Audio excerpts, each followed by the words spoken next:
皆様、本日はお忙しい中、ご来場ご視聴、誠にありがとうございます。ただいまより、第17回、持続可能なアジア太平洋に関する国際フォーラム ISAP2025 全体会合を開始いたします。私は本日の進行を務めます、アイジェスの川北と申します。どうぞよろしくお願いいたします。本日のフォーラムは、午後のインタラクティブ会合を除き、会場のパシフィコ横浜と、Zoom によるオンラインのハイブリッド形式で開催いたします。また、本会合には、日本語と英語の同時通訳が入っております。会場からご参加の方は、お手持ちのレシーバーのチャンネルで、オンラインのご参加の方は、画面下のツールバーの通訳ボタンで、言語をお選びください。セッションご登壇者の発表資料は、登壇者よりご承諾をいただいたものについて、会合終了後にウェブサイトに掲載いたします。アイジェスおよび登壇者の所属組織にて、各セッションおよび会場内の写真、動画を後日、ウェブサイトやソーシャルメディアなどに投稿する場合がございます。ご了承ください。それでは、これより開会セッションを始めさせていただきます。はじめに、ご来賓の浅尾慶一郎環境大臣よりご挨拶をいただきます。浅尾環境大臣のご挨拶は、ビデオメッセージとなっておりますので、そちらをご覧ください。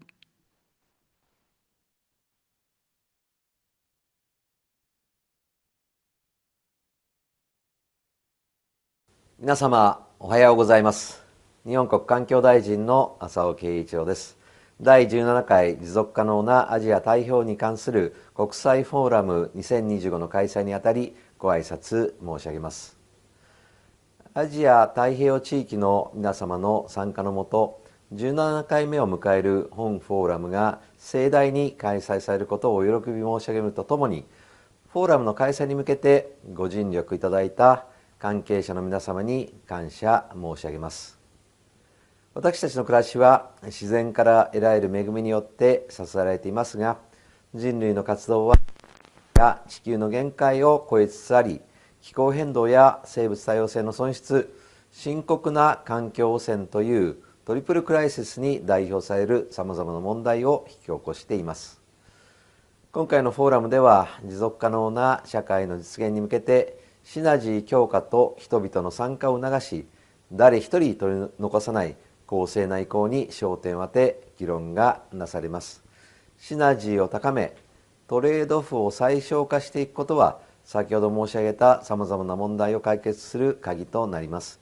このため日本は昨年3月の第6回国連環境総会において、シナジー促進のための決議を提案し採択されました。環境省ではこの決議の実施をアジア太平洋地域において推進するため、本会議の主催者である地球環境戦略研究機関、そして国連アジア太平洋経済社会委員会、アジア開発銀行などと連携し、アジア太平洋シナジーリポートの作業を進めています。このレポートでは、公正な移行の概念も踏まえつつ、アジア太平洋地域の現場でシナジーをどのように発揮するかに関するノウハウを取りまとめ、来年の国連アジア太平洋経済社会委員会の閣僚会議の場で発表することを予定しています。今後も多くの国や機関と連携しながら、トリプルクライシスの解決、SDGs と気候変動目標の達成に向けたシナジーの重要性を世界に訴え、その実施に関する支援を通して世界をリードしてまいります。本日のフォーラムにおいて、シナジー強化と公正な移行に向けた具体的な議論が深まることをご期待申し上げ、私からの挨拶とさせていただきます。ありがとうございました。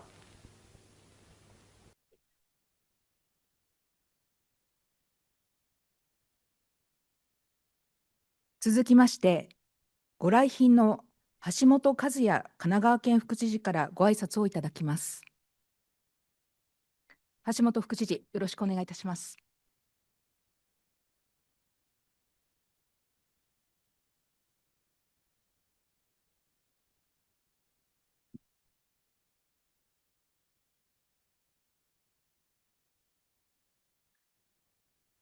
皆様おはようございます。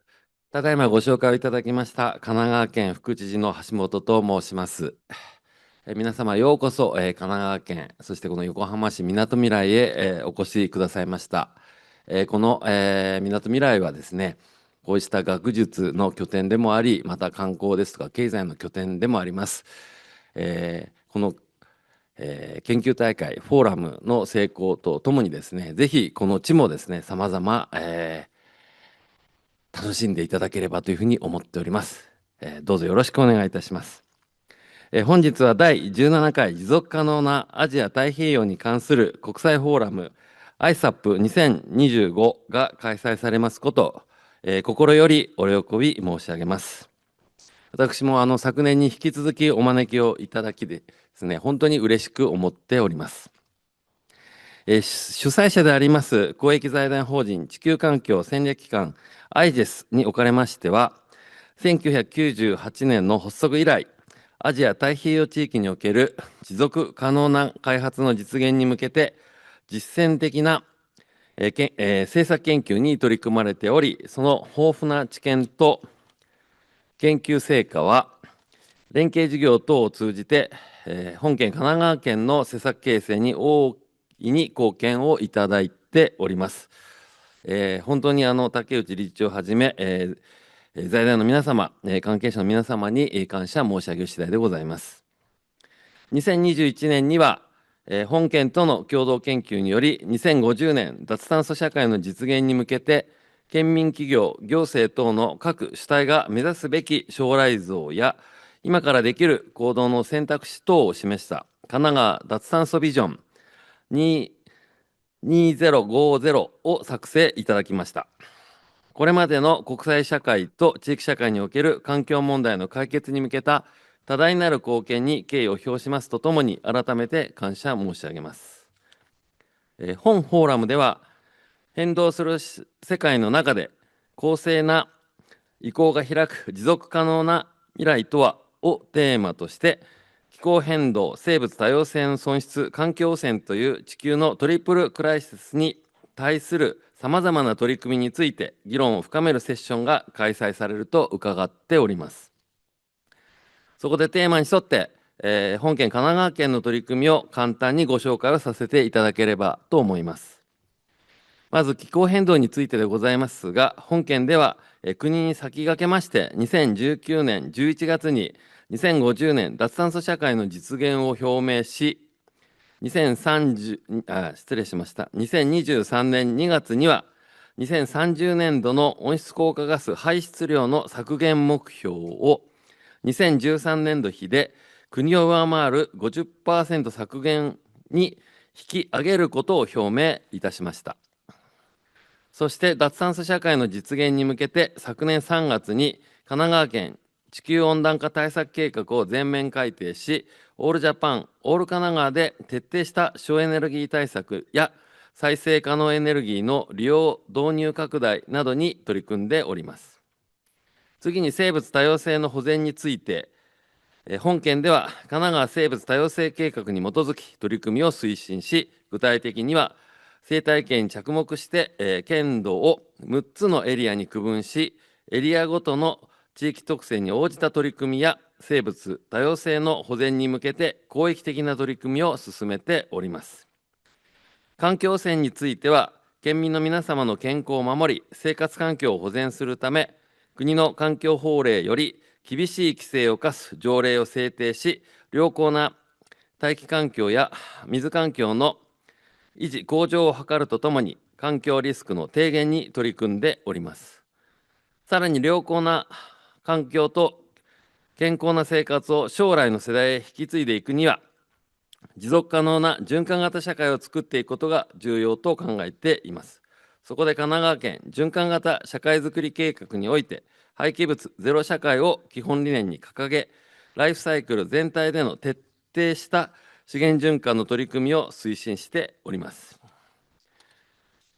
こうしたそれぞれの施策の推進に加えて、本件では分野横断的な取り組みにも力を入れており、以前から環境学習、環境教育などの推進に尽力しております。特に多角的な視野を持って環境問題に立ち向かい、持続可能な地球環境の保全に向けて、広く国際社会に貢献することのできる人材が育つよう、次世代を担う若者への環境教育に取り組んでおります。これからも次世代に続く持続可能な地球環境の実現に向けて、さまざまな施策に取り組んでまいります。最後に、2年後の2027年に、神奈川県この横浜市においてですね、国際園芸博覧会グリーンエキスポ2027が開催されるということをご紹介させていただきたいと思います。今、大阪でも万国博覧会開催されておりますが、この2027グリーンエキスポ2027は、いわゆる花博で、この大阪と同格の万博でございます。県はここで持続可能な社会づくりをテーマの一つに掲げ、出展を行いたいと考えております。本フォーラムにご参加の皆様におかれましても、ぜひ2年後、もう一度お越しいただいて、ご来場いただきますようお願い申し上げます。本フォーラムを機に、参加者相互のネットワークをさらに強固にし、地球環境問題の解決に向けて、活発な議論を進めていただくことを期待しております。結びになりますが、IGES のますますの発展と、本日ご参加の皆様のご健勝、ご活躍を心よりご祈念申し上げまして、私の挨拶とさせていただきます。本日は誠におめでとうございます。橋本副知事、ありがとうございました。ここで、IGES 理事長、竹内和彦より、外界のご挨拶を申し上げます。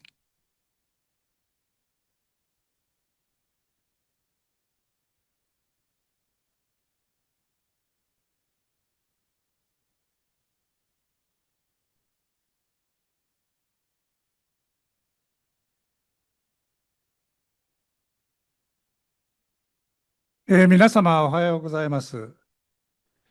ただいまご紹介いただきました地球環境戦略研究機関 IGES 理事長の竹内でございます。主催者を代表いたしまして、一言ご挨拶を申し上げます。本日は第17回持続可能なアジア太平洋に関する国際フォーラム ISAP2025 へようこそお越しくださいました。開会にあたり、ビデオにてご登壇いただきました浅尾慶一郎環境大臣、また会場よりご登壇いただきました橋本和也神奈川県副知事、この後ビデオにて基調講演をいただくアルミダ・アリシャバナ国連事務次長および国連アジア太平洋経済社会委員会 SCAP 事務局長、本日の5つの全体会合にてお話をいただくベルナディア・イラワティ・チャンドラデュィ都市自治体連合アジア太平洋地域支部 UCLG アスパック事務局長、シャームサックル国際熱帯木材機関 ITTO 事務局長、ラチャダ・ジャヤグッタ ASEAN 女性と子どもの権利保護促進委員会 ACWC タイ代表、ディバル・チャンドラ・バルアブライト・グリーン・エナジー・ファウンデーション創設者会長をはじめ、本日この横浜の会場にお越しいただいたすべてのご講演者の皆様と、世界各地から時差を超えてオンラインでご登壇いただく皆様に、心より感謝を申し上げます。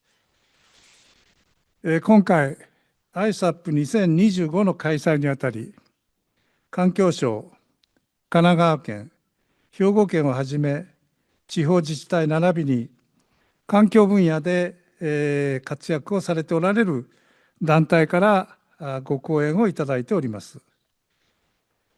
そして、ご参会の皆様、さらにはオンラインで、日本はもとより世界各地からバーチャルでご参加いただいております皆様に、ISAPを代表して心より御礼を申し上げます。さて、気候変動、生物多様性の損失、そして、環境汚染という三重の危機、いわゆる地球のトリプルクライシスにどう対処していくかについて、昨年の ISAP では議論をさせていただきましたが、それから1年が経過し、私たち人類は危機を乗り越えるどころか、その危機の度合いがさらに深刻化している状況にあります。今なお続くウクライナや中東における戦争、それが及ぼすサプライチェーンの混乱と物価上昇、国際協調は乱れ、多国間主義自体が危機にさらされております。世界が大きく変動し、高い不確実性と向き合わなければならない今、個別の問題に対処する従来型のアプローチから脱却し、環境、社会、経済の諸課題を俯瞰して、統合的かつ相乗的に解決するシナジーの重要性が一層高まっております。ISAP では、持続可能な開発に関連する主要課題を対象に、重点分野を設定し、各研究ユニットが有機的連携を深めながら、研究を進める統合的アプローチを重視してまいりました。そして気候対策と持続可能な開発目標 SDGs のシナジーの推進、脱炭素社会、資源循環型社会、自然共生社会への移行を同時追求する地域循環共生圏の具体化、また顕在化するプラスチック汚染への対応など、国内外で進展する統合的アプローチの実践に積極的に取り組んでおります。シナジー推進の取り組みの一環といたしましては、私もメンバーとして参加しております気候変動と SDGs のシナジーに関する専門家グループ、これはニューヨークの UN デサと、それから気候変動枠組条約 UNFCCC の推進する活動でございます。昨年のグローバルシナジーレポートの発表からさらに進展し、現在はそのアジア版の作成に向けて、今月上旬にフィリピンのマニラにおいて執筆者会合を開催したところでございます。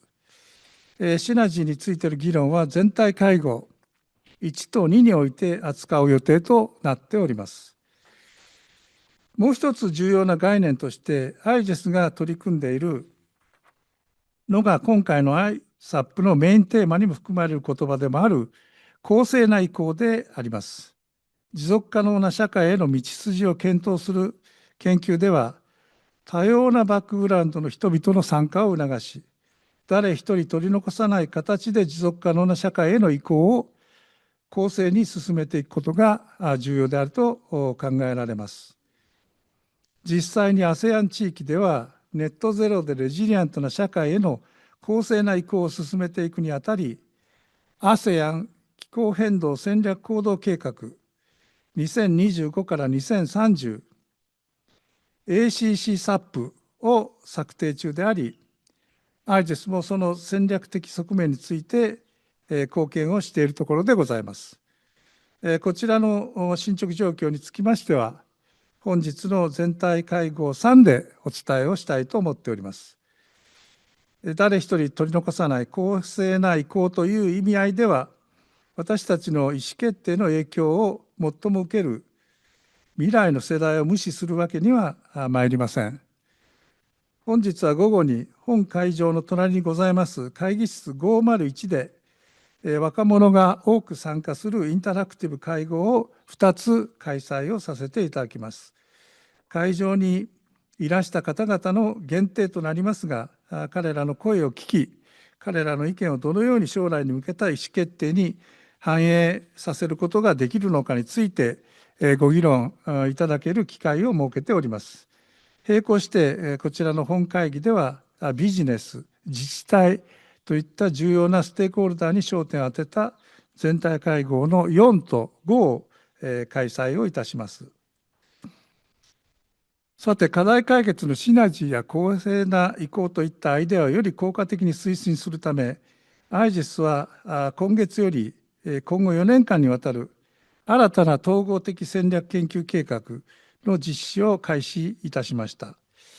パリ協定やクンミン・モントリオール生物多様性枠組み、持続可能な開発のための2030アジェンダなど、世界目標への取り組みを加速化させるために、本日お集まりいただいた皆様をはじめ、さまざまなステークホルダーの皆様との連携強化を図りながら、戦略研究と活動の実施をともに進めてまいりたいと考えております。変動する世界に柔軟に対応できるよう、これまでの研究体制をさらに進化させ、人工知能 AI や新技術も活用した新たな取り組みも進めてまいります。高い専門性と多様な知識を生かし、持続可能な社会の実現に貢献するサステイナビリティシンクタンクとしての役割を果たしていきたいと考えております。IGES が行う幅広い研究活動を皆様にご紹介し、フィードバックをいただくため、本日昼休みには IGES 研究員によるポスターセッションをホワイトにおいて開催させていただきます。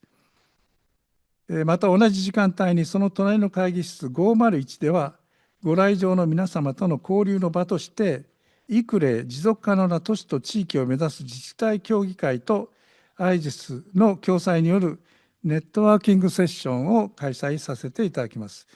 どなた様もご参加いただける機会となりますので、お気軽に足を運んでいただけたらと思っております。このように本日は大変盛りだくさんの内容のフォーラムとなっておりますが、皆様には存分にこの機会をご活用いただければと思っております。IGES は今後とも、研究分野の幅を広げて、科学的に信頼できる、そして政策実践のパートナーとなる研究機関として、ますます飛躍をしていきたいと考えております。皆様には引き続きのご支援を賜れば大変ありがたく存じます。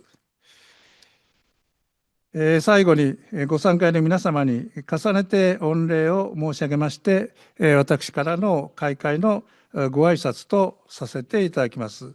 どうぞよろしくお願いいたします。どうもありがとうございました。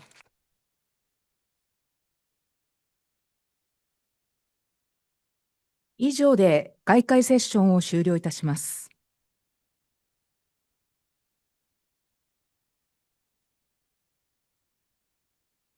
これより基調講演に移らせていただきます。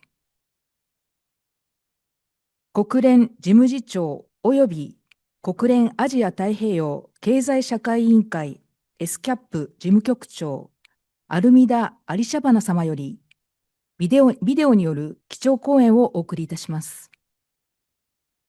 Excellencies, distinguished experts and participants, it is my pleasure to address you at the 2025 International Forum for Sustainable Asia and the Pacific. I thank Professor Takeuchi, President of IGES, for this opportunity. The theme of the forum captures both the urgency and opportunity of our time. Multilateralism is facing unprecedented strain, and the window of opportunity to achieve the 2030 Agenda and the Paris Agreement is narrowing rapidly. Yet, it is precisely under these demanding circumstances that the focus of this forum, pursuing synergies and a just transition, is more relevant or critical than ever. Nowhere is this more imperative than in Asia and the Pacific, home to over 60% of the world's population. Air pollution continues to shorten lives, temperatures are rising, oceans are warming, and biodiversity is declining. At the same time, Asian Pacific are powerful engines of innovation and investment towards net zero pathways.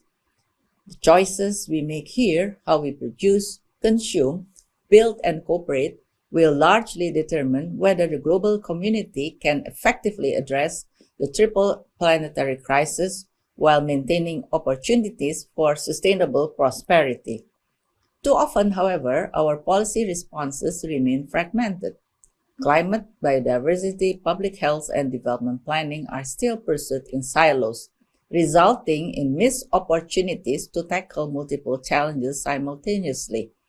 Integrated strategies such as nature-based solutions and circular economy initiatives can deliver more cost-effective, efficient, and resilient outcomes. For example, many nature-based solutions not only sequester carbon, but also buffer communities from extreme weather events and enhance biodiversity. Likewise, circular economy approaches can reduce greenhouse gas emission, lower waste management costs, and curb pollution. These are clear demonstrations that well-designed synergies generate multiple benefits and pay for themselves many times over. In this context, allow me to highlight three key priorities. First, we must mainstream synergies into planning and budgeting tools such as National Development Plan and climate finance strategies to ensure that integrated approaches are embedded in decision-making from the outset.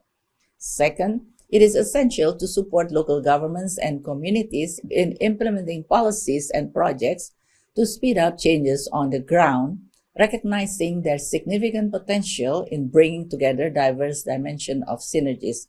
And third, looking ahead, countries should position synergies as a core principle in their post-2030 Sustainable Development Agenda, ensuring that future policies strengthen resilience across environmental, economic, and social systems in tandem.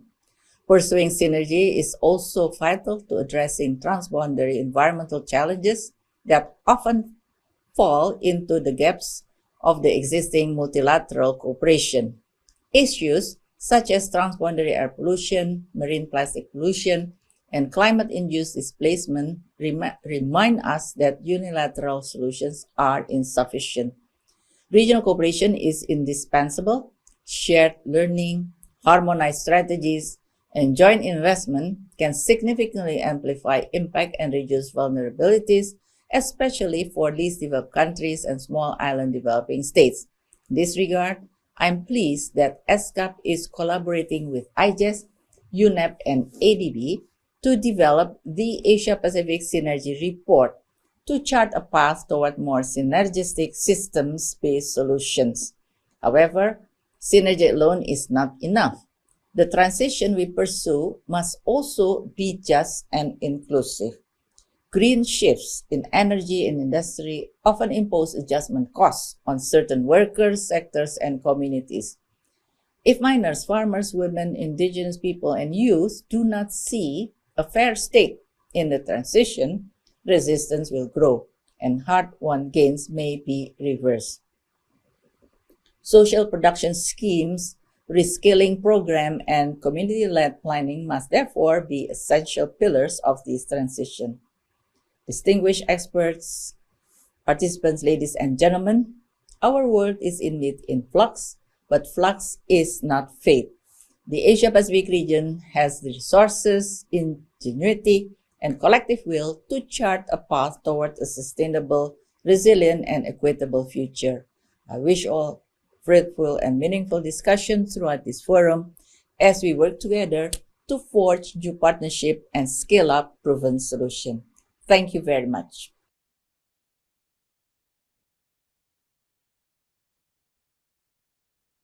以上で基調講演を終了いたします。これより全体会合1、地球のトリプルクライシスの中でアジア太平洋の持続可能性と安全保障を高めるシナジーを生かした対応を開始いたします。はじめに登壇者をご紹介いたします。都市自治体連合アジア太平洋地域支部 UCLG アスペック事務局長ベルナディア・イラワティ・チャンドラデアウ様、国際協力機構サステナビリティ推進担当特命審議役兼企画部サステナビリティ推進室長稲田恭介様、損害保険ジャパン株式会社執行役員、チーフサステナビリティオフィサー、小坂佳代子様。最後に、アイジェス理事長、竹内和彦でございます。ここからの進行は、アイジェス竹内が務めます。それでは、竹内理事長、よろしくお願いいたします。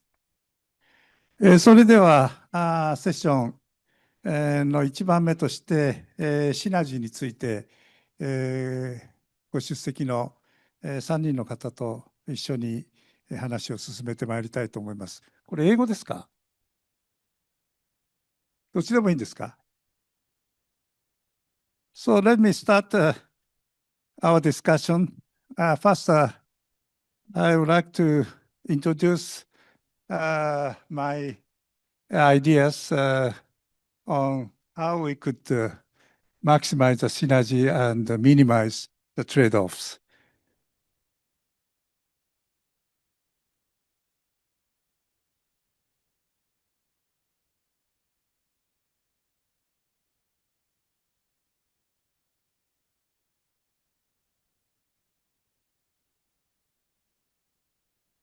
So we have a lot of challenges, particularly in Asia Pacific. Of course, climate change has been accelerating, and the biodiversity loss has been advancing, and air pollution and other pollution, including the plastic pollution, is critical issues in particularly Asia and Pacific. So how we could overcome these issues is a very important point that we could discuss. And we try to take an integrated approach to tackle on the triple planetary crisis in Asia and the Pacific. There are many discussions, of course, SDGs, and we are almost at the end of the stage of the SDGs achievement, but we are not successful in achieving the SDGs. And we agree to reduce drastically the CO2 emissions, and we try to protect the nature and try to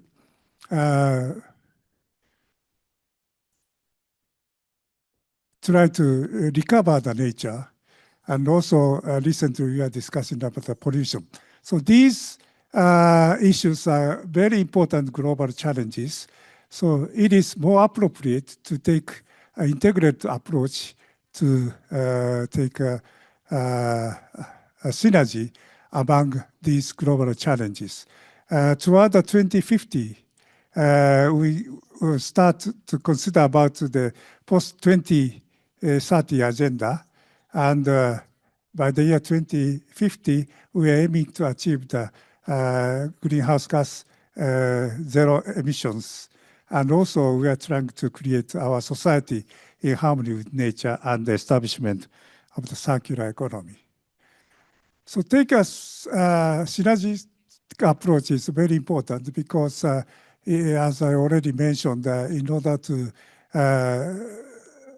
avoid the duplication and in order to maximize the synergy, this is very important for us to further pursue.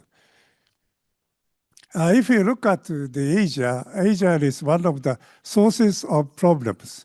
If you look at on the right side, you could see the global plastic pollution issues. Southeast Asia and East Asia are the core of the problem. And also, there are many issues that we are discussing in this area, and therefore, focuses on the issues in Asia and Pacific is quite appropriate. And then we are trying to create an Asia-Pacific synergy report addressing the SDGs and the triple planetary crisis. We first launched our discussion at the APFSD in Bangkok, and then very recently in this year, we could have a very good fruitful discussion in Manila, and hopefully next APFSD, we could further finalize our discussions, and we are willing to try to launch our report during the APFSD meeting. We are hoping that Yokohama will invite this very important meeting. This is the structure of the report, starting from introduction and framing, climate health, biodiversity and nature positive, pollution and circular economy, cities and resilience, finance, data and tools, governance, and policy recommendations. These are the basic structure of our report that we are aiming to publish. This is a snapshot of the Manila conference. Bernardia is here with us, and we could have a very good discussion to move forward. These are the several examples of the synergy report published by IGES, and we are very eager to expand our collaboration with other organizations, including those who are attending today's plenary session. So thank you very much for listening.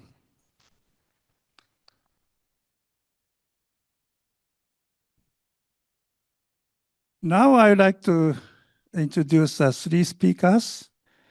First speaker is Bernardia Irawati Chandradevi, who is head of the UCLG ASPAC. And we have Mr. Kyosuke Inada from JICA. And we have Sayoko Kosaka from Sompo Japan. All these three are panelists of this plenary sessions. So I would like to ask Bernardia to deliver your talk.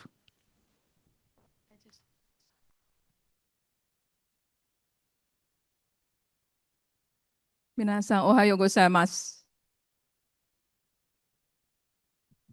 It's always nice to come back to Japan. It's like Yokohama is like my second home city. And it's nice to see familiar faces here.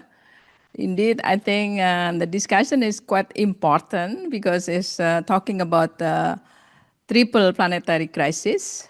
This is about biodiversity losses, climate change, and also this about the third one is about pollution. I think we feel the climate change is happening. And for us, thanks to Professor Takeuchi and also government of Japan and also all the IGs for inviting me here. And indeed, we are also very happy to be part of this report on the Asia-Pacific synergies on triple planetary crisis for two reasons why I'm involved in this report. The first one is that we would like to highlight the importance of cities and local governments. I think cities, we consume almost 80% of energy, but we also emit more than 60% of global emissions. The second reason, because this is also what we discussed in Manila, we just do not want to kind of produce a report, but make this report be implemented. And this is why the reason we are here, because we cover a big networks of cities and local governments. It's not just cities or municipalities, but also provinces.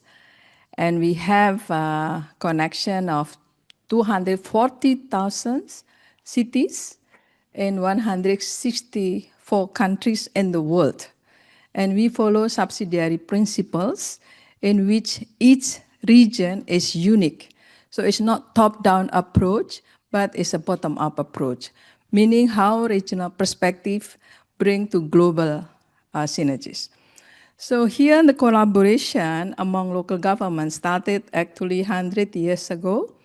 when there was an organization called IULA, International Union of Local Authorities, set up in 1913, more than 100 years ago. And then 3 organizations merged in 2004 and created one single organization called United Cities and Local Governments. So here, let me highlight, before I highlight this triple planetary, what could be the role of local governments. We have been doing program activities. We also partner with several organizations like JICA, as well as with IGES. We also conduct advocacy works as the organization affiliated with the United Nations. I know that several of you are business companies. We also have a pitching session in which we connect local governments' investment plans with also business interests. So this also through a pitching session that we have. We also have a decentralized cooperation, facilitating collaboration among local governments and localizing the SDGs, including the VLR development. I think we work with IGES on the VLR development in Hamamatsu and several other cities. So here, the reason why these issues are complex, because it's related, they have interrelated challenges faced by local governments across Asia Pacific in addressing this triple planetary crisis. One is include structural and institutional kind of, I cannot see clearly here, so better I stand so that I can see here, but I'll be very quick. I have only 3 minutes. Structural and institutional constraint, governance and capacity gap, and climate and environmental vulnerabilities and citizen participation and trust deficit. And trust deficit has been increasing over the few years, especially after COVID and during COVID. And this also has been seen that trust from citizens to government has been increased. Lack of trust has been increasing. So this, there are several examples. I think have been a lot of good cases how local governments particularly addressing this climate triple crisis. But I think the speed of destroying the environment is much faster than the case studies or good case studies or good policies that have been introduced. I think that's the issue here. So here we have done assessment of 24 countries on enabling environment, looking at the capacity of local governments, looking at the financial capacity of local government, looking at the regulatory framework, and it's very clear when there is a conducive environment, conducive enabling environment, in these countries, local governments perform very well. And Japan has been rated quite high compared to other countries in Asia. So here, integrated governance systems, when like legal framework explicitly recognize the role of local governments in climate planning, tend to produce stronger climate action. One of examples, we have introduced climate action plans. We developed climate action plan in several cities. And these climate action plans are not mandatory, but have been introduced. So here, for the localization, I think it's very important to connect also with SDGs localization. I'll be closing very soon. We actually develop a VLR for several reasons, and this also connect to climate action as well. And let me go also, I think Ibu Armida mentioned the lack of integrated planning. Indeed, this is what we have seen because we have been working always in silo, not only in the central government level, but also in local governments level. So this have been minimized in some extents by some good examples, by creating task force, for example, institutional frameworks that support those cross-sectoral sectors or cross-sectoral issues. Yeah. And last, we have been doing peer learning and horizontal cooperation among local governments. I think a lot of case studies have been introduced. And I think, Professor, you remember IGES also been involved in Asia Pacific Mayors Academy, but we have not introduced triple planetary crisis in Asia-Pacific Mass Government. I think we can do this. So last digital platform, I think I'm not going to elaborate this because of the time, but just last slide. This is, I want to pay attention because we have a barrier of fiscal constraints. So local governments lack direct access for climate finance. So approaches to overcome this is develop municipal climate finance frameworks, steps into GCF, expand, I think JICA can explain more about this, and institutional fragmentation. We need to create a joint planning mechanism, national level local dialogue platform, and capacity gaps. We also have training institutions. And last, low public participation and incoherent in policy and legal frameworks. So harmonize climate environmental laws to include local governments as implementers and co-creations. So that's, I'll thank you everyone for your attention. Arigatou gozaimasu. Thank you very much, Bernardia, for clarifying the importance of the local government in taking the synergetic approach. Now I'd like to invite Mr. Kyosuke Inada from JICA. Floor is yours. 聞こえますか？はい。Good morning, everyone. My name is Kyosuke Inada, Director General for Sustainability Management at JICA. First of all, thank you to IGES for inviting us to ISAP 2025.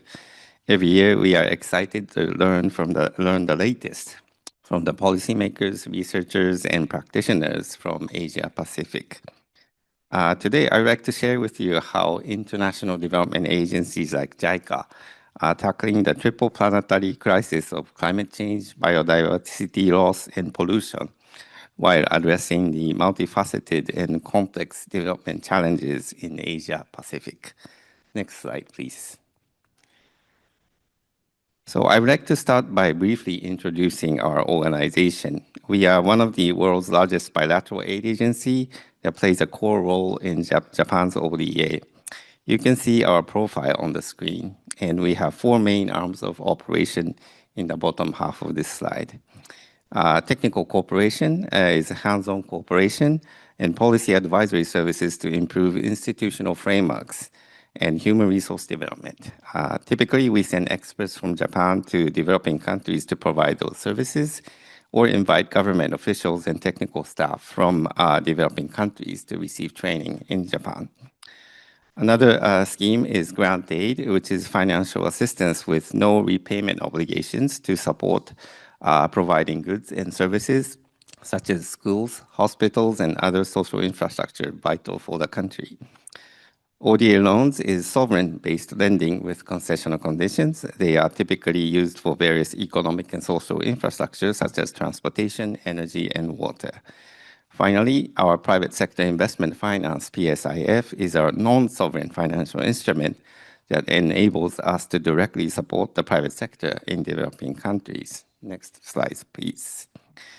Recently, we have been expanding the private sector investment finance, PSIF. In April this year, the Japanese Parliament passed the amended JICA Act to enable JICA to provide new products to mobilize private capital, in addition to the existing lending and equity investment tools. To be more specific, we have added bond subscription and guarantee. Bond subscription allows JICA to subscribe to mainly green, social, sustainability, and sustainability-linked bonds. We hope to be a trailblazer for issuers with limited track record. Portfolio guarantee will allow JICA to provide risk mitigation for local financial institutions in developing countries when they are expanding their operation to clients with high development impact, such as small and medium enterprises, SMEs, and women-owned enterprises. In addition, we are now allowed to provide both sustainability-linked loan and bond, and general purpose is allowed as use of proceeds. Next slide, please.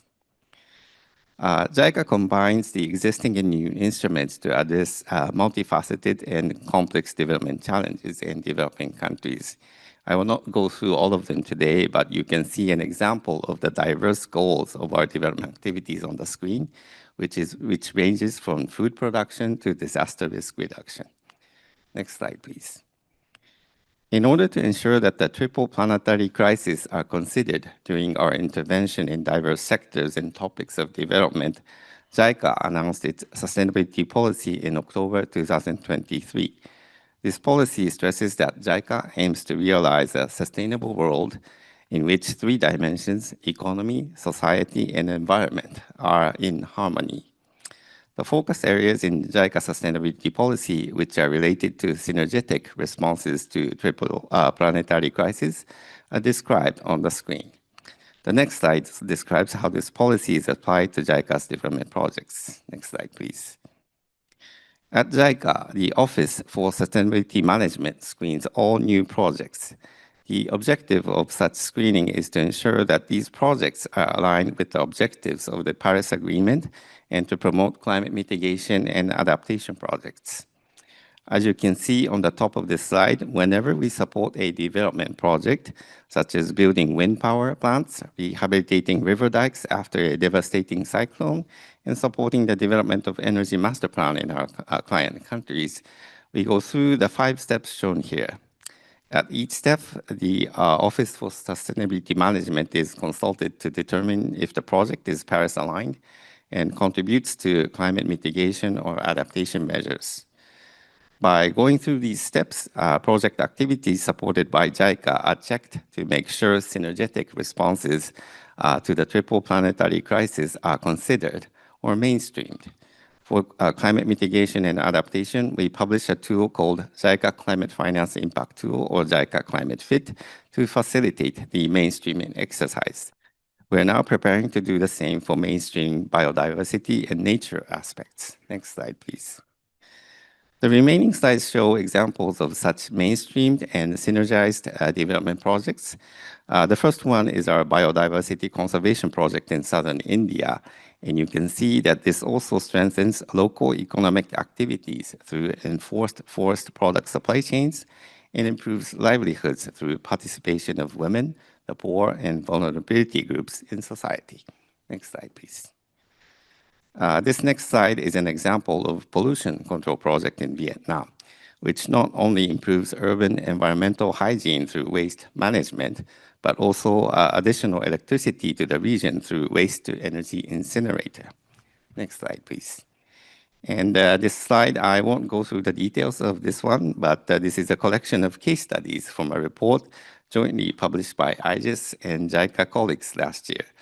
These examples showcase how synergetic activities were embedded in the design of JICA-funded projects and were actually implemented. Thank you very much for your attention. Thank you very much, Mr. Inada, explaining about the current sustainability challenges in JICA by taking the various examples that you have been conducting. Now I would like to ask Ms. Kayoko Kosaka from Sompo Japan. The floor is yours. はい、損害保険ジャパンの小坂と申します。本日はこのような素晴らしい会合にお招きいただきまして誠にありがとうございます。私の方からは、企業の個別事例を踏まえながら、本日の課題に対して何かヒントになるようなものを、何かお示しできればと思っております。どうぞよろしくお願いいたします。はい、私ども損保ジャパンのルーツは、1888年に創設いたしました日本初の火災保険会社である東京火災に遡ります。東京火災ですけれども、当時の東京は木造家屋が立ち並んでおりまして、深刻な火災リスクに苛まれておりました。そのような中で創設された企業ではあったんですけれども、保険の提供、ファイナンスのカバーというところはもちろんですけれども、それに加えまして、自社で消防団を結成いたしまして、当時の警視庁から正式に認可を受けた唯一の施設消防団として、お客様の家屋の消火活動、万が一の時の消火活動というところに取り組んでおりました。このエピソードが象徴します、人のためにという思い、志というものが私どもの源 DNA になります。その思いといいますのは、130年余りそこから経っていますけれども、私どもの中にそこは延々と引き継がれておりまして、今でも防災・減災への取り組み、そういったことで地域課題の解決ですとか、あらゆるリスクに対する保険商品やサービスのご提供、そういったことのご提供で全国各地でそのような活動を展開させていただいております。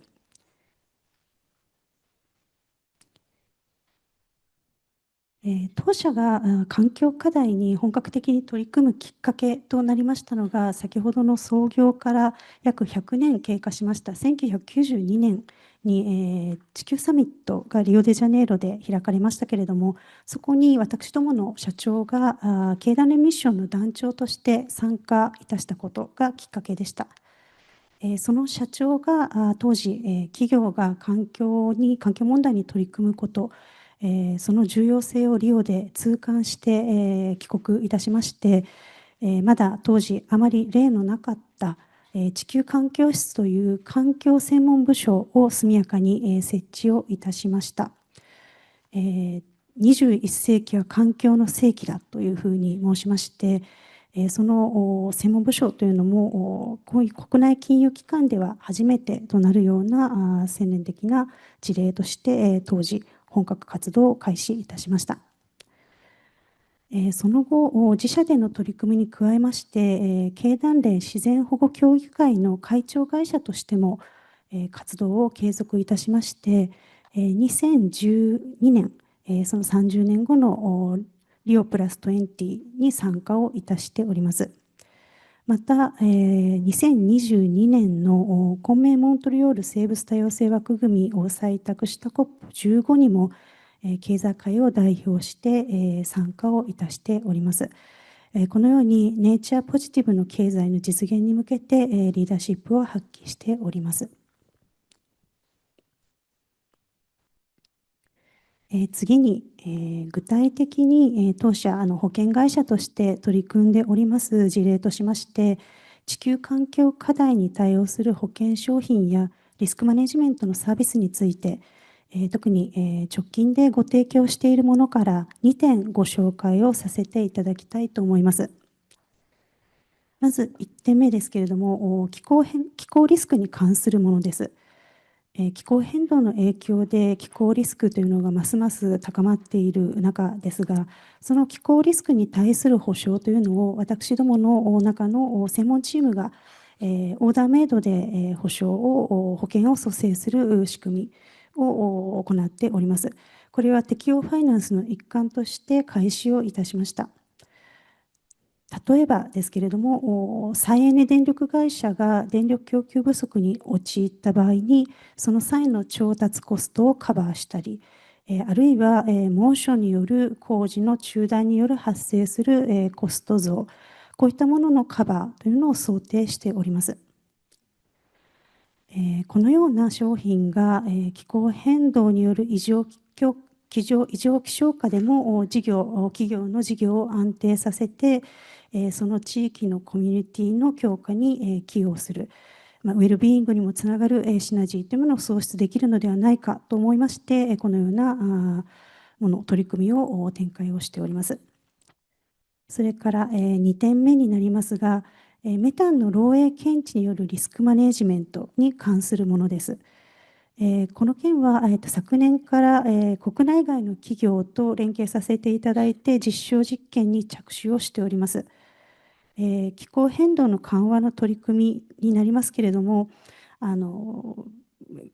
企業の施設から漏洩したメタンガスを衛星画像から解析する技術の実証実験、こういった内容になります。爆発リスクの低減、こういったもののカバーをしますし、またお客様としましては、GHG の排出削減ですとか規制対応にご活用いただけるものと思っております。また、汚染などの地球環境負荷への予防にもなり、こういったシナジーが期待できるものでございます。この資料の向かって右の写真ですが、これは COP29 で官民連携事例として、この取り組みについて発表させていただいた時のものです。はい、一旦私から以上です。どうもありがとうございました。Thank you very much. Now I'd like to move to the panel discussion. I have two questions. One is, how can synergetic approaches contribute to regional stability and security while also advancing the achievement of multiple SDGs? I would like to ask Kosaka-san from Sompo to talk on these issues. はい、では、今ご質問いただいた1点目ですね。1点目について、資料を用いてご説明をさせていただきたいと思います。はい、私ども、これも具体的取り組み事例を用いながら、私どもの取り組みとして、ヒントになればと思い、ご紹介をさせていただきます。まず、気候変動による自然災害の頻発化、激甚化が進む中、保険によるファイナンス機能を発揮することに加えて、防災・減災による地域コミュニティの強化というものに私どもで取り組んでおります。まず、1点目ですけれども、OECM100 カ所プロジェクトというプロジェクトを展開をしております。これはですね、保護区以外の良質な生態系である OECM を普及することで、生態系を活用した防災・減災、すなわちエコ DRR の促進につなげる目的で、展開をしております。これはですね、当社が森を保有して保全するということではなく、各自治体が保有する森林の OECM 化ですとか、地域の NPO が中心となった市民活動による OECM 化、こういったものをサポートさせていただいております。一例としまして、自治体との取り組みにおいては、神戸市様が保有する OECM に、私どものお取引先様企業様などにお声掛けをして、参画をいただきまして、皆で自然資本の活用方法について考える、このような取り組みを直近で実施をしております。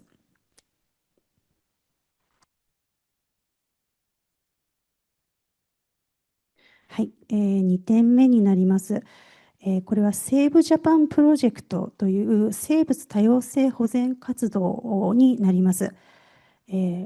私どもの保険のお客様がご加入いただきますと、通常ですと紙で保険商品ですとか、保険証券ですとか、保険の約款というものをお渡しするのですけれども、お客様がご希望いただいた場合、ご了承いただいた場合は、通常紙で発行するものをウェブでご提供するというような仕組みがございます。その場合にそこで削減できたコストというものを活用させていただきまして、この生物多様性保全活動というものを日本 NPO センター、地域の NPO 支援センター、それから環境 NPO と、こういったところと共同で全国で行っているものです。これは約15年継続して活動を行っております。この活動ですけれども、数年前からプロジェクトの対象としまして、エコ DRR に資するプロジェクトですとか、自然共生サイトの申請プロセスを支援させていただいております。これまで3つのプロジェクトが自然共生サイトに認定をされております。こういった活動において、気候変動への適応と生物多様性のシナジー、これに加えまして、森林や土壌が整うことによって良質な CO2 の吸収源になるという意味合いで緩和にもつながっているというふうに理解しております。また私どもにとっては非常に大事なところなんですけれども、社内外の環境教育にもつながっている点が私どもにとって非常に大きい点だというふうに思っております。はい、以上になります。はい、どうもありがとうございました。それでは続いて、JICA の稲田さんにご報告をお願いしたいと思います。はい。So I will speak in English. So from our perspective, regional stability and security are strongly related with equitable society and economic prosperity. Just to give you an example, JICA has been supporting nature conservation projects in India for over 30 years now. I once asked an official from the Indian government why they keep coming back to JICA for continued cooperation in different states. And they said that in some cases, forest departments and state governments had difficulties in gaining trust from rural communities, and that these communities may engage with illegal logging groups to sell their forest resources in exchange for financial returns. So according to the Indian government officials, by engaging with a trusted third-party foreign partner like JICA, who demands a disciplined project and financial management, yet promotes activities that contribute to both nature conservation and local economic development, it is easier to improve relationship between the communities and the state government, which contributes to stability and security in the region. In terms of international security, economic prosperity also requires ensuring food security and maritime security, among other things. For example, promoting climate-resilient agricultural production, you can help secure food supplies, while peaceful utilization of marine resources through the monitoring and regulating of marine plastic pollution and IUU, which stands for illegal, unreported, and unregulated fishing, along with protecting of the marine ecosystems through surveillance, can also contribute to addressing the three planetary crises. And they can also enhance stability and security in the Asia-Pacific region. Thank you. Thank you very much. Now I'd like to ask Bernadia to explain about your thoughts. Thank you very much, Professor Takeuchi. Indeed, our region is quite unique and diverse when we talk about Asia-Pacific region. And in terms of stability, I think it's very important that we're looking at the importance of inequality. I think this has been increasing quite widely. And for local governments, in terms of advocacy, because if one city or one local government speaks up, no one will listen. So in the global structure, we have well-organized networks of local governments. We call it Global Task Force that facilitate and also advocate the importance of local governments and cities at the global level among United Nations meetings. And in Asia-Pacific, we also we have what we call it Asia-Pacific Local Governments Coordinating Body that include, this is coordinated by UCH ASPAC, but it also include another networks like CityNet, ICLE, C40. So we are very well structured in terms of our lobbying and advocacy.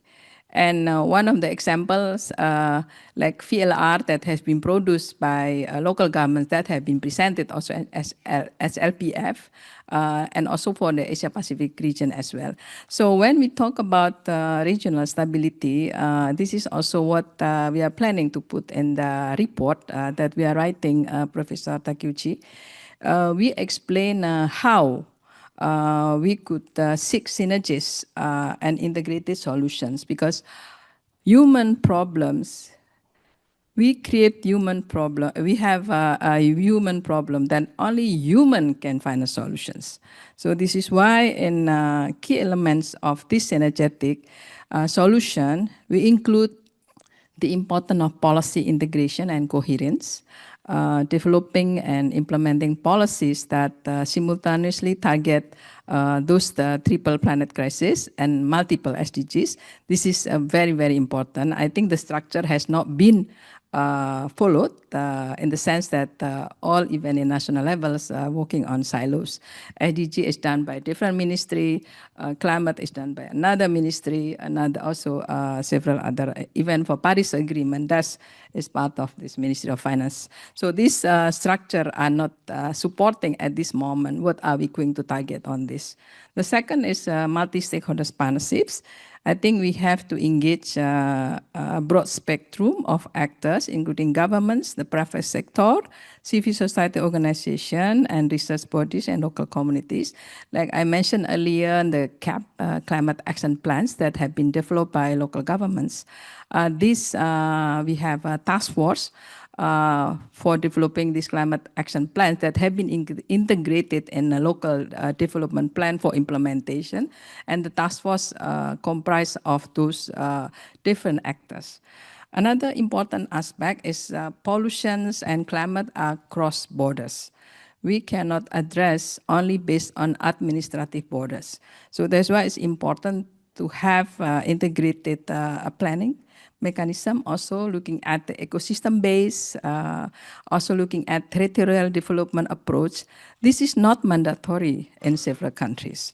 So last, for financial innovation, I think in Japan, you have been supporting a lot by having like municipal bonds or green bonds, also public investment, public and private investments.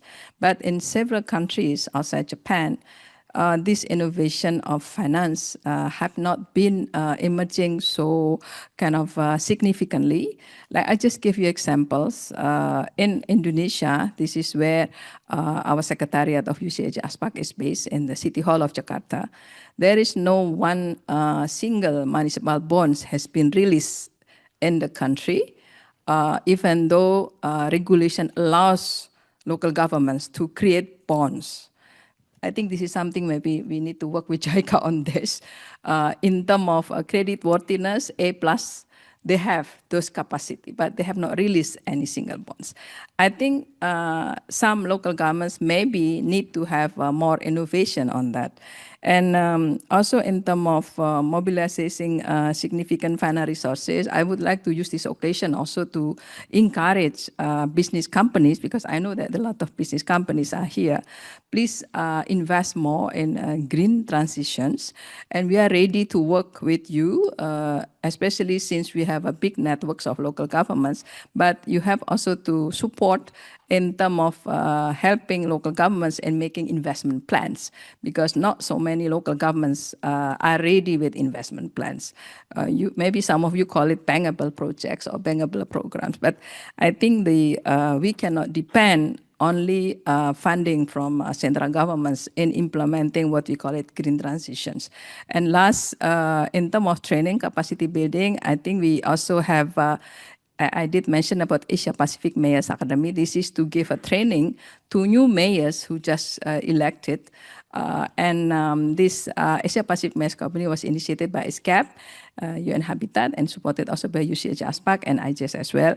I think we need to include this triple planetary crisis in this Asia Pacific Mayors Academy. And I think this is very important also. I don't know if this is feasible. I don't know, maybe any of you already know that in some countries, you can have a climate tagging budgeting.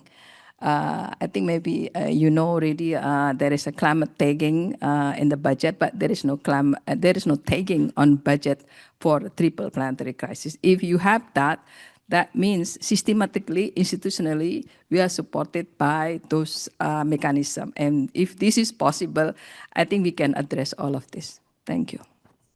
Thank you very much. And I would like to ask you the second question. What mechanisms or conditions are needed to strengthen collaboration among diverse actors? For example, governments, cities, businesses, development agencies. But because of the shortage of the time, in your presentation, I hope that you could include the final words from your side. So I would like to ask Kosaka-san from Sompo. はい、私どもですけれども、地域のさまざまなステークホルダーをつなげる機能ですとか、仕組み作りというものが非常に重要だというふうに考えております。今の竹内先生のお話ですと、産官学の連携というところが非常に重要になるかと思います。当社の取り組みから2点ご紹介をさせていただきます。1点目が各自治体を起点にした防災や SDGs、これに関する連携協定の締結です。私ども全国で約300を超える自治体様と連携をさせていただいております。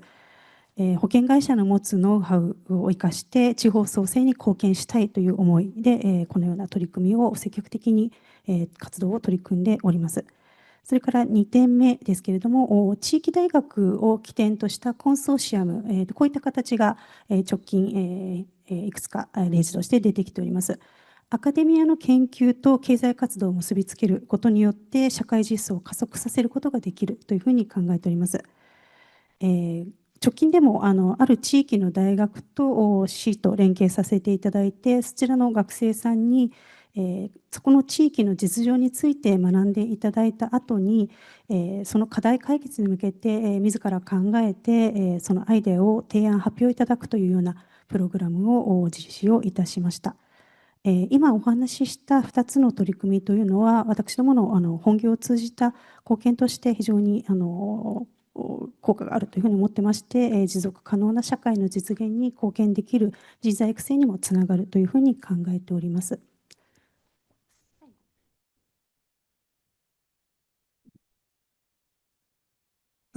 どうもありがとうございました。Thank you very much. Now I'd like to ask Inada-san from JICA to explain about your contribution to collaborate with the diverse actors. Yes, from the perspective of JICA, we feel that two things are very important in bringing together diverse stakeholders. One is capacity building, and the second is public-private platform. Thanks to the development of digital technologies, many parts of the world have easier access to best practices and bright ideas to formulate policies that address various agendas, including the triple crises. Unfortunately, very often in low and middle-income countries, implementation and enforcement are the bottlenecks to bring changes in the society and economy. So capacity building of both institutions and human resources, legal and legislative framework for implementation and enforcement, along with platforms to bring together knowledge and financial resources from both the public and the private sector are particularly essential in countries where resources are limited. So I believe that this forum, ISAP, has functioned as an effective platform to strengthen collaboration among diverse actors to advance sustainable development in the Asia-Pacific region. And JICA has a network of around 100 offices globally, and we hope to learn from the success of ISAP and create small communities of platform in countries of operation to advance sustainable development in partner countries, while simultaneously addressing the urgency and needs to cope with the triple crisis. Thank you. Thank you very much. Now I'd like to ask Bernardia. Thank you, Professor Takeuchi. There is no single actor can solve this problem. And I think this forum is also quite unique because we can see complementarity in the works. Like we have a private company, we have a development agency, we have a network of local government or association of cities and local governments. We also have research institutions. I think we really need to work much closer together, especially since, this is my opinion, I think the deterioration of environment has been in high speed compared to the good works that everyone has been doing. So how can we accelerate those changes? That's very important. And every actor has an important role to play. I also want to use this occasion to congratulate Japanese governments for coming up with resolutions, especially on this triple planetary crisis that will be released next year. And we have UN bodies that comprise of member states. We have United Cities and local government that comprise cities and local governments that include also, as I said, several other networks. We also have companies that are ready, like you guys. You all are ready to have investment in sustainable infrastructure and green transition, and also promote circular economy. And we also have research institutions. So in the paper that we are writing later, we will specifically say what each actor can play. And don't forget about civil society as well. Because when you talk about SDGs, 65% of SDGs targets are at the local level. If you don't include local governments, civil society, those 65%, and we already know the figure in Asia Pacific, we need another 32 years to reach SDG. So we cannot reach SDG by 2030. That's what data said. So let me conclude here by let's work together so that we can leave this planet, a better planet, to our next generations. Your grandchildren will be happy, so they will not reach 50 Celsius degree when you know the next generation will live. We cannot stand in this heat anymore. I was in Seville for 47 degrees in Spain. This is really, really something that, and we can do simple things. Just plant a lot of trees. This is something also Bangkok has been doing very well. I think when you go to Bangkok, you see a lot of greens. Jakarta also plan to have 1 million trees. This is just simple things. Yeah? You don't need to have a big plan, but you cannot do it. What you need is just do whatever we can do now. Don't wait until the next election. I'm talking this for the mayors, if any, but don't wait for the next election. Thank you very much. Yes, thank you very much. We still have some minutes, and so I would like to invite 1 or 2 questions from the participants, if you have.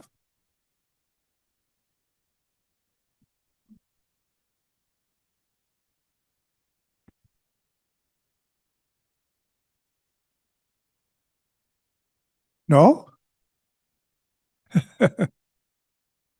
Come on. Sensei, I should ask them Yeah. why they are here. Maybe someone can answer that. What's your expectation from this ISAP? In case no question.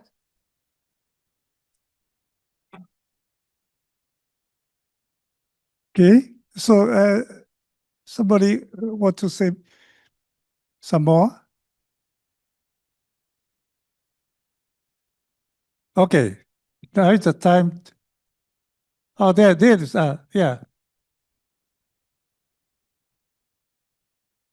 Yeah, thank you so much, panelists. I think one of the things that we're trying to do with today's ISAP is to also encourage young people to get involved in the sustainability movement and to work on synergies.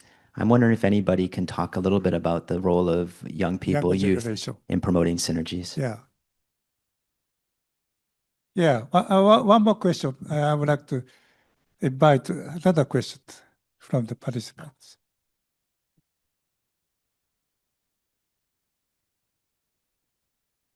Hi, good morning. My name is Mika. I'm from Singapore, but I now live in Japan.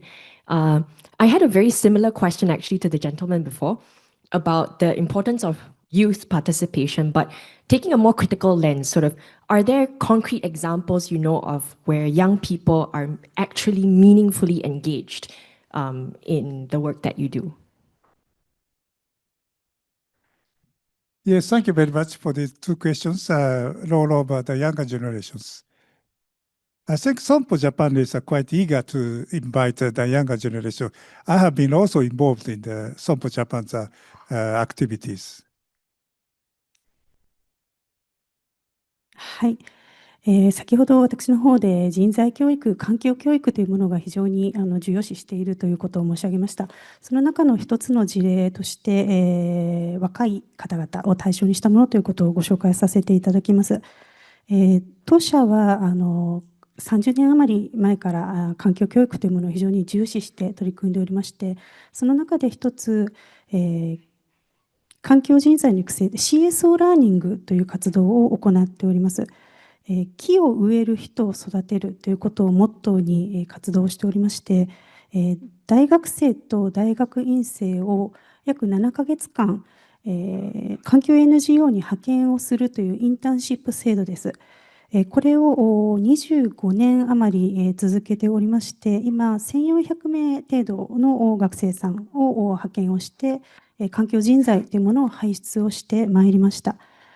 特にですね、あと2019年からはインドネシアでも展開をしておりまして、120名を超える学生さんがこれに参加をしてくださっています。こういった活動を通しまして、私ども保険会社ですので、もちろんその環境リスクに対する保証ですとか、それからこれから新しいリスクも生まれるかもしれない、そういったことっていうのも、そういったカバーに対しても求められるものというものは非常に広がっていくというふうに考えておりますけれども、私どもの歴史からずっと環境人材というもの育成を非常に重要視してまいりまして、そういったことによって、この環境問題に対して向き合える人材、対処できる人材というものを育てていく、それも企業としてできる最大の取り組みではないかと思って、ずっと継続をして取り組んでおります。はい、どうもありがとうございました。Thank you very much.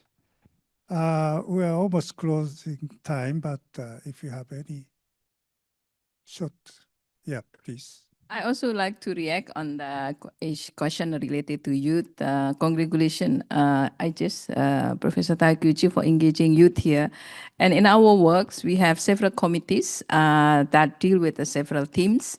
We have a Belt and Road. We have also ODA, how local government can access ODA. And for the young people, we gather young people and they discuss among themselves, and the result of discussion have been given to the local government leaders for possible implementations. And there is a plan to create also committee on young people, youth, we call it youth committee. We also have internship programs that come from France, from China, from South Korea to Jakarta, to our office. So we really like to work more with young people. Thank you very much. Thank you very much. Now we are almost the end of our session, and I would like to thank all three speakers, panelists, for your great contribution. So I would like to close this session. Thank you very much.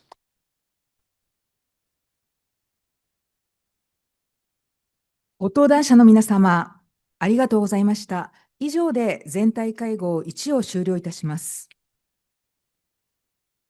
続いて、全体会合に COP30 に向けた提言、ネットゼロと持続可能な開発を実現するシナジーアプローチによる気候変動対策を開始いたします。はじめに、登壇者をご紹介いたします。駐日ブラジル連邦共和国大使館エネルギー環境農務部長エンヒケ・エレ様、シニアグローバル気候スペシャリストプルビ・メーター様、国際熱帯木材機関 ITTO 事務局長シャーム・サックル様、国連気候変動枠組条約UNFCCC 事務局緩和部市場・非市場支援及びステークホルダー対応課マネージャーペルマル・アルム・ガンピライ・カルヤニ様。カルヤニ様はオンラインでのご登壇となります。そしてアイジェスパリ協定6条実施パートナーシップセンター長小阿久津和久でございます。ここからの進行は、小阿久津和久が務めます。それでは、小阿久津センター長、よろしくお願いいたします。Thank you very much for introduction, and good morning to all of you. And also thank you very much for coming to ISAP. Again, this is a very important event to really make ourselves to think and then act. ISIS is a change agent So we want to change the society. We want to change the way how we live. So to do so, we need to work together. So of course, synergy is a very important topic, and that brings everybody on the same direction. So today, particularly in this session, we talk about more towards COP30 this year in Brazil. We have Brazil representatives, and actually the synergy is one of the important topic in this coming COP. And particularly, we will talk about this climate change and biodiversity, and also the desertification, and in terms of how we can put these into one context. So I also just want to a little bit introduction of our panelists. Of course, we have already introduced, but to make ourselves to be more know each other. So Henrique-san, actually, since 2023, he was in Embassy Brazil in Tokyo. And I'm sure Henrique-san will be busy towards COP30. But I think he'll be a very good focal point, particularly in the context of Japan and also climate change, COP30. And looking forward to working together, of course, not only just this is a starting point and how we're moving forward to 2030, the COP30. And next is Purvi Mehta-san. And so she actually going from the way from India. She kindly participated. But previously, she has also senior global climate specialist, the advisor for global growth and opportunities at Bill and Melinda Gates Foundation. So she has been worked, I think, more than 10 years in the Gates Foundation. And I'm sure you have played a very important role, especially like a COVID era, and also in many developing world, how to tackle the many critical issues that people are facing.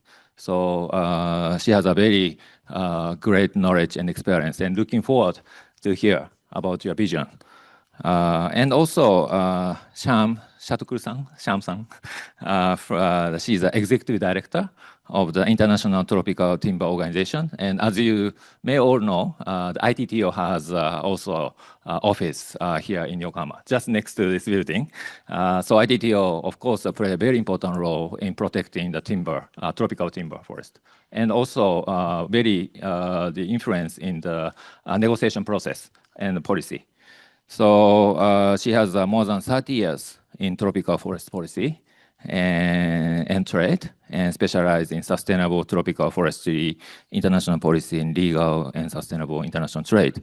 So I'm sure Sham-san will provide a lot of great insights in terms of forestry, biodiversity, and also interaction with the trade, which we are currently, this world is also being formed. So, and I understand the Perumal, please join in online. Again, Perumal is the UNFCCC Secretariat. Of course, UNFCCC is Secretariat is hosting COP30, maybe closely communicating with Brazil.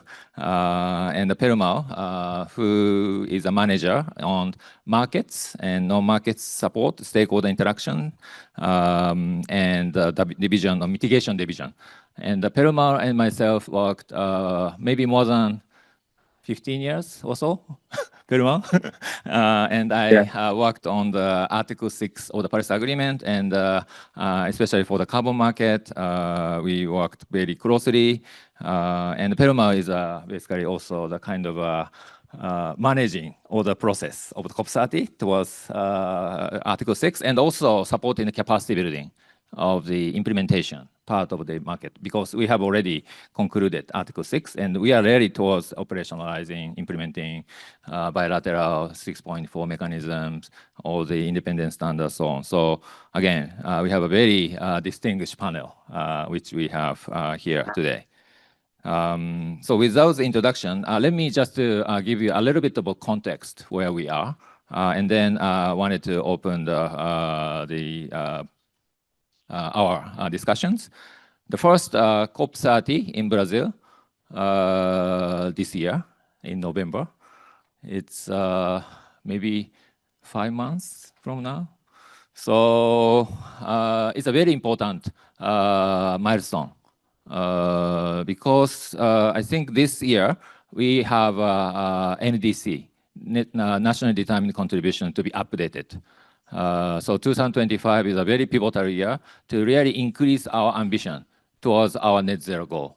So many parties are expected to update, and already many parties are updated, but also we are waiting for other parties to submit. So this year is particularly, we also see the NDC COP. So towards that end, last year we have a very important decisions, especially finance. So there is a 1.3 trillion by 2035. So that finance enables countries to make more actions. So, but the so-called how to get to that finance is also another important topic in this year's COP30. So, but at the same time, we are also discussing about how we are transitioning, so-called just transition.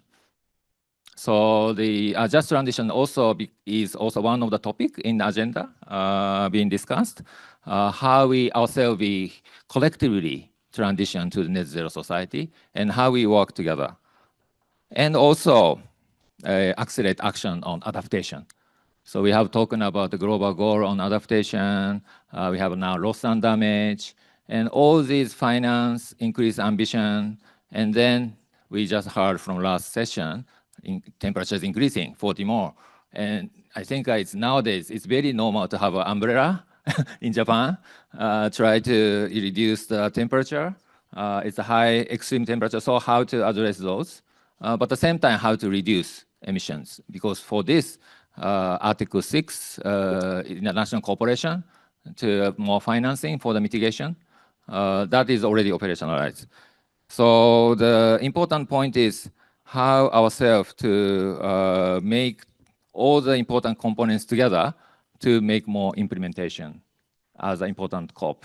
But at the same time, there could be several areas which we may need to think about, which is we are talking about climate change, but also talking about biodiversity, talking about desertification. So how we can collectively work together. So that's a topic of today. And I also just wanted to point it out, there is a recently released report by UNDESA and UNSC Secretariat, which called the Synergy Solution for Climate and SDG Action. So this was a report that was last year published. And in the opening remarks, we also heard the UNDESA and also discussing about the report of the Synergy report, more regional aspect. So now we are from the global to more regional and more country, or maybe more community level to discuss about those synergies. So that is a trend that we are seeing. So the first round, I wanted to, today I wanted to make a 2 rounds of questions. First is, wanted to hear with all the distinguished panelists about the vision of their approach of this synergy. And then next question, wanted to hear about your experience of any gaps or issues or success stories. At the same time, I want to hear about how we ourselves moving forward towards COP and beyond. So first round, I want to ask to the more about the visions of the and roles needed, the synergies in climate actions heading into COP30. So first, because this is towards COP, and we have a UNES Secretariat, Perma. And again, thank you so much. I know it's an early morning in Bonn, Germany. But Perma, I wanted to ask first of you. So from your UNESCCC perspective, what are the key ongoing initiatives or discussions aimed at strengthening the synergies between climate action and broader sustainable development? So, Perma, floor is yours. Thanks a lot, Kazu. Thanks for the invitation. And from the UNFCCC perspective, the GST outcome will be a key driver of integrating climate action with the SDGs. it explicitly recognizes the need for a holistic, integrated approach and calls on parties to undertake actions that simultaneously address the climate change, promote sustainable development, and eradicate poverty. It also provides a powerful political mandate to break down the silos between climate and the development planning. In addition, the Just Transition Work Program is also an important mechanism for achieving synergy. It directly links the climate objectives of transitioning to a cleaner economy with the socioeconomic objectives of ensuring a decent work and social inclusion. Then having you said as an introduce to me as from Article 6 and its relationship, we also see that this is a key tool for achieving the NDC and enhancing the ambition, which also enables a voluntary cooperation amongst the parties. And from the Paris Agreement crediting mechanisms perspective, it not only offers an effective mitigation opportunity, but also to help in advancing the sustainable development priorities of the host parties or the countries in which that the mitigation outcomes are undertaken. Over to you. Thank you. Yeah, thank you, Perumal. To mention about the GST is a global stock take, which was adopted in 2024 to increase NDC. So global stock take. So Paris Agreement has a kind of a cycle to enhance. So first we do stock take where we are. That is called the global stock take, which was in 2024. And then based on that stock take, we will think about how we can move on. So that's why global stock take 2024 and then 2025 is an NDC year. So Perumal mentioned about the global stock take also incorporates those other elements, not just only climate aspect. And also this year, we are also discussing the Just Transition. This is also the important Just Transition Work Program, which also encompassing different aspects of the social economic objectives. So that is also the kind of the window of opportunity to enhance from the climate negotiation point of view to kind of bring into other areas. So, but just wanted to supplement to our audience here. So, but thank you very much. So now moving on, Henrique-san. So we understand that synergy is one of the key priorities for this upcoming COP.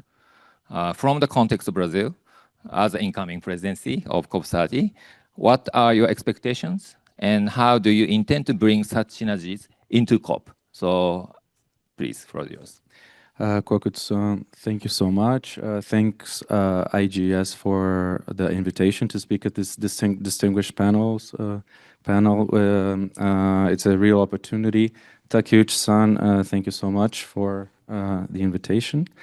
So of course, maybe taking one step back, I was reading this morning actually the report that you mentioned by Ondesa about the synergies that are possible between SDGs and the climate agenda.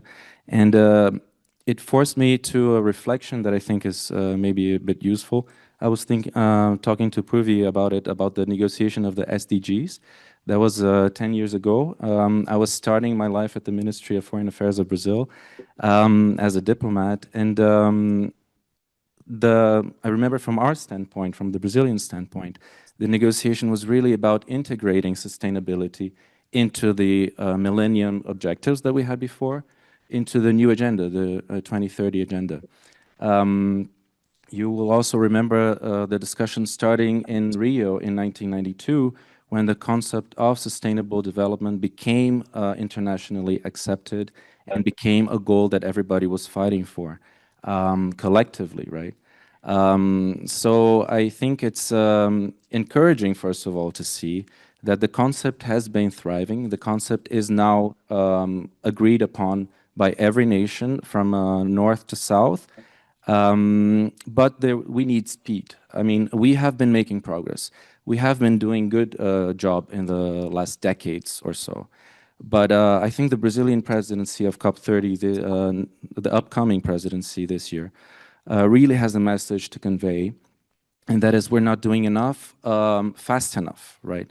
I think in the previous panel, we were discussing a little bit about the ability to deliver fast and to show results faster. And I think that is probably the key message. I think that all my colleagues at the panel here will be speaking about, and hopefully supporting the Brazilian presidency towards this collective goal, right? And synergy comes right into that because, of course, when you have a big problem, and that is climate change, it's cross-cutting through every sector of the economy. You need to create the silos approach to be able to actually just address the problem, understand it, and know where it's coming from and try to act. But once you start moving ahead, years upon years, you realize that actually the silos approach can help you understand better the problem. But to act, you need to break the silos again.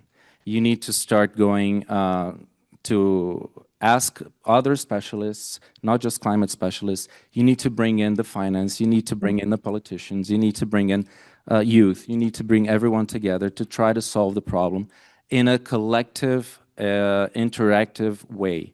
So this is, I think, the moment the world is going through right now. We understand the problem.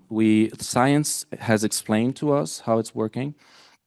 Actually, unfortunately, we are suffering the consequences of the problem, and it's becoming more and more clear every year.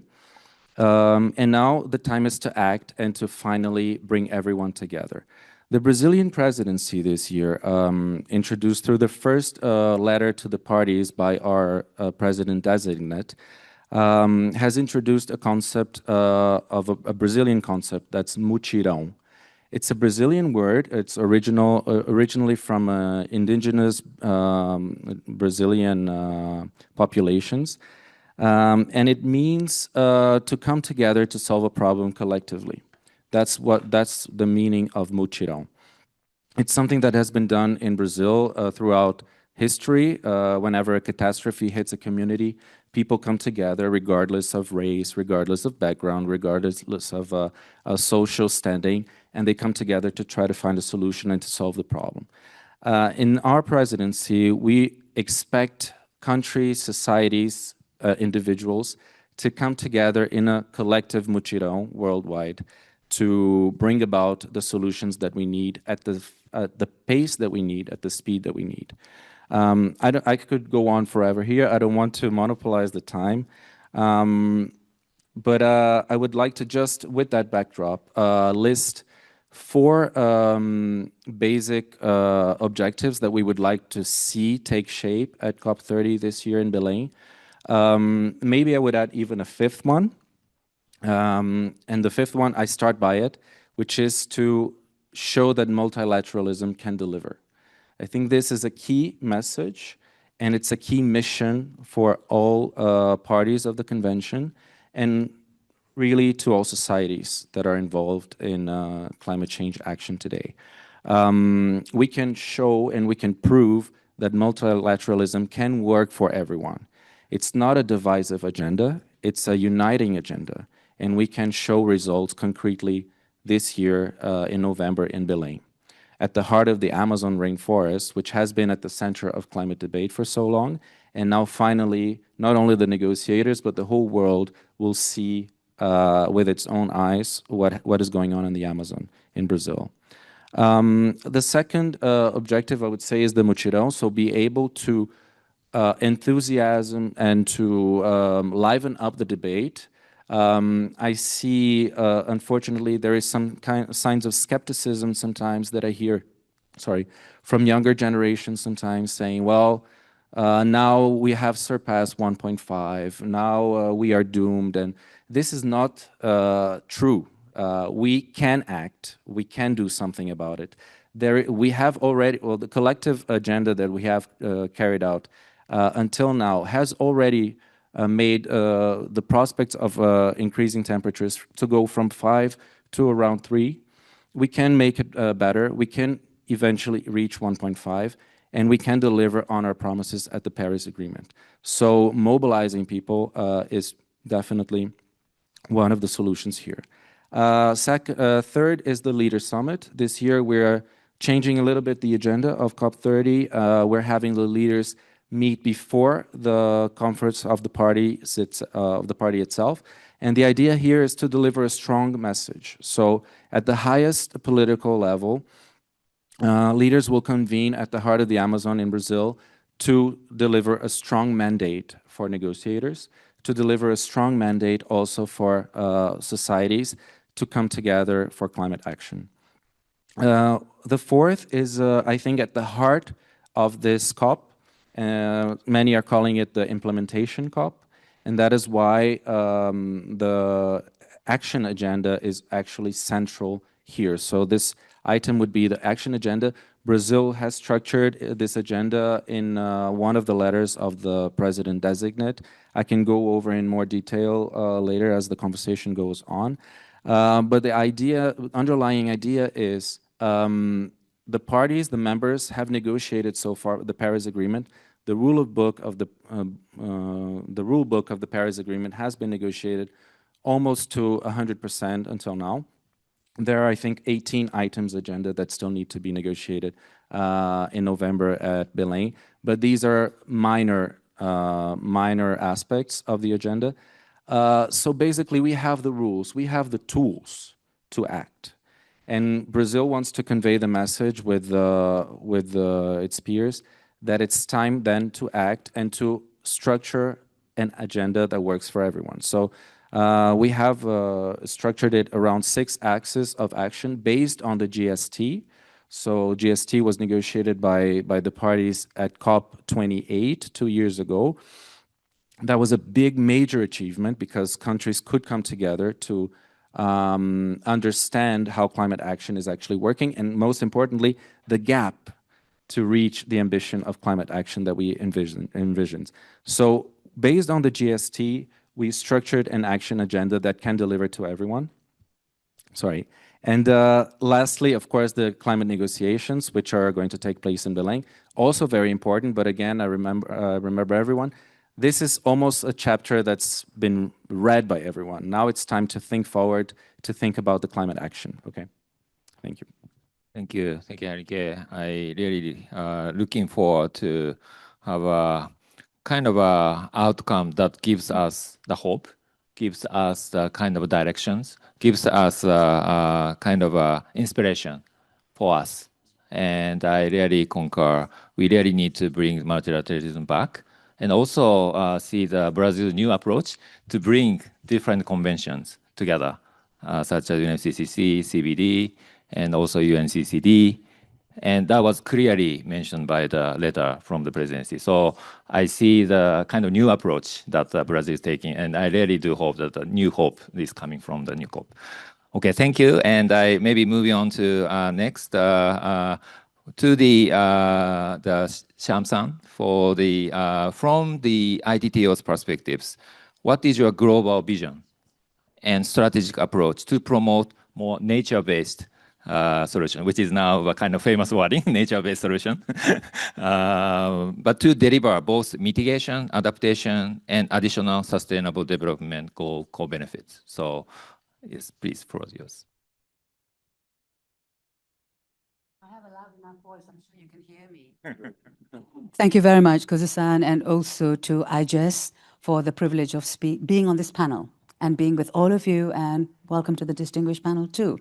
Now, the ITTO, who are we? The International Tropical Timber Organization, established nearly 40 years ago, consisting of 76 member governments, almost a 50-50 balance between consumers and producers of forests and forest products.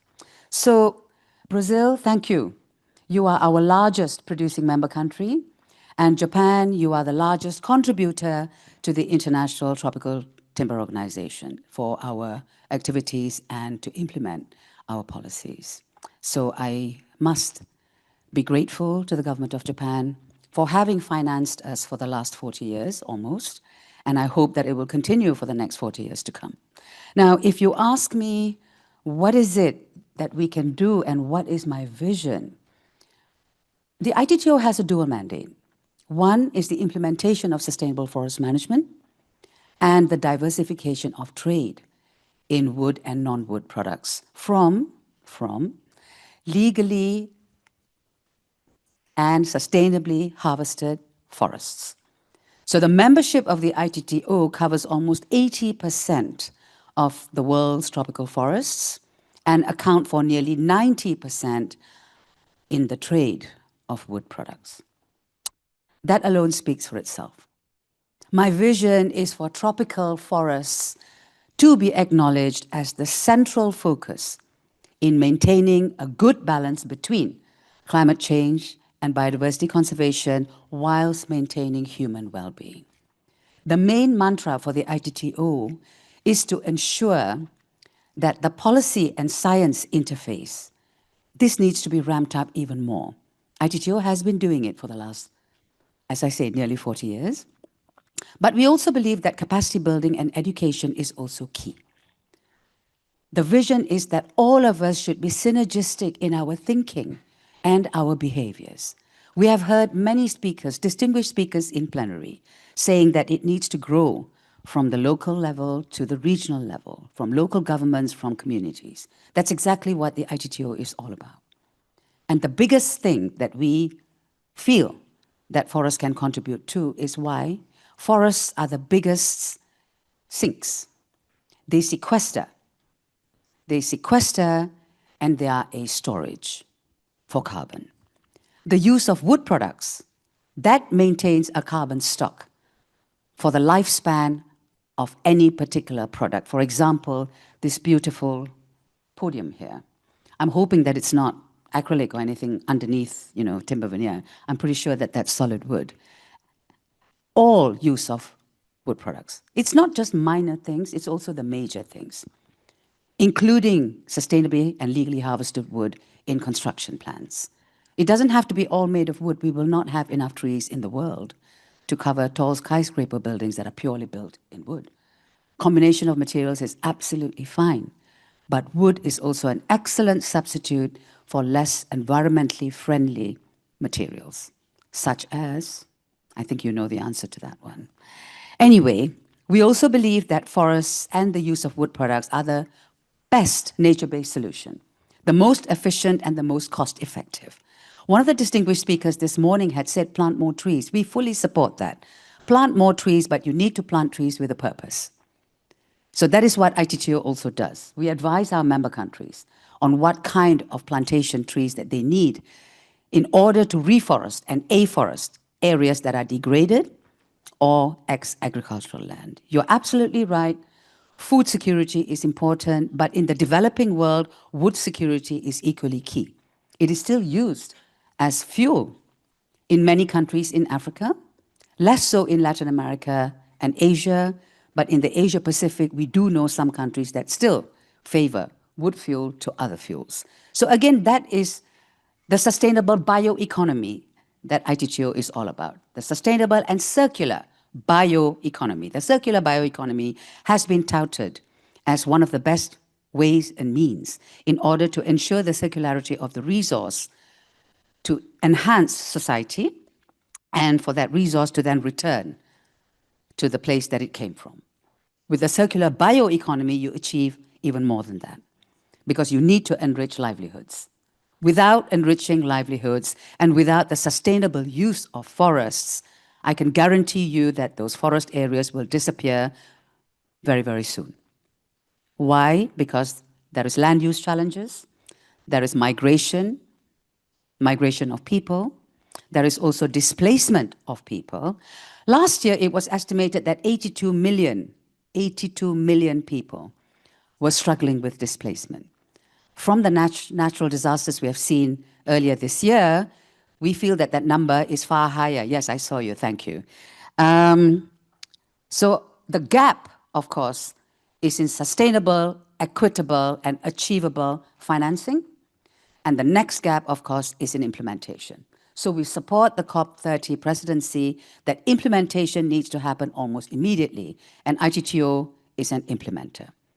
So thank you for that. I hope that helped Thank you. Thank you very much. And really, in the context of climate change and also biodiversity, we have called a RED Plus, reducing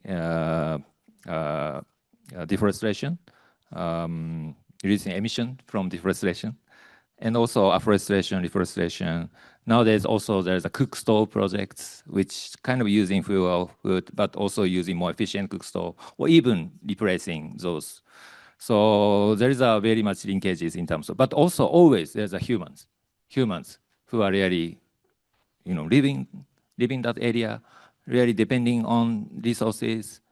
So it's quite important to really work on the ground and what's their people's views and how we can help to sustain.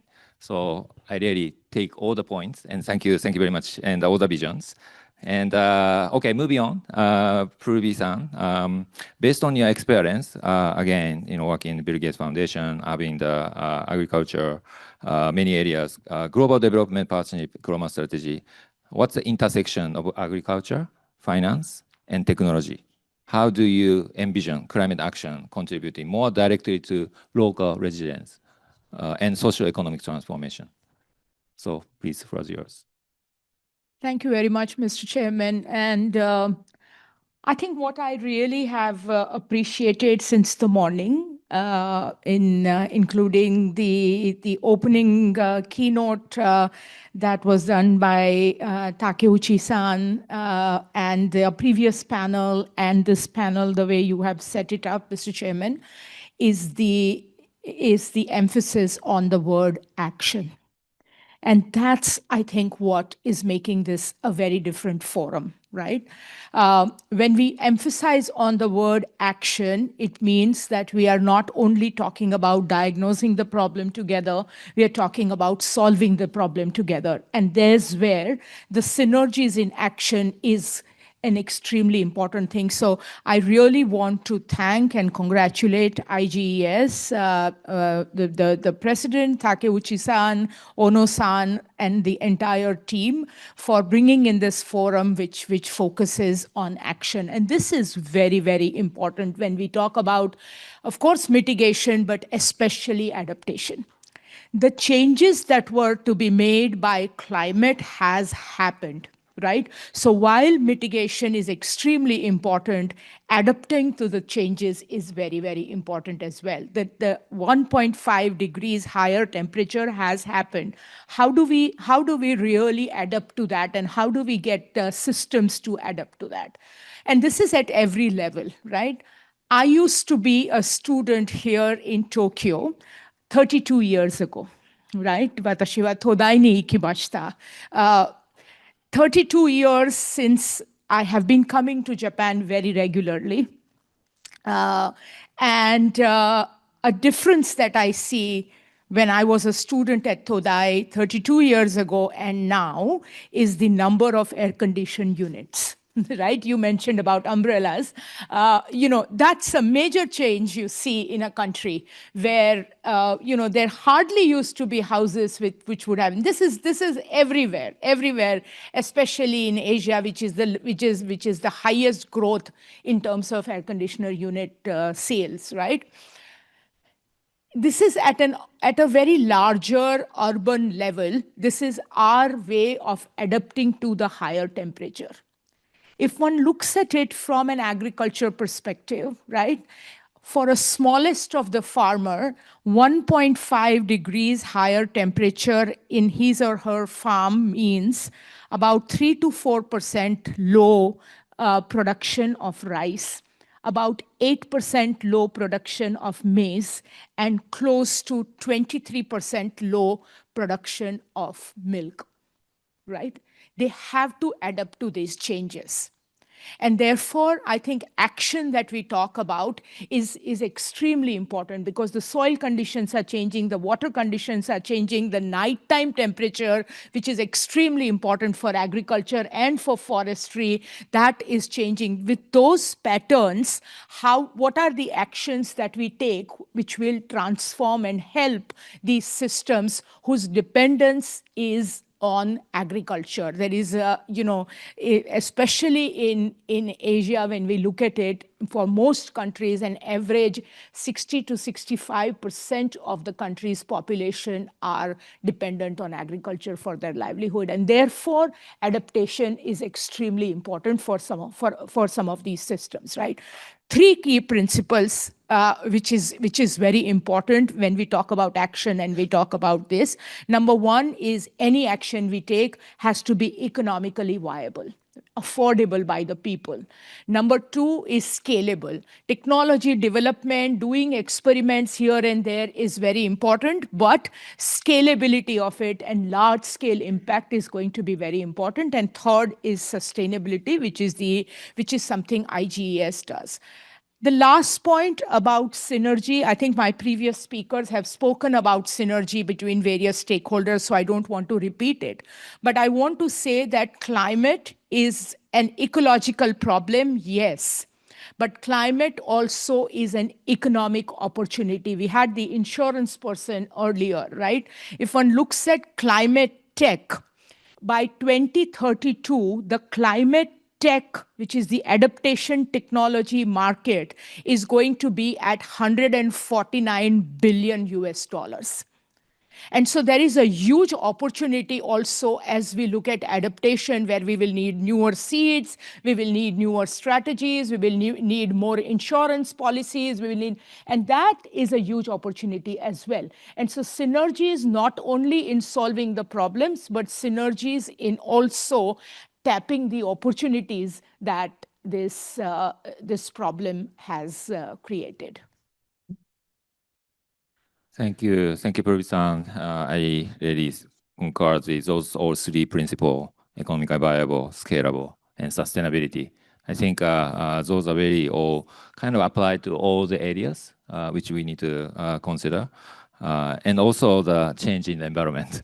That's clearly see those change where we are. So in that context, I think adaptation is really kind of the main kind of issue that we also need to mainstream in our synergy approach. So again, moving on, hearing all the important visions, and the next important question, how we ourselves moving forward. So how we can make a kind of concrete actions, what are the gaps, and maybe not just only long term, maybe towards COP, we have 5 months, what we can do, and even beyond COP, what we can even further do. So I'd like to hear all your kind of way forward and messages to all the audience and also global. So first, I'd like to maybe back to Perumal for your screen. Again, thank you again, Perumal, back to with your new also close. And so what is your kind of a suggestion or way forward, how to make this synergy in the UNFCCC context or negotiation context or even implementation of the UNFCCC context? So first, Perumal, floor is yours. No, I think thanks, Kazu. No, I just put an overcoat. I haven't changed the dress. So I think one of the synergies I think we see is in terms of the new coin word term that you said in terms of nature-based solution. And I think the nature-based solution and integrating the ecosystem-based approach can theoretically address both mitigation and adaptation, while also delivering the necessary co-benefits. These have a great potential as a synergetic approach, linking both the climate action and to that of the development priorities within the NDC development and implementation context. This holistic approach can overcome a key gap or challenge faced by countries in implementing their NDCs. A common prioritization challenge. This holistic approach can also demonstrate the multiple wins from a single investment, making the climate action more attractive and impactful across the various diverse national development agenda. As I indicated earlier as well, I think from a very practical perspective, coming from the UNFCCC Secretariat, I would also see that the Paris Agreement crediting mechanism allows the host parties also to identify the type of the actions that they wanted to undertake and pursue in accordance with their own national perspectives and sustainable development priorities. Unlike from the previous systems, now decisions are also have identified, like we heard from Purvi earlier, in terms of looking at the adaptation. So even the mitigation co-benefits that arises from adaptation action can be recognized, through which there could be a channel of climate finance that could flow through. I should be very careful of using the term climate finance, but kind of finance, whatever you call it as, that finance could be mobilized through these actions. And then I also believe that the report that we have identified from the report that the DESA and UNFCCC did together, it's also quite an effective pathway forward in terms of highlighting the different co-benefits of the synergetic action, such as the health outcomes, job creation, increase in food and water security, and also transitioning to a clean energy can prevent the premature deaths from air pollution, and investing in an efficient building and can create millions of jobs. So from a practical implementation perspective, I do see that this formal integration into the national commitments as a necessary next step forward, and to move towards ad hoc synergies and formally embedding integrated climate development into the national international framework would help in moving forward in a practical way. NDC, LT-LEDs, and NAPs are some of such vehicles, and synergetic action should always become the required component of these national commitments, and then subsequently to the reporting from a practical perspective. Thank you, Perumal, mentioning about the UNFCCC point of view, particularly Paris Agreement creating mechanism being now operationalized. And as you rightly mentioned, that this creating mechanism is a carbon market mechanism under the UNFCCC, and be operationalized now. And now the new methodology is being proposed. So one thing you can do is you can use the credit, or you can invest into the credit to make those maybe nature-based credit happen. Nature-based projects or more co-benefit projects, including that. So this PACM also provide the adaptation benefit through the share of proceeds to the adaptation fund. So some concrete actions. Already we have a tools, as rightly mentioned by Henrique. So we can look at those tools. One of the tools is a Paris Agreement credit mechanism or bilateral credit mechanism by Japan or Sweden, Switzerland, already taking place those is. And already we have a voluntary carbon markets is operating, which also, once they are authorized, could be used towards NDC. So maybe looking at these elements, maybe the PACM is also one element which UNFCCC can offer. So then moving on, Henrique-san, yeah, for your practical suggestions, how we can move forward, and also any kind of experience that from Brazil side. Okay. Thank you again. So I was thinking of a very concrete example that Brazil would like to bring about for this year's COP. That is at the intersection between biodiversity and climate, and but also, I mean, you can choose the impacts that's going to have a worldwide, and it's also related to forests, which was obviously IT2 is very active in that, and sustainable use of forests.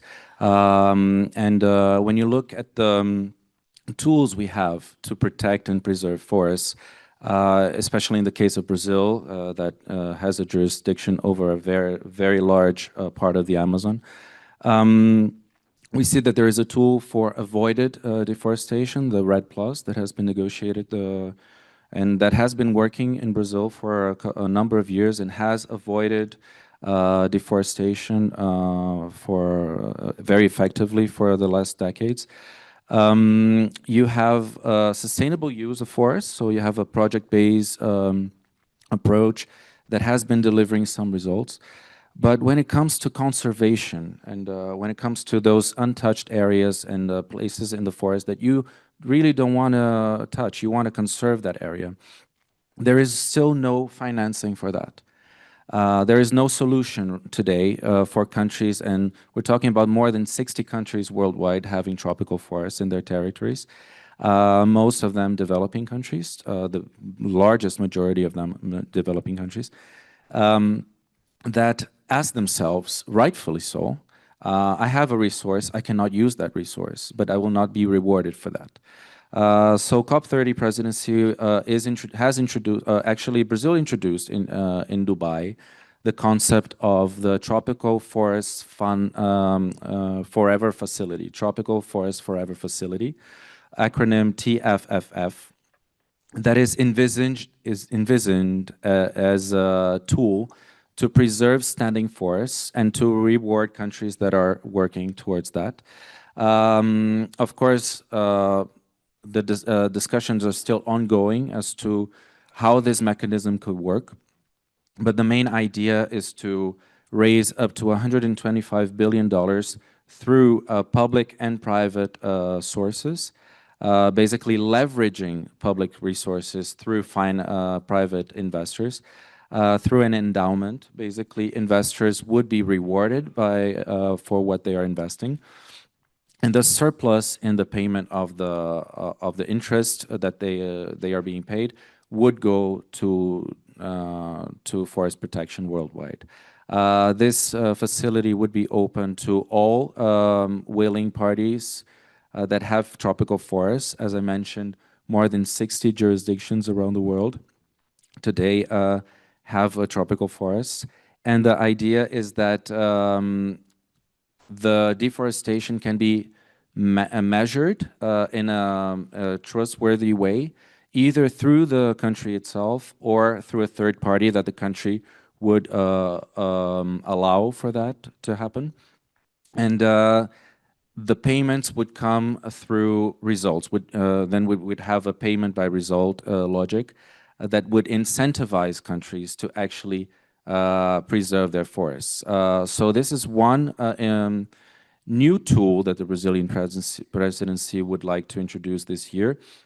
We hope to have the facility operational by November this year, and we are inviting countries around the world to participate in the initiative, both from developed nations group, also from developing group. We have been having very positive feedback so far. At the London Climate Week this year, countries from Europe and other continents have shown interest and support for the initiative. And also at the BRICS Summit this year in Rio de Janeiro, BRICS countries, India, China, and other big economies have also supported the idea. So we're very positive, very optimistic about the outcomes for this initiative. Thank you, Henrik-san, too. I think really identifying the specific tools is very kind of first point to really make it action, so that you can engage, or you can finance, or you can part of it. So I think maybe that's also a very important point of entry point, of where those entry point. And I also wanted to mention the conservation forest, but also we are now diversifying a lot of portfolios, even like a blue carbon, that's areas, ocean, that related to climate change, also circular economy, there's a plastic waste issues related. And also we are also hearing many agriculture area.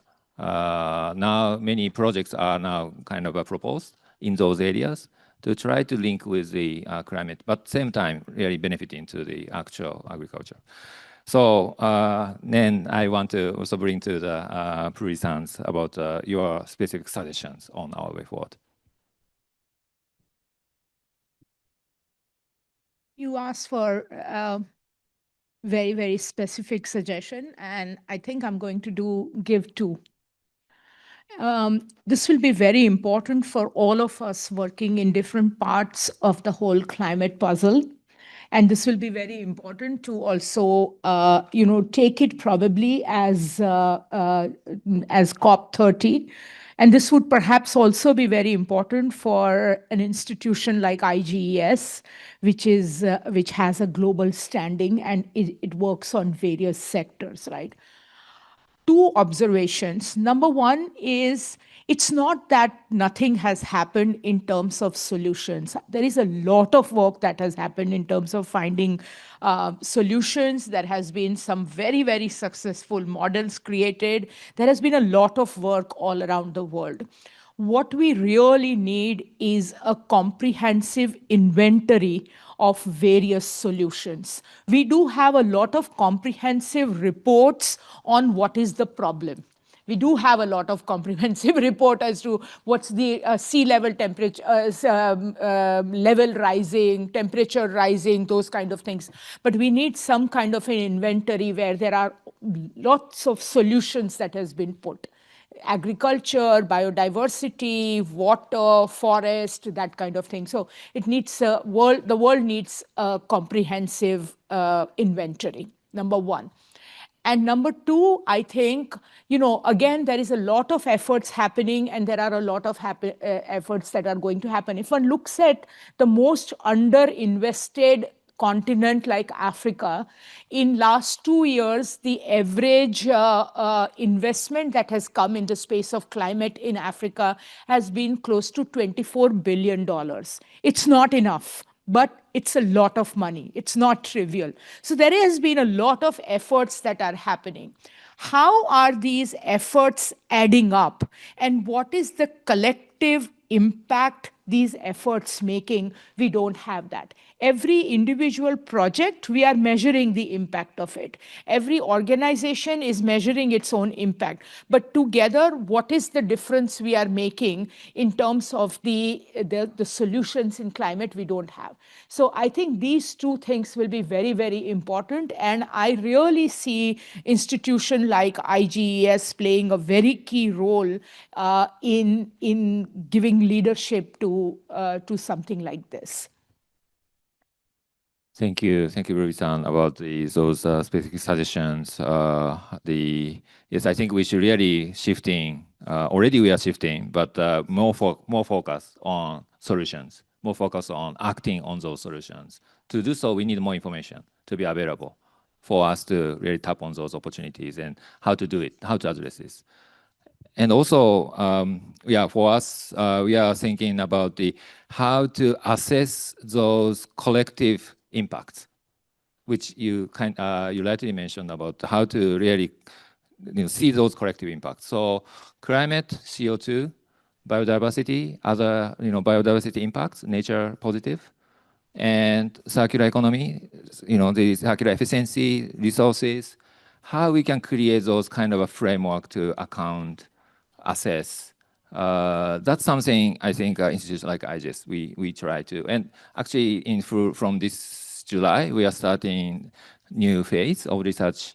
And through this, we have a climate change unit, circular economy unit, biodiversity unit. We are trying to make together to really creating impact. And one of the things I'm really thinking about is really creating more like common accounting or common evaluation assessment. The way, okay, then we impact in biodiversity. I mean, like climate change, the carbon market. Then what is other impact? Of course, there's another, and then collectively, to what extent we are really doing it. I think that's really important. More like we need some methodology. We need some kind of accounting. We have already several accounting methods.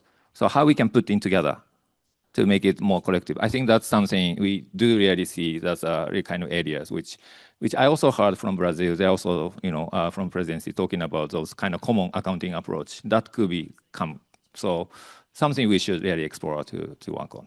So last but not least, the Sham-san, your also specific proposals or way forward, and also other ITTO, how you are engaging and impacting.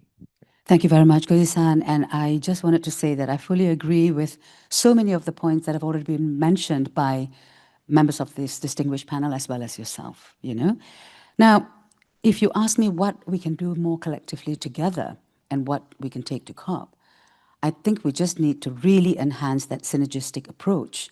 And Pruvi, you said that we need an inventory. I fully agree with you. Forests have been around for longer than any of us in this room, actually. But what impact does forests have on the world is something that the world started looking at, which culminated in the Rio Convention in 1992. But since then, forests have taken a backseat to all the other discussions on biodiversity conservation and climate change challenges. But as we said earlier, from those challenges, we also have opportunities. Forests actually can provide the solutions to biodiversity conservation, regardless of whether it is in a totally protected forest area or whether it is in a production forest area. ITTO has done work on that, and the biodiversity levels inside a production forest actually does not reduce significantly because the forest is being sustainably harvested, it's not being clear felled. These are the key messages that I think we need to put out to the larger audience for them to actually appreciate how central forests are to everything that's going on to all of us around the world today. Now, I also very much appreciate the Brazilian COP presidency taking forward the Tropical Forest Forever facility. I wish them all the very best because in every move to create a new funding arm, it always takes a very long time. I dare not put a timeline on that, but what we can also do together, all of us, is to actually persuade some of the climate finance to be channeled into forests. Climate finance has increased tremendously. They're talking trillions. I can't even count how many zeros that is. Trillions and billions of money and funds that are going into climate finance. And Koji-san informed us earlier that it's X billions or X trillion by the year 2035. I don't think we have time to wait. Action needs to be done now. And I think together all of us can synergistically push for action that is economically viable, of course, replicable and scalable, because that is the mantra under which ITTO projects and ITTO operates. It needs to be replicable and scalable. So from something very local, which we implement for less than $100,000 US, it can be scaled to become a national aim. So these are the things that we need to think about. There's no need to reinvent the wheel, really. You know, I think everybody in this room, you're all fairly intelligent human beings, and some of you have been through more cycles in the cycle of whatever's going on. Some of you are much younger. We fully appreciate that youth need to understand where they need to go next. And this is another thing that we need to push together at COP30. Thank you. Thank you. Thank you very much. We are towards the end of this session. And I like to kindly mention 3 important key takeaways from my point of view. Again, first is, so this year, 2025, is 10 years after Paris Agreement, 2025, 10 years. And also 20 years after the Kyoto Protocol entered into the force in 2005, 20 years. And also, and this year, in COP is held in where the 1992 Rio Earth Summit was held, and then back to Brazil in COP30 to bring this another kind of upgraded agenda, which is, of course, we are talking about this environment issues, global environment, but with more in a comprehensive way. So this is very important. So it's a very important momentum, which we also expect this year. And this year's COP is implementation COP. We finalized Article 6, were long negotiation years, but now we have finished last year. And as Henrique-san mentioned, we have done most of the rules. So we are really focusing on implementation. How to implement, I think that's a really important topic for this year. And for that, we have a lot of opportunities, but at the same time, how to put together to make action. That's a very important COP for implementation action. And the last but not least, I think a synergy is an important topic that we all now are aware, maybe towards COP and also beyond. So kind of having all the agenda items together and then implementing beyond, creating some kind of political momentum, milestone, maybe work program. I think that's really, we wanted to ourselves to think about how to put together to make it happen. So with that, thank you very much for all the distinguished panelists, and as well as the Paloma from Bonn. And thank you very much for listening. And looking forward to today's morning and afternoon session. Thank you. Thank you. 登壇者の皆様、ありがとうございました。以上で全体会合2を終了いたします。続いて、全体会合3、レジリエントでネットゼロな ASEAN に向けた公正で包括的な移行を開始いたします。はじめに、登壇者をご紹介いたします。ASEAN 女性と子どもの権利保護促進委員会 UGWC タイ代表、チェラ・ロンコン大学アジア研究所アジア移民研究センターディレクター、ラチャダ・ジャヤグプタ様。ASEAN エネルギーセンターエネルギーモデリングと政策企画課シニア研究員、アンビア・アブドラ様。国立環境研究所社会システム領域領域長、増井俊彦様。そして、IGES 戦略マネジメントオフィスシニアリサーチマネージャーレンズファシリテーター、有野陽介でございます。ここからの進行は、IGES 有野が務めます。それでは、有野さんよろしくお願いいたします。Thank you very much for your kind introduction, and also thank you very much for gathering together. We'd like to welcome you, and we are grateful that we have you to discuss the ASEAN's future by gathering we from the viewpoint of Japan, as well as many other Asian countries, including ASEAN. So may I go on to our framing presentation as an opening remark. This session is we will be digging deeper into the just and inclusiveness in terms of the net zero transition of the energy sector, and as well as the other land sector, also including adaptation related areas.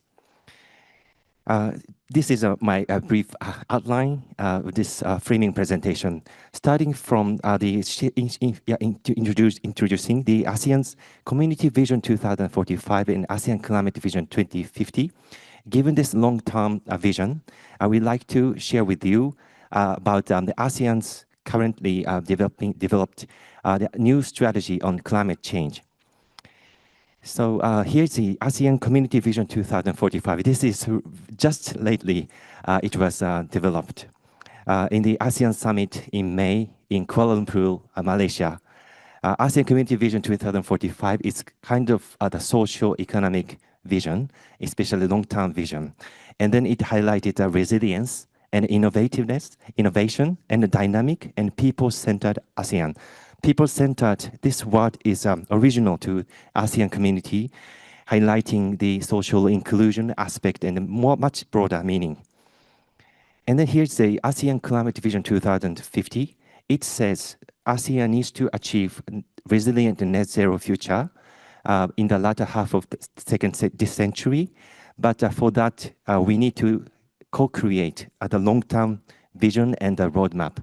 That is how ASEAN's Climate Change Strategic Action Plan 2025 and 2030, we call it ACC-SAP, or ACSAP is now under development, led by ASEAN Secretariat Environment Division. This is the overview of the ACC-SAP, or ACSAP. We have the ultimate objective of achieving sustainable development, solidarity, and peace, given the geopolitical tension in the world. And then as an outcome, acceleration and mainstreaming climate change action. And then ACC-SAP will be developed by early next year. So now intensive discussion, internal process is ongoing. ACC-SAP has two key points. One is the guiding principles that are connected with the ASEAN Community Vision 2045 and Climate Vision 2050, including social inclusion, synergy, and also the science, resilience, adaptability, and sustainability. And then net zero to mitigation to net zero, adaptation to the climate impacts, so adaptation for resilience, and the synergy is our main focus of this project and this new action plan. And then the key sector, the energy sector. Today we invited Dr. Ambia from the ASEAN Center for Energy and also Dr. Masui from the NIES Japan. And then Dr. Rachada is the social inclusiveness expert. And here is the output of the IJES research project working for the ASEAN. And then we came up with 7 principles and 7 recommended actions. Please allow me to highlight science-based policy making, and also synergy, and lastly, the social inclusiveness. This is an image of the design of how to design the synergized policy. The key point is by understanding local conditions and especially vulnerability and the resilience of the local community and the people. And then by enhancing the inclusiveness, will be enhancing the resilience of the community. That will be giving positive impacts to sustainable development outcomes as well as climate change outcomes. And then all relevant policy makers are able to come up with a harmonized and synergized policy given the understanding of the local community's resilience. So the participation at the beginning, at the beginning of the policy planning will be the vital importance. This is the chronological order of the 7 recommended action, and this was been shared with the ASEAN Working Group on Climate Change 2 months ago. Let me wrap up my framing presentation. Here is the overview of this session. This session has two-folded, and first one is a presentation for each one, and then we will go into panel discussion. We like to highlight the current status of ASEAN's social inclusion, especially gender equality aspect, and secondly, energy sector's efforts to make the energy transition more just and inclusive. And lastly, we like to highlight the scientific base, the importance of that and for the policy making of the net zero transition. Thank you very much for your attention.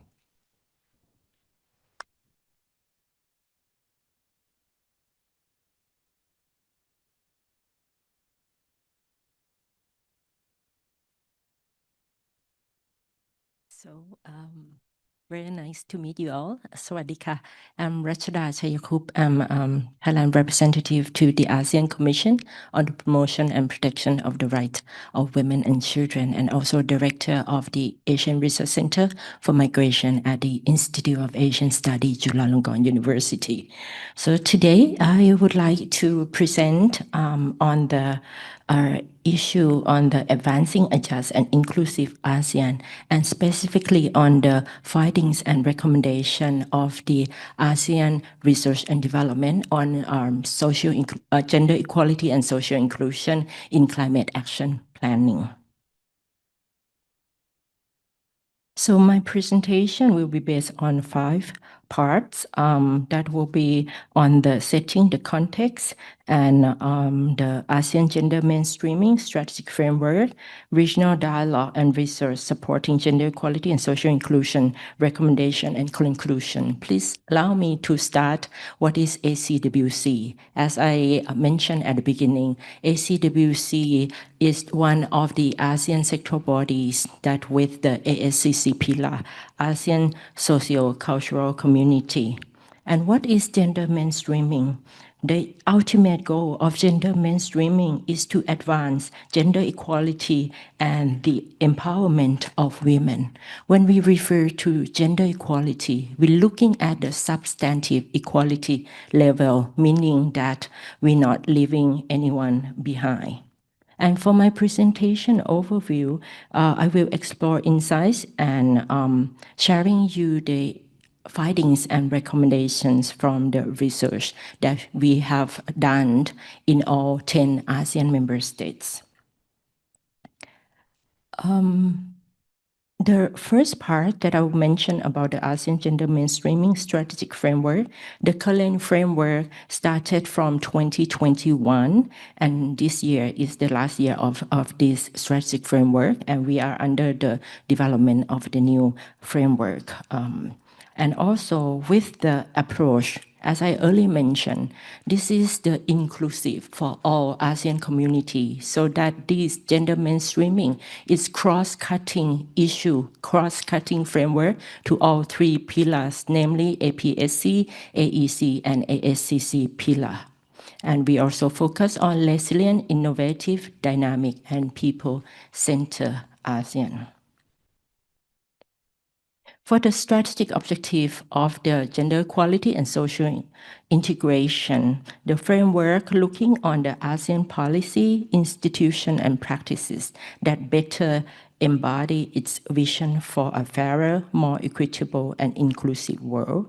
And these involve strengthening the capacity of relevant ASEAN sectoral bodies and the ASEAN Secretariat to integrate gender mainstreaming into their policies, programs, and internal operation.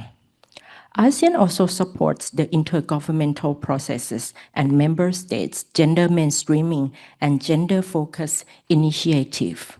And these also involve facilitating knowledge sharing, providing technical assistance, and fostering partnerships to strengthen national efforts in promoting gender equality. You can see that this strategic objective doesn't only focus on the ASEAN sectoral bodies, but also open and welcome other strategic partners or stakeholders to also work with ASEAN.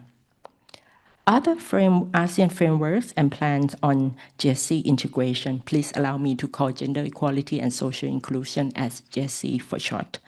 The Declaration on ASEAN 2045, Our Shared Future, also mentioned about GSC. And ASEAN Community Vision 2045, ASEAN Socio-Cultural Community Strategic Plan, ASEAN Gender Mainstreaming Strategic Framework, also ASEAN Economic Community, and ASEAN Regional Framework on Protection, Gender, and Inclusion in Disaster Management 2021-2025. And you can see that most of the ASEAN sectoral bodies' work plan also ending this year. This is a very good opportunity where we can work together and develop the new plan together. For the project that I earlier mentioned that we implemented with all 10 ASEAN member states, we have divided the project into two phases. The first phase focused only on the Mekong region that covering Cambodia, Laos, PDR, Myanmar, Thailand, and Vietnam, and second phase covering the rest of the ASEAN member states. Currently, we have the final draft report, and now we're in the process of circulating for all ASEAN member states for their endorsement. The methodology that we implemented are the qualitative research methodology and also the primary data that through the interview and also group discussion by national researchers of all 10 ASEAN member states, and also validation workshops where we invited all our stakeholders to also participate in the validation workshop. For the project, as I earlier mentioned, that covering the 2022 to 2025, because of the time limitation, so I will go to the findings. The key insights from the implementation that the findings are starting with the challenges first on the lack of disaggregated data, and also on the policymakers and relevant stakeholders in the climate change sector have limited awareness and understanding of GSC. Those who are expert on GSC, they understand GSC. Those who are the expert on climate change and environmental issues, they are the expert on this area. And as we understand, we need a synergy and also the inclusiveness that the interdisciplinary should also emphasize. Another opportunities, and we can see that and good practices.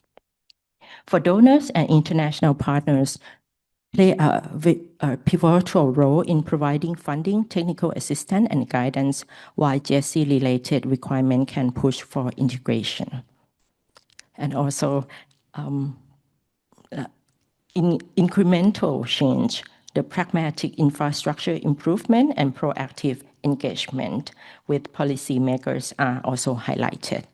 Last but not least, you can also refer to my presentation as well. This is the state of implementation of GSC integration, and that also focus on the inclusiveness, on the gender equality issue, also including the children and youth, persons with disabilities, and of course with the ethnic communities, and also with the indigenous group. For the recommendation, we also had in the report for decision and policy makers, and also for the civil society actors. And I do believe that during our discussion, we can further elaborate more on the recommendations. Thank you very much for your kind attention. Thank you very much, Dr. Jayagupta. May I ask Dr. Andia, may we hand over to you? Thank you.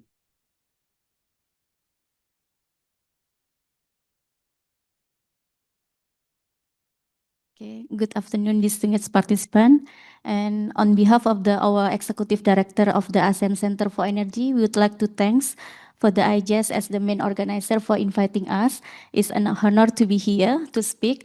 So my today presentation will be on the theme of the second ASEAN Plan of Action for Energy Cooperation that was endorsed during last year annual Ministry of ASEAN Ministry of Energy meeting in Lao PDR.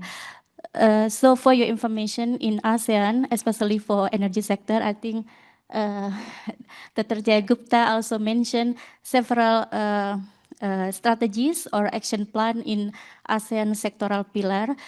Because I represent the ASEAN Center for Energy. For energy sector, we also have a strategic action plan for the ASEAN. When ASEAN conducting any potential regional cooperation with the potential donors in energy sector. So this action plan usually we set every 5 years. So this year will be the end year of the second ASEAN Plan of Action of Energy Cooperation. So this year we are finalizing for the next 5 years. I think this is important. I would like to present here because I know it's closely linked with the One ASEAN Climate Change Strategic Action Plan. So for next 5 years, the Ministry of Energy of ASEAN agree to put this theme as the main topic to guidance any regional cooperation in ASEAN for energy sector for the next 5 years. Is advancing regional cooperation in ensuring energy security and accelerating decarbonization for a just and inclusive energy transition. So we have, I think, 4 keywords here. One is regional cooperation. The second one is ensuring energy security. The third one is accelerating decarbonization is related to the climate change and net zero that Mas Sensei will also present. And the last one, I think this is the first time under the ASEAN Plan of Action for Energy Cooperation, we put this topic or just and inclusive transition because we all agree in ASEAN sectoral body that just and inclusive transition would be one of the key priority for the ASEAN in the next 5 years, including in the energy sector. So let me briefly explain about the ASEAN Center for Energy. We are under the ASEAN Secretariat. We are intergovernmental organization, represent 10 ASEAN member states. So to be short, we are mandated by the 10 ASEAN member states of Ministry of Energy meeting. So we have to report any activities and regional cooperation we conduct with the potential donors on energy sector under direction of the Ministry of Energy of the 10 ASEAN member states. In doing so, we have 7 key priority area for the energy sector. One is ASEAN power grid, is because power sector is considered as one of the important energy sector to power the energy supply across the 10 ASEAN member states. And the second one is Trans-ASEAN gas pipeline, because the region still will rely on the gas, natural gas to supply energy demand of the region in the next coming 5 years. and clean coal utilization. In the next phase APAEC, this name will be changed to clean coal management something. And the fourth is energy efficiency, because we also see, the region also see the important effort on reducing energy intensity over the total primary energy consumption of the region. And renewable energy is still there. It will be one of the key pillars for the energy sector. And regional energy policy and planning is kind of the coordination across the 7 priority area. And the last one, nuclear energy. Although the discussion internal for the nuclear energy is still not fixed, but considering the global situation on the geopolitical situation, we also discuss more intensively on utilization of the energy nuclear in ASEAN in the next 5 years. Okay, I have. So we have published. We are mandated by the ASEAN member state to produce what we call the annual ASEAN Energy Outlook. This is to provide the projection of how the energy demand and energy supply of the 10 ASEAN member states. So we publish this every 2 years. And last year we published ASEAN Energy Outlook 8 for this one. So this used by the ASEAN member state in designing their energy projection of the ASEAN member state for the next 5 years. And we plan to also update this in the next year in Philippines. Maybe I will not go into the detail, but let me explain the difference of this energy outlook compared to the when we talk about the each ASEAN member state, because we have 10 ASEAN member states. So each ASEAN member state, they also have a national target. But in addition to their national target, they also have one regional target that we call, here we say, regional aspiration scenario. Maybe we can explore in the next slide. And then this is the projection that the ASEAN have in regard future energy demand until 2050. This is based on our calculation using the ASEAN Energy Outlook that was announced in last year in Law PDR, that we found that we still need to rely on the fossil fuel if we don't do any more stronger or ambitious mitigation policy, because the need of the energy demand of the region, considering the population growth and GDP will also increase around 2.6 times until 2050. Okay, I got reminder about the time. So we also announced the carbon neutrality target in 2023 that ASEAN member states agree that we aim to have carbon neutrality by 2050. And one of the key priority sector to achieve this carbon neutrality target will be from energy sector, which includes on power and transport and also industry. I will not go into detail because of the time limitation. And now let me explain briefly about energy supply. If we see from energy demand, the ASEAN is projected to have almost 3 times of the 2025 to the 2022 energy demand. And energy supply, I also say that is also still rely on the fossil fuel. Okay, maybe I will not go. Okay. Okay. Now the another sorry, Harino-san, give me time. Because this is important. While we also project how's the future energy demand and energy supply of the ASEAN, we also did some projection how much the investment would be needed for the ASEAN to achieve carbon neutrality, to achieve the regional target. And we found for the total power sector itself, we would need around, I think, 448 billion for the carbon neutrality, because under carbon neutrality, power sector is, I think, account almost 35% of the total emission reduction target aimed by the ASEAN by 2050. And now coming to another, to the last key concept or tema mentioned in the second APAEC, which is about just and inclusive energy transition.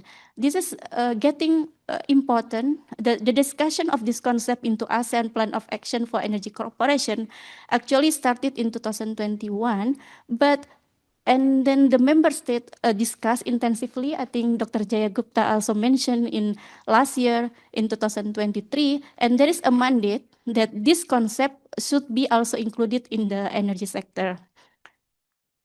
And then this is what we have done according to how we include this concept into the energy sector. So we start with the ASEAN Energy Gender Report and ASEAN Energy and Gender Statistic, and also we have some collaboration. We receive a funding from UNEP, UN Women, and also ISAP from Norwegian government, and also Oxfam. This is the priority area. I think how we plan to include this just and inclusive energy transition in energy sector in ASEAN. So we will focus on these 5 priority area in the next coming 5 years of ASEAN Plan of Action for Energy Cooperation. Okay, this is just a bit for your information. I mentioned that ASEAN is an intergovernmental organization under 10 ASEAN member states. For energy sector, we have annual meeting across the 10 Ministry of Energy meeting, and we also have this forum this year. This year will be done in Kuala Lumpur in Malaysia. So we gather all the representative from Ministry of Energy of the ASEAN member state, and also the policymaker, and also the business sector to have together and review the current progress of regional cooperation on energy sector and what need to be done in the next coming year. Okay, this is the end of my presentation. Thank you. Thank you very much, Dr. Abdullah. So next, may I ask Dr. Masui? Yeah. May I hand over to you? Thank you. はい。どうも皆さん、こんにちは。私は日本語でさせていただきます。本日はこうした機会いただきまして、どうもありがとうございます。国立環境研究所の増井と申します。今日は、ASEAN ということではあるんですが、我々が行っております統合評価モデル AIM、それを用いた分析、日本の結果と、ASEAN における結果を紹介をしまして、で、今回いただきましたような社会の変化、これがどういうふうに気候変動に関係するのかといったところを紹介していきたいと思います。で、我々 ASEAN の国々、タイ、インドネシア、ベトナム、こういった国々とも共同研究をしておりまして、つい先週、IGES の方々にもご参加いただきまして、国立環境研究所つくばでワークショップを開いてきました。で、すでにもう皆さんご存知のように、1.5 度目標は危機的な状況にあるということで、危機的な状況にはあるんですけれども、これを打ち負かすために、我々、世界全体で温室効果ガスの排出量、あるいはその中心であります CO2 の排出量を大幅に減らしていかないといけないということを、国際的にも合意されてますし、それをどういう形で実現していくのかということを、日本国内だけではなく ASEAN、海外の方とも一緒に研究を進めております。で、日本の場合はもうすでにご存知のように、今年2月に新しい NDC が公表されまして、国連の方に提出をされております。2040年には2013年と比べて 73% 削減するという、そういう新しい目標ができまして、2050年ネットゼロを目指すということで、こういう本当にこれが実現できるのかということで、我々国立環境研究所もいろいろ分析を行っております。で、分析におきましては、我々開発しております統合評価モデル AIM というモデルを使いまして、特に技術、どういうタイミングでどういう技術を導入すればこのゼロが達成できるのかというふうなことを評価しております。で、もちろん省エネですとか再エネ、電化、いろんな対策があるわけなんですけれども、そういう対策をどのタイミングで導入すればいいのか、その結果、排出量をゼロに持っていくことができるのか、またさらに野心的な削減として削減の経路が描けるのかといったことも分析をしております。で、我々の分析の中では、対策を遅らせるとどうなるのかっていうこともやっておりまして、対策を遅らせると実は、よりコストがかかるという、そういう結果も出ております。このあたりはまた最後に触れたいと思います。で、我々、日本の分析だけではなくて、この ASEAN の研究者の方々とも、マクロな観点からいろいろ分析をしております。特にタイにおきましては、タイのタマサート大学の先生と一緒に研究を行いまして、その先生が我々と一緒にやっている研究成果を国の方に提供するという、そういうふうなことも行っております。でその時には、日本で作った分析ツール、モデルというものを使いまして、実際どういう形でいろんな技術を導入していけばいいのか、またそういう技術を導入するためにはどれぐらいの費用がかかるのか、さらにそういう費用をかけて対策を導入すると、マクロ経済、GDP ですとか、そういったところにどういう影響が生じるのかということを分析して、でいろんな国々の政策決定者の方々と議論を進めております。でこちらも先週行った ASEAN の国々の方々、ここに下の方に書いておりますが、タイ、インドネシア、マレーシア、ベトナム、ラオス、フィリピン、バングラデシュ、こういった国々の方々とこういうモデルをいかにして適用するのかということを、研究者の方だけじゃなくて、各国の政策決定者の方にも来ていただいて、実際、どういう問題点があるのかといったことを共有して、でこういういろんな問題点を解決しながら、じゃあ実際にどういうふうに分析していくのかというふうなことを行っております。で、ASEAN、アジアの国々っていうのは非常に多様な国々ですので、何か一つポンと答えが出てくるというものではなくて、それぞれの国の実情に合わせて、適切な脱炭素に向けたシナリオ評価というのが必要になってきます。そのためにもどういうふうなことをあらかじめ検討していかないといけないのかっていうことを、モデルっていうものを使ってあらかじめシミュレーションを行うというふうなことをやっています。でその時に日本側がこれやりなさいっていうふうに言うんではなくて、それぞれの国で独自に考えてもらうということで、我々研究レベルでは研究者の間で連携をして、なおかつ国レベルでもいろんな協定を結んでいただいて、で政府と研究、これが両輪となって進んでいく、さらには日本と一緒に進んでいくという、そういう枠組みを今作ろうとしております。でそういった例としまして、例えばタイにおきましては、タイにおきます、この図はタイにおける電源の話なんですけれども、脱炭素っていう脱炭素を実現していくために必要な電源として、太陽光ですとか、あるいはバイオマス、さらに CCS 付きのガス火力、こういったものが必要になってくるんですけれども、再生可能エネルギーっていうのは時間による変動が非常に大きいので、その時間単位での分析っていうようなものも行っておりますし、またこちらは同じくタイの運輸における分析結果なんですけれども、単に電気自動車にすればいいっていうだけじゃなくて、電気自動車とともに電源をどう変えていかないといけないのかというふうなことも分析をしております。さらにはエネルギーの話だけではなくて、食料の問題、フードロス対策ですとか、食料需要の変化、こういったところも、実は温室効果ガスの排出量に影響が及ぶということで、総合的な観点から分析をしておりまして、それらをさらに取りまとめて、国全体としてどういう削減が可能なのかといったことを見ております。でこういった中で、いろんなメッセージが出てくるわけなんですけれども、やはり長期的な視点は必要だろうということで、さらには長期的に全体をもちろん削減しないといけないんですけれども、個別の対策がどう貢献するのか。で我々のその分析の中でも、その社会変容っていう一番下に書いてるんですけれども、社会変容っていうことが重要だっていうことを日本の分析でもよく言うんですが、実は今回のこのシンポジウムでそのジェンダーとかそういうことについてはあまりこれまで考えてこなかったので、そのあたりは今日非常に大きな宿題をいただいたなというふうに思っております。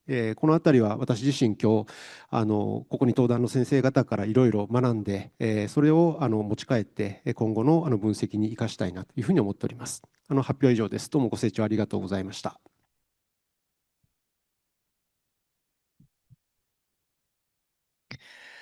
Thank you very much for your presentation and also punctually finishing the presentations. We have, fortunately, we have 25 minutes ahead. So thank you. So we'd like to start the panel discussion. So may I ask you to open the presentation file to show the guiding questions.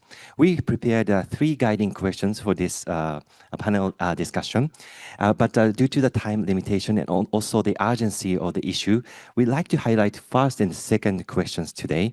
And then we learned personally that maybe there might be one big question, and then how does social inclusion help net zero transition or help accelerate net zero transition or transition of the adaptation to the climate change. I think this kind of the big questions might arise from most of us. So given that, and also given the, for example, recent geopolitical tensions and also the political, for example, Trump administration's kind of turning over some environmental policy, net zero agenda is now losing some the momentum compared to 5 years ago, for example. However, the goal itself will be the same because considering the planetary the risks and also planetary health as well as three crises. So we like to keep that goal of the net zero and then the resilient community. However, we like to ask you what would be the biggest challenges now what you observe in your area or in your sector. So this question, we like to start with this one. So may I ask you, Dr. Jayagupta, first. Thank you very much for the question. And first of all, I also would like to, again, thank you very much for IJS to inviting me to join this meaningful event, because I can see that from the perspective of the science climate issue to the social science that working on RJC and inclusion. This is a very meaningful platform. With the challenges from the inclusive perspective, I think that we should have the standard definition first, because we're not working only on the policy makers, but also we're talking about villagers, communities level as well. So that we need to ensure that their voices are included since the beginning, and that they understand on the same page, same definition of what we would like to have the net zero and resilient transition or resilient community, because they are the majority of the stakeholders who will maintain the resilient and sustainable community. And from my perspective as the representative from ACWC, I can see that the challenges also in ASEAN that we also high vulnerability to climate risks, and also with the community, the vulnerable populations, especially from the low-income community, rural community, and also with the ethnic minorities as well. And also, please don't forget with the person with disabilities, because with the knowledge sharing to them, person with disability doesn't have one type of disabilities, but there are 7 types of disability. When we develop the knowledge material or ICT material, we need to also concern on the accessibility of this group as well. And also another point challenges that I can see, and also from our research finding as well, the insufficient climate finance. And that also including the inclusive policy planning, and also with the inequality and social protection gaps that also still are existing. I think that's covering for now, and let others adding on. Thank you very much. Thank you very much, Dr. Jagta. Just one like a request to Dr. Ambia, because maybe some audience might want to know that the specific examples of the social inclusion in your energy sector, because you kind of skipped the final maybe slide to show 5 messages. So if possible, would you also include some specific cases or examples? Thank you. Yeah, okay. Thank you so much. So maybe I will describe not only from energy sector in general, but also how we already done to include the just and inclusive transition in energy sector. So as I mentioned that in 2022, we start to, we got the mandate from the ASEAN member state to start to look the data for how much the women and representative in energy sector in ASEAN. So we published one report for this as a starting point. And the second one is also, as mentioned by Dr. Jayagupta, we have to need to have the same definition and I think indicator, maybe the next step, on what we mean by just and inclusive transition. And in energy sector, we started to have this collaboration with the UNEP. So we explore how we could include this concept into energy sector. And we complete this, and then we continue the collaboration because anytime we complete one report or one activity, we have internal meeting with the member state under Ministry of Energy. We have to report to them what we have been done on this, and then another I think is related to the challenge as well. In ASEAN, especially in energy sector, the concept of the just, or the concept and definition of the just and energy transition, inclusive transition, is quite new. It's not familiar across the representative of energy sector itself. So maybe the quick correlation when we ask the people how do you view the just and inclusive transition on energy sector, most of them are referred to how many women represented in energy sector. But actually, just and inclusive energy transition is not only how many women represented in energy sector, but mention also the disabled people and how is the poverty people. And also I would like to add, because in energy sector, we have to meet 4 key principles on energy sector. One is for ASEAN, one is energy security. So we have to make sure any policy decide for the energy sector in ASEAN would need to secure the energy need of ASEAN. And the second one is affordability, is related to the price. We have to choose the technology that really affordable by the ASEAN member state. And the third one is accessibility. So I think the third one, accessibility, is more direct link with the just and inclusive transition, because accessibility, we have obligation to report to the member state how the energy access ratio in each ASEAN member state, and also the how much the people could access to the energy that we have to fulfill as self. I think that's one of the pressure why we put the just and inclusive transition as the priority of the next coming 5-year energy cooperation in ASEAN. And the last one is sustainability. So sustainability means we have to choose any energy policy planning or any potential regional energy cooperation that could also help the ASEAN to meet the sustainability itself. And in addition to that, I think I would like to highlight on the challenges on the finance. It's also mentioned. It's also happened not only on the climate finance, but also it also happened on the energy finance. So when we try to measure or project how much the investment would be needed if the ASEAN would need to meet the carbon neutrality target by 2050, we come with the number. But we also make a stock how much the investment actually inflow to the ASEAN region during the specific year, and we found that still the ASEAN need a large financial gap to finance the energy transition and carbon neutrality target of the region. And the last one, data.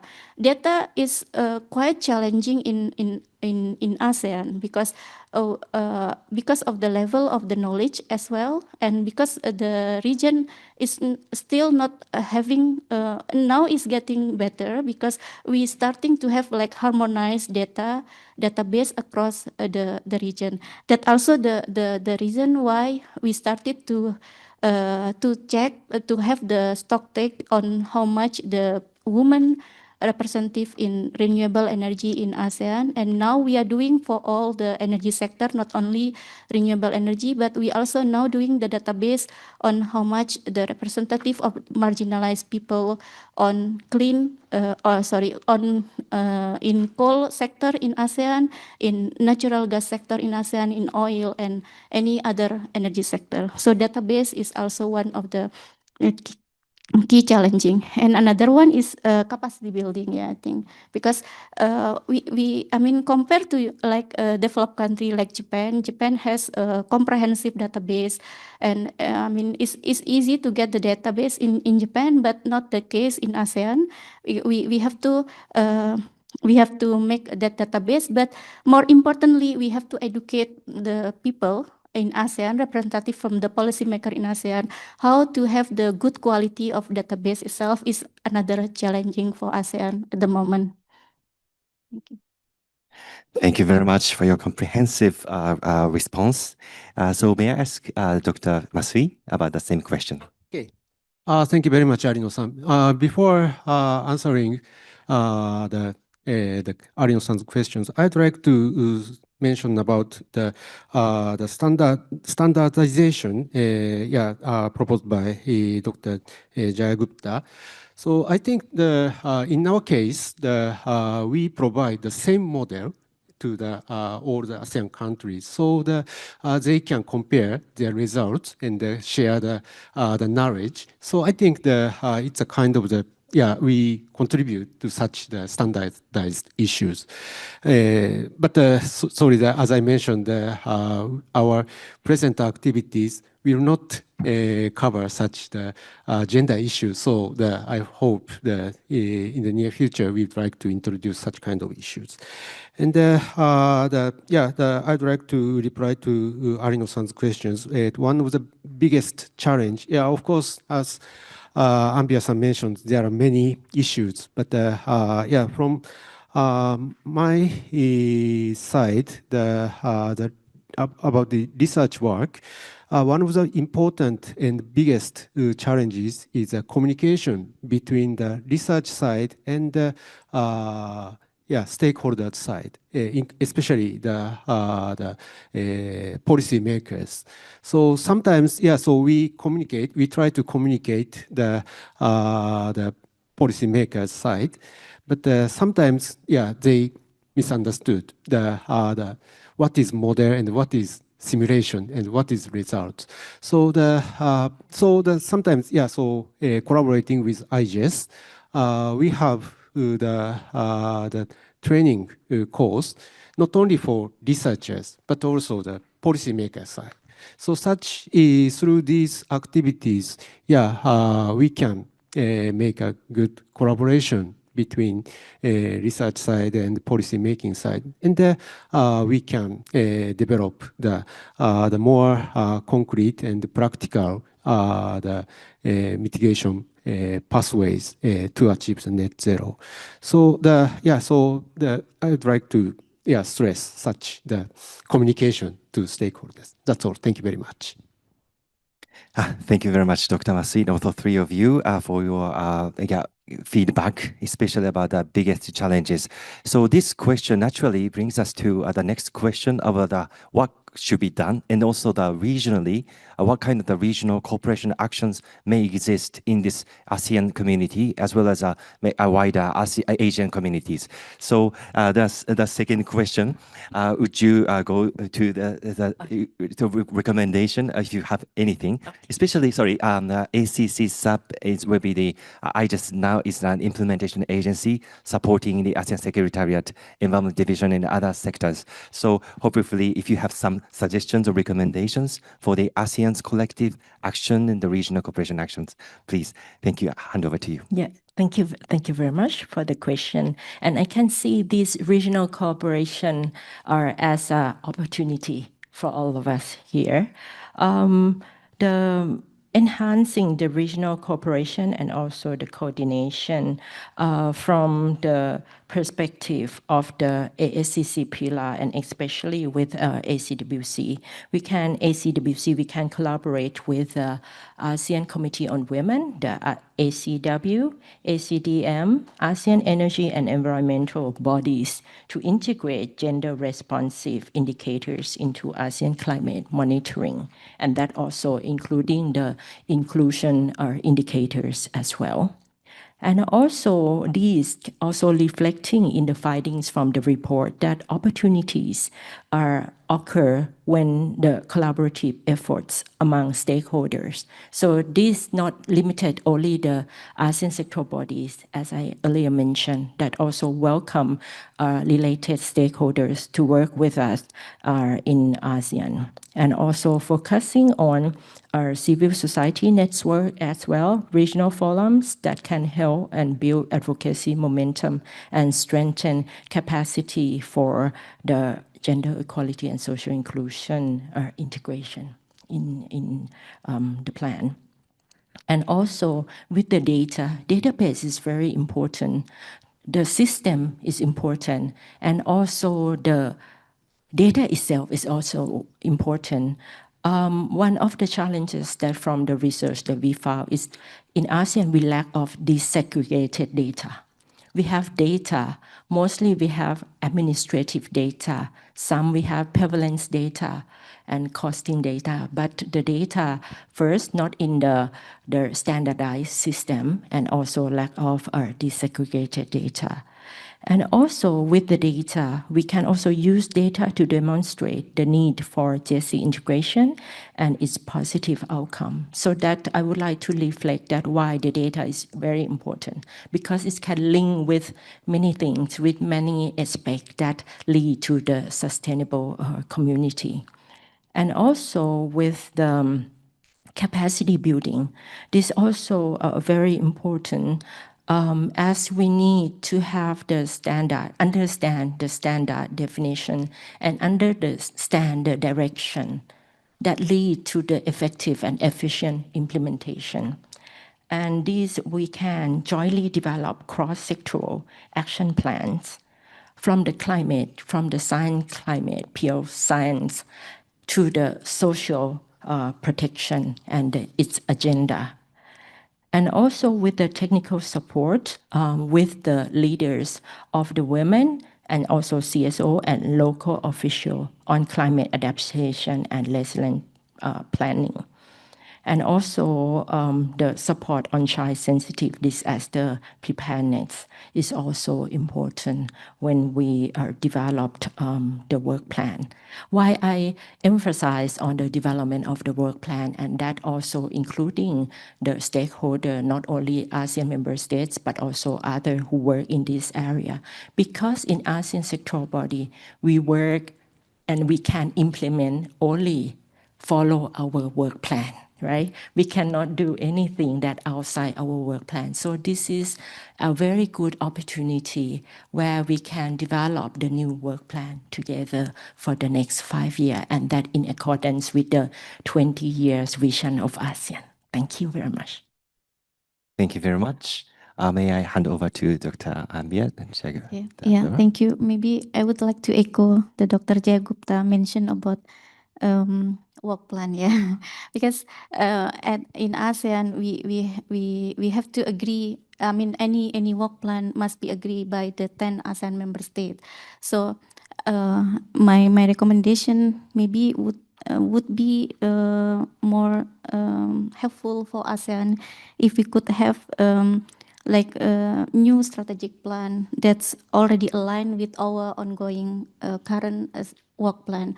For example, like Dr. Jayagupta mentioned, because we have to communicate across ASEAN sectoral body as also, and also it's easier for 10 ASEAN member states to get approval if it's aligned with the ongoing work plan.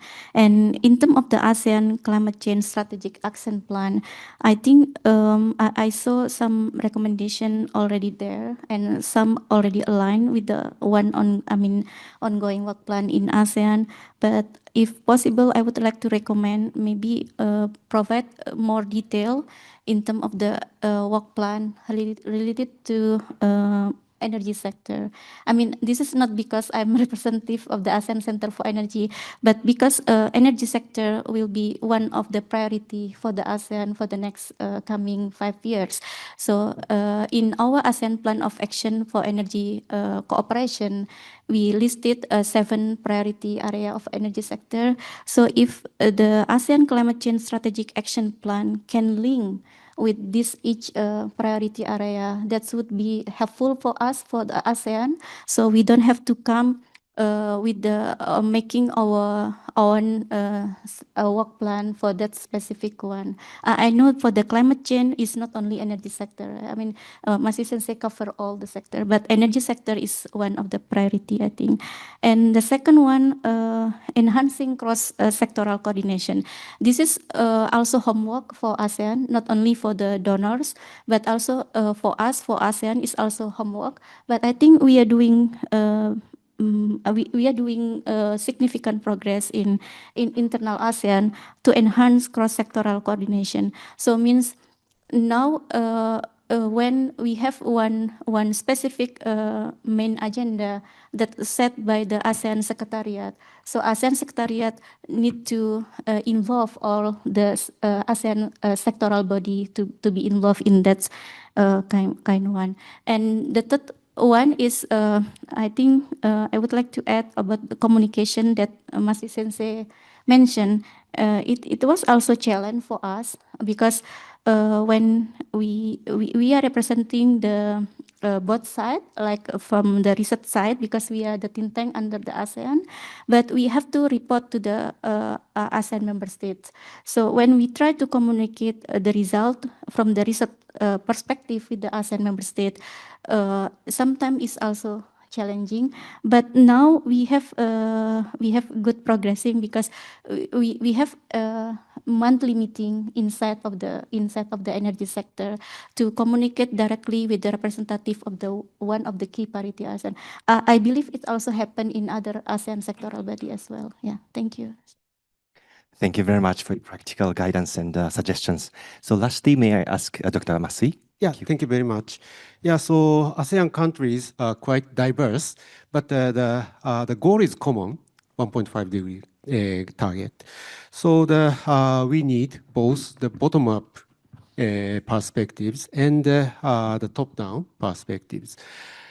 Of course, the technology is quite important, but the social the transformation, including the gender issues, also quite important. So so we consider everything to solve those issues. Yeah, that's all. Thank you very much. Thank you very much for your feedback. So, because due to time limitation, I'd like to close this plenary session by summarizing some key points.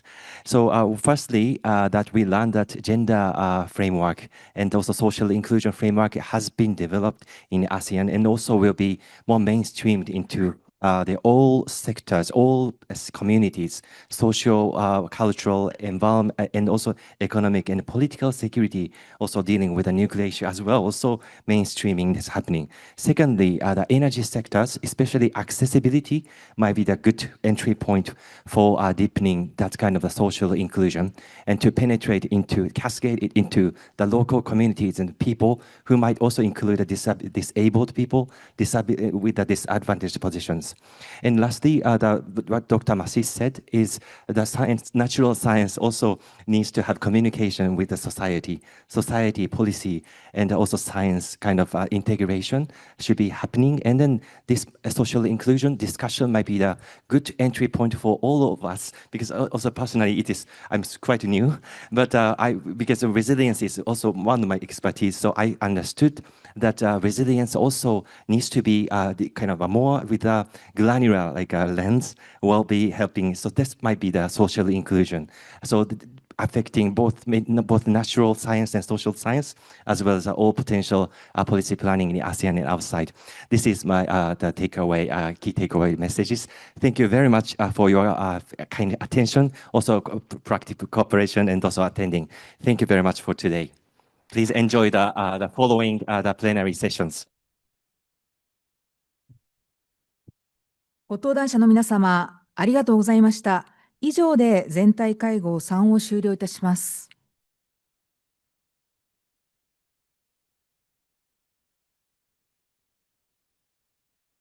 続いて、全体会合4、気候変動対策と持続可能性の促進に向けた地域循環共生圏への民間セクター参画を開始いたします。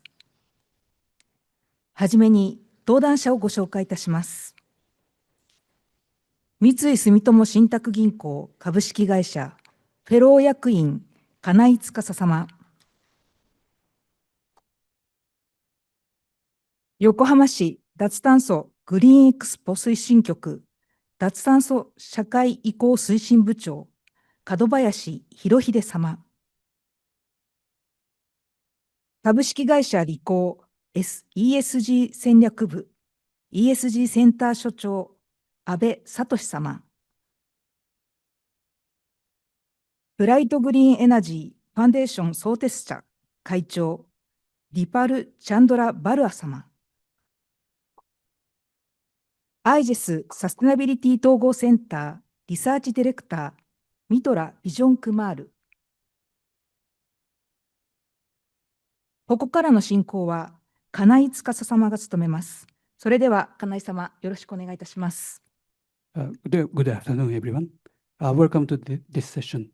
My name is Tsukasa Kanai from Sumitomo Mitsui Trust Bank. Since most of the audience seems to be Japanese, I will continue in Japanese. 皆様、こんにちは。三井住友信託銀行の金井でございます。本日は、気候変動対策と持続可能性の促進に向けた地域循環共生圏への民間セクターの参画というテーマでモデレーターをさせていただきたいと思います。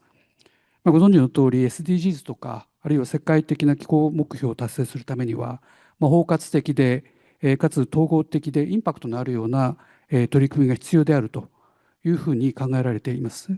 でそのためにはさまざまなステークホルダーの連携が必要だと、中でも民間セクターの役割は非常に重要だというふうに言われているわけですけれども、残念ながら、その民間セクターの関与というのがですね、断片的であるという課題がございます。でその課題の理由というのを私なりにちょっと分析をしてみたわけですけれども、一つは、まずその民間セクターが特にですね、その企業が、地元の企業でない場合は、なかなかその、自分たちの、当事者意識というのか、そういうものがやっぱりないということもございます。で特に、例えば自治体であるとか、あるいは、ですね、その市民ですね、その地域の市民の方々とのその連携が取りづらいというようなところがございます。信頼の構築というところでしょうか。それから2点目としては、その民間企業は地域が良くなるということに、それから地域価値の向上ということと、それから自らの企業価値の向上というところが、なかなか同期化できないというような課題がございます。で民間企業にとっての企業価値の向上というのは、必ずしも利益、経済的なリターンということだけではございません。そもそもこういった地域循環共生圏の活動に、大きな利益をすぐ上げるということは難しいというふうに思います。しかしながら、例えば地域におけるところのブランディングであるとか、あるいはその将来的なビジネス機会の創出といったような、いわゆる戦略的リターンというものはございます。でこういうことがなかなか企業経営の中に組み入れることが難しいというところが2つ目の課題です。で3つ目の課題はお金でございます。私は地域循環共生圏の取り組みの中に、地元の金融機関、地域金融機関が十分関わっていないということが非常に気になっております。で地域で資金を循環させるための仕組みというのは、これはかなり汗をかいて作らないといけないという部分がございます。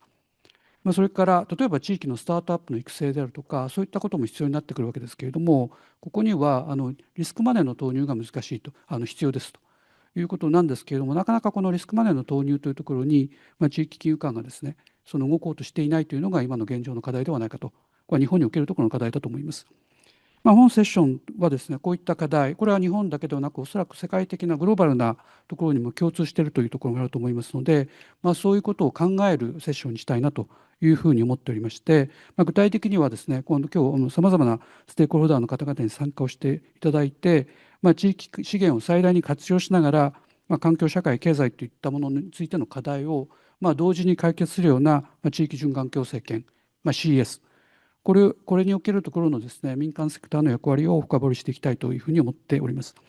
で、今日はですね、そのためには素晴らしい、このテーマにふさわしいパネリストをお迎えしておりまして、最初はですね、一番端にいらっしゃる、ISAP のサステナビリティ統合センターのリサーチディレクター、ビジョン・クマール・ミトラ博士であります。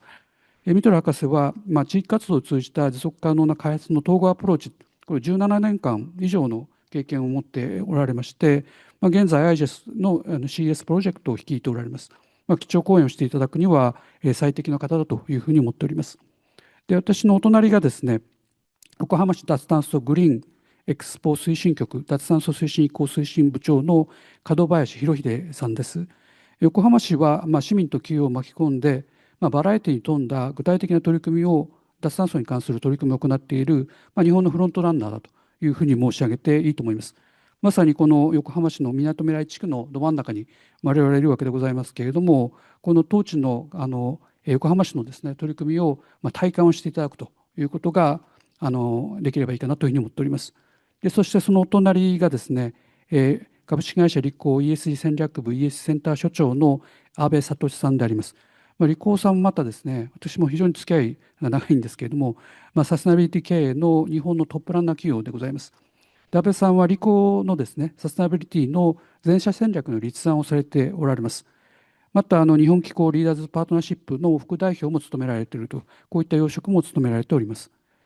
で、そしてそのお隣がですね、今日はもうはるばるバングラディッシュからお越しいただいているブライトグリーンエナジーファンデーションの創設者で、会長もされているディパルチャンドラ・バルアーさんであります。バルアーさんの素晴らしい経歴はですね、今日のホームページからもご覧いただけますけれども、おそらく日本の多くの聴衆の方々には、グラミン銀行の共同創設者だと申し上げればもう十分かもしれないというふうに思っております。本日はですね、こういった素晴らしいパネラーの方々のお話をお聞きしながら、そして少しQ&Aセッションを交えながら、この CS についてのこの具体的な実践的な視点、そのアクション、どういうアクションをすればいいかということについてのヒントを皆さんと共有できればいいかなというふうに思っております。それでは早速最初にミトラ博士の方から基調講演をお願いしたいと思いますので、ミトラさんよろしくお願いいたします。Thank you very much, Session Chair. Good afternoon, everyone. Can you show this slide? Okay, so let me start with the three key words I could learn from the first two sessions in this ISAP.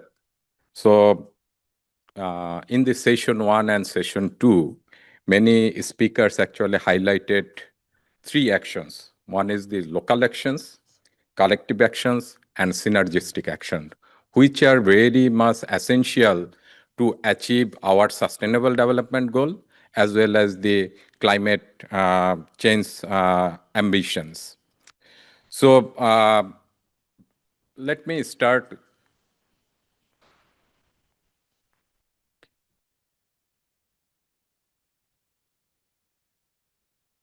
Okay. So let me start with the actually why we need these actions, local actions, synergistic actions, and collective actions. So if you see that actually Sustainable Development Goals was adopted in 2015, from now almost 1 decade ago.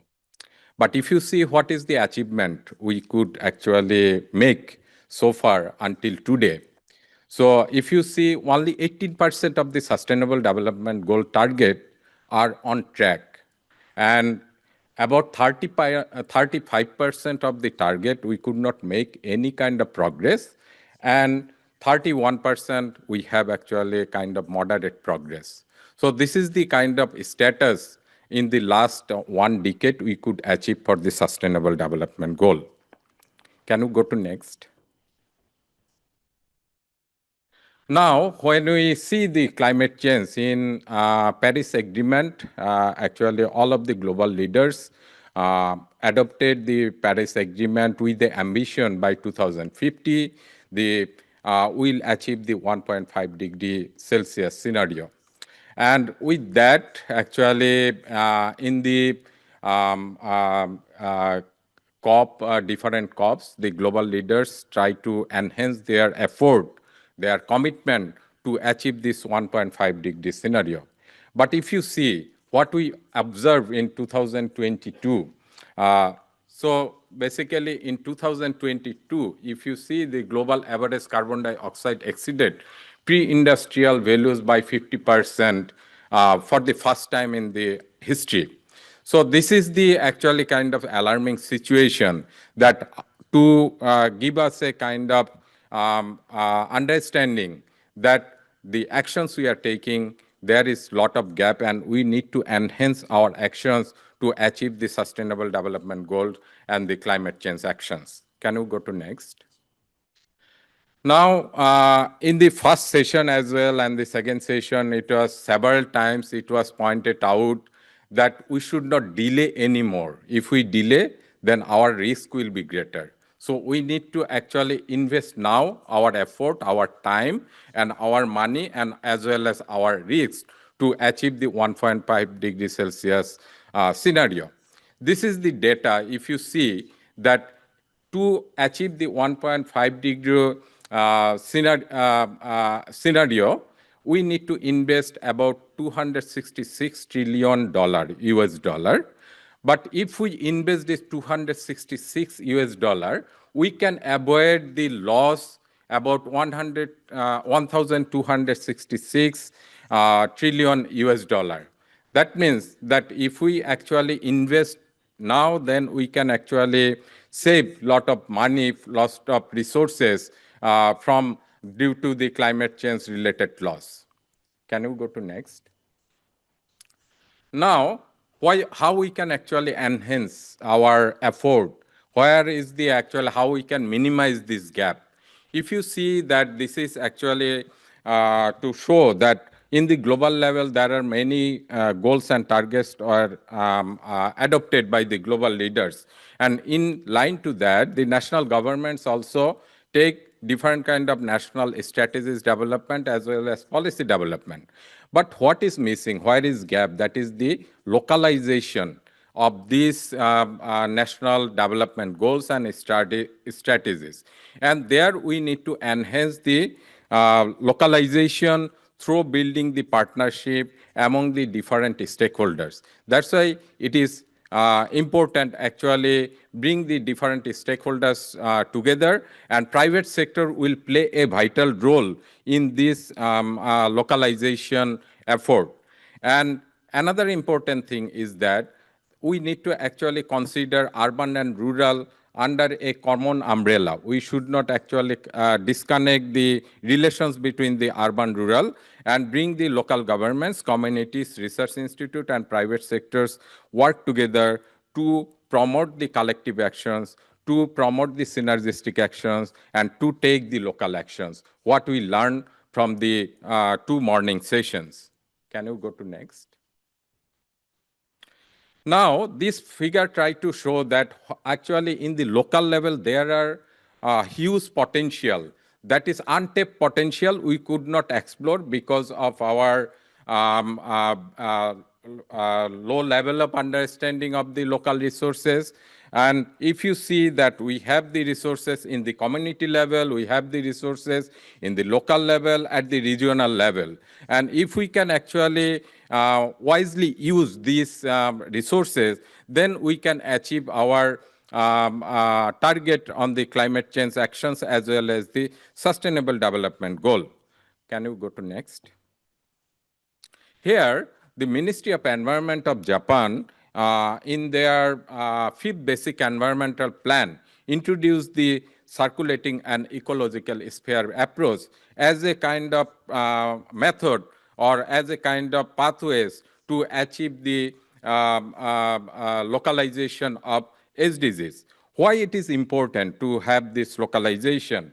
First thing is that rural and urban, this has their own unique characteristics. And we need to bridge these characteristics and try to utilize these characteristics in a way that will actually serve the shared concern, resource security, economic prosperity, health, ecosystem access, as well as the disaster risk reduction.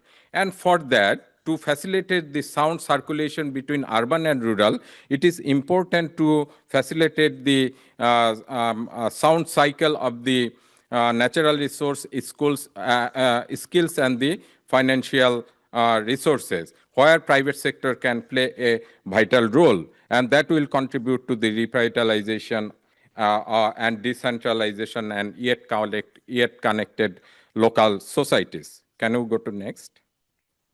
So this is the approach we need to take to promote this CES in the local level, co-development as well as co-delivery actions. In each step, if you see that we have the knowledge building stage, through the research we will develop it, we have the consideration stage, build up the partnership, we need to take the action stage, develop the actions together with the local stakeholders, and each step you will see the important stakeholders is the private sector. And once we have this engagement of the local stakeholders in the process, that will actually help to identify the solutions for the local context. Can you go to next? So this is one of the examples. This is the agrivoltaics to solve the problems in different aspects, like in Japan, that due to depopulation, we have the abundant agricultural land. On the other hand, in Bangladesh, we have the limited actually land for the renewable energy. But if we utilize this agrivoltaic system, that can also give the benefit for the climate, benefit for the environment, social, as well as it contribute to the local livelihood. Most important thing is that the actions need to be actually people-centric, so that local people will understand that it will give them the benefit and help their livelihood. Can you go to next? This is some of the example from the Hachinohe that through our research work, we identified that what is the potential of these agrivoltaics in the Hachinohe. And if you see 136 megawatt of the agrivoltaic system can be installed in Hachinohe in the abundant agricultural land, that can contribute give the economic benefit and the environmental benefit. Can you go to next? We also apply the same analysis and the approach in the other countries of Asia, in India, Nagpur, in Bangladesh, Manikganj. So we also promote the co-development approach to promote the CES approach. Can you go to next? So how private sector actually can contribute? There are a lot of opportunities. They can actually, localization bring the opportunities for the new business, like the green infrastructure, clean energy, digital innovation, green finance, and the insurance. Can you go to next? So it is important to actually, as there is a big gap of the SDG investment that is about 4 trillion US dollar. So balancing of the private sector and the private and the public finance is very important. So to promote or enhance our effort, it is important to bring the private sector and public sector under a common umbrella and work together. Can you go to next? This is the final slide, and what we learn actually. It is important to actually promote the localized actions in an inclusive ways and integrated manner, so that we can achieve in a single action, we can achieve the multiple benefits. And it is important actually to bring the local stakeholders together and build up the actionable pathways together, and private sector can contribute significantly in the process. This is end of my presentation, and look forward to hearing from the other speakers. ジョーさん、ありがとうございます。はい。今もお聞きして、この日本の地域住環境再建の取り組みが、八戸の取り組みがですね、インドやバングラデシュというかアジアの国々でも同じように使えるということは非常に聞いていてですね、心強いというのか、このやり方でもいいということが分かったんじゃないかなと思います。と逆に言うと、我々がここでいろんな取り組みをやることによって、本当に海外にこれを発信していく、そういったような知見というのの蓄積にもなっていくということだと思いますので、非常に勇気づけられるプレゼンテーションだったのかなというふうに思っております。で、次にですね、横浜市の門橋さんの方からプレゼンテーションをいただきたいと思いますが、まさに今シティと、アーバンのエリアであるところのまさにこのシティの方の、代表的な取り組みを横浜市さんやっておられますので、このあたりぜひお聞きしたいなというふうに思っております。門橋さん、よろしくお願いします。今紹介いただきました横浜市の脱炭素社会移行推進部長の門林です。本日は横浜市行政という立場で、民間連携を含めた横浜市の脱炭素の行動につきまして、いくつかご紹介をさせていただきたいと思います。それでは、パワーポイントの方お願いします。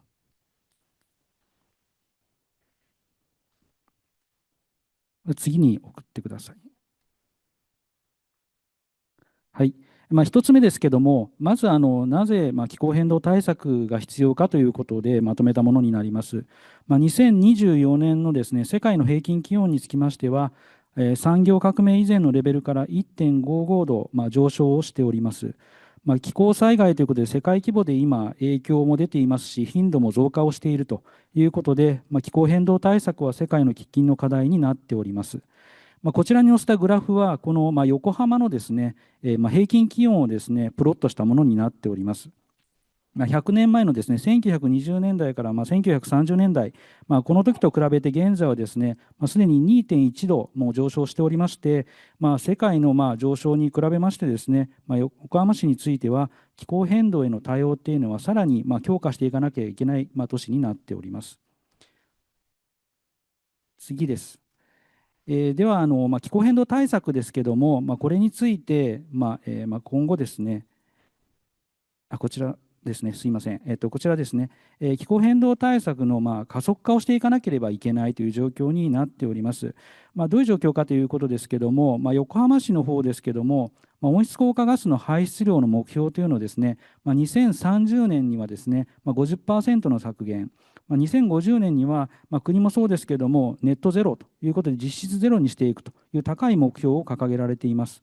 実際、横浜市の状況ですけれども、速報値になりますが、2023年の時点でですね、25% の削減は達成できております。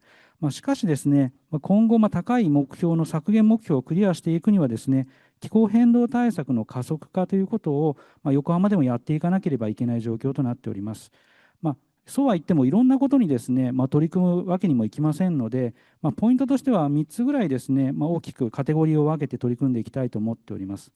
まず1つ目ですけども、こちらはですね、横浜市ですね、全国の排出量で見ますとですね、全国平均ですね、家庭部門大体 15% ぐらいなんですけども、横浜は東京のベッドタウン化しているところもありまして、家庭部門の排出っていうのは 25% を超えております。当然、家庭部門の割合が高いということで、この部門ですね、特に市民の皆様に脱炭素の行動変容を促していく、そういった取り組みを行政から仕掛けていくことが必要だと思っておりまして、その取り組みの強化を今後していかなきゃいけないと思っております。2つ目はですね、事業者の皆様ということで、横浜市内ですね、実は中小企業の皆様が 99.6% を占めるということで、非常に企業の数が多く集積しております。こういった事業者の皆様のいろんな事業活動の中で、今後サプライチェーン全体でですね、削減をしていくと、こういった取り組みを進めていかなければいけない社会的な要請もありますので、そういった取り組みに対する支援というのも今後強化していかなきゃいけないと思っております。もう一つはですね、世界的にもですね、資源を有効活用していくという考え方があります。そういう意味では、サーキュラーエコノミーの取り組みというものも、しっかりと進めていく必要があるということで、今もですね、いろんなことに今チャレンジをしているという状況です。当然、横浜市の行政だけでやっていくことはなかなか不可能ですので、いかに民間の事業者さんを巻き込んでですね、連携してやっていくかというところが、今後の課題というふうになっております。続いてこちらからはですね、民間連携の取り組みをいくつかご紹介をさせていただきたいと思います。まず1つ目ですけども、右下のですね、写真の中央に風車がありますけども、これ横浜市のですね、このみなとみらい地区の隣接したところにあるんですけども、風力発電施設となります。実はこの施設ですね、2007年に作ったわけですけども、市民にですね、資金を一部出していただくというで、市民参加型の記載をしましてですね、それで建設をしております。またこの風力発電でですね、発電した発電収入とですね、事業者の皆様からの協賛金をいただいて、この施設の運営コストを賄っている状況で、毎年黒字になっているという状況になっております。当然この風車につきましては、市民の皆様に資金を募ったということもありまして、一応この再生可能エネルギーのですね、シンボル的な存在ということでして、市民の皆様に親しまれているような状況になっております。続いてですけども、2つ目の取り組みになります。今度は脱炭素の先行地域の取り組みについてご紹介をさせていただきます。右下の写真はこちらの今場所ですね、みなとみらいの21地区ですけども、こちらの環境省さんの国の方でですね、2022年の4月にですね、脱炭素先行地域ということで、先進的な脱炭素の取り組みをしている地域ということで指定を受けております。この地域に指定されますと、このエリア全体でですね、2030年までにCO2 の排出をですね、実質ゼロにする、ネットゼロを目指した取り組みということが求められている状況です。しかしこの地域ですね、行政的な施設も当然あるんですけども、大半は民間の施設で構成をされています。当然民間の皆さんに当然自分事として捉えていただいて、脱炭素化の達成に向けてですね、取り組んでいただくべくですね、我々もロビー活動をしているということでございます。次に行かせてもらいます。次はですね、再エネのですね、地域間連携ということで、横浜から少し離れた地域に向けての連携ということになっております。こちら横浜市ですね、大都市なので、再エネのポテンシャルにつきましては、高くありません。再エネのですね、資源を有効に活用していくためにですね、その豊富に有する、東北地方などのですね、17の自治体と連携をしまして、連携協定を結んで再エネを確保し、このみなとみらい地区にも一部供給をしているという状況になっております。続いてですけども、今度は横浜の特徴ですけども、熱の脱炭素化の取り組みになります。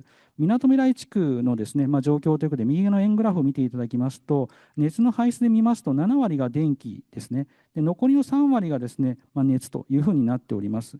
CO2 フリーのですね、熱供給ということで、熱供給施設はこのみなとみらい地区にも民間事業者でありまして、その民間事業者と連携をして、この地域に供給をしておりまして、日本最大規模で供給しているという状況になっております。続いてですけども、こちらは市民の行動変容を促す取り組みのご紹介となります。こちら右の方にありますのはロッカーでして、こちらフードロスを減らす取り組みの一環としてやっております。地元にあるパン屋さんの方でですね、販売をしているもので、売れ残り、夕方になると売れ残ってくるものあると思うんですけども、早めにですね、売れ残ったものをこのパンのロッカーの方に入れていただきまして、自動販売機で、キャッシュレスで販売するというものになっております。仕事帰りにですね、なかなかパン屋が閉まってて買えないといったような方々にですね、好評でして、入れますと結構ソールドアウトになるという状況が続いていまして、今、駅ですね、拠点となる駅中心に置いてますけども、病院などですね、エリアをちょっと拡大して今後整備していきたいというふうに考えております。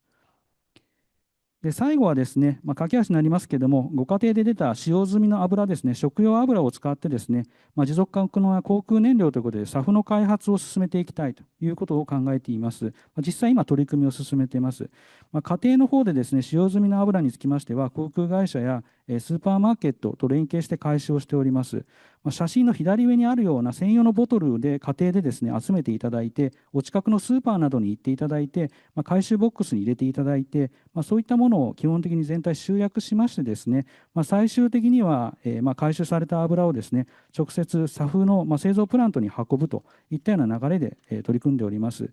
これまで簡単にご説明させていただいたものが横浜市の脱炭素行動のご紹介となります。都市の脱炭素化に今、職員全体で取り組んでおりまして、行政の力というのは微々たるもので、市民や事業者の皆さんと力を合わせて進めていくような分野となっていますし、新たな経済活動を生むような分野ということで、横浜市としてもしっかり取り組んでいきたいと思っております。ご説明は以上になります。ありがとうございました。片林さん、ありがとうございました。もうとにかく今、非常に興味深い取り組みがいっぱいあったと思います。特に東北とこの横浜を結ぶ広域連携の話とかですね、こういったところっていうのは、おそらく横浜には再エネのポテンシャルというか、この発電施設が当然ながらやっぱり限られておりますので、いかにそういったところから電気を持ってこれるのかということがポイントになる。でそこにはおそらくですね、直接今言及はなかったものの、事業者が絡んでいないとなかなかこういうことできませんので、今日は全ての取り組みにかなり民間セクターがですね関与しているというふうに承っております。はい、ありがとうございました。それではリコの安倍さんの方からお話を頂戴したいと思います。はい、よろしくお願いします。リコ ESG 戦略部の安倍と申します。よろしくお願いいたします。私の方からはですね、リコグループの脱炭素の取り組み、今日は特にその再生可能エネルギーとですね、地域への貢献というテーマで活動をご紹介させていただきたいというふうに思います。よろしくお願いいたします。まず最初にリコグループのですね、脱炭素の目標とその進捗についてご紹介をしたいと思います。2017年にですね、2050年の実質排出ゼロという目標を掲げまして、以来ですね、取り組みを進めてきております。その目標を公表したときにですね、日本企業としては初めてになりましたけれども、RE100 というですね、再生可能エネルギーを使っていこうという国際的なイニシアチブに、これも日本企業として初めて参加をいたしました。その後ですね、適宜その脱炭素の目標を見直しながら現在に至っておりますけれども、昨年2040年にですね、スコープ GHG のスコープ1、2の目標を2040年に実質ゼロにするということで、少し目標を前倒しして今取り組みを進めている状況となっております。再生可能エネルギーはですね、この再エネ率を上げていくということももちろん目標にしているわけですけれども、この GHG 排出削減のですね、重要な手段というふうに位置づけをしまして、計画的にこの導入を進めているという状況になっています。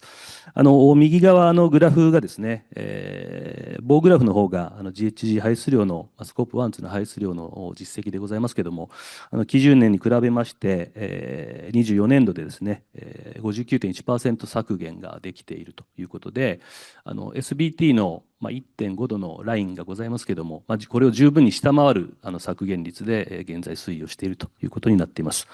それから折れ線グラフの方がですね、再生可能エネルギーの使用率でございまして、脱炭素の目標を公表した年、2017年のですね、再エネ率はわずか 2.5% ということでございましたが、直近の2024年ではこれが 43.2% ということになっておりまして、こちらも計画的にですね、導入が進んでいるという状況になっています。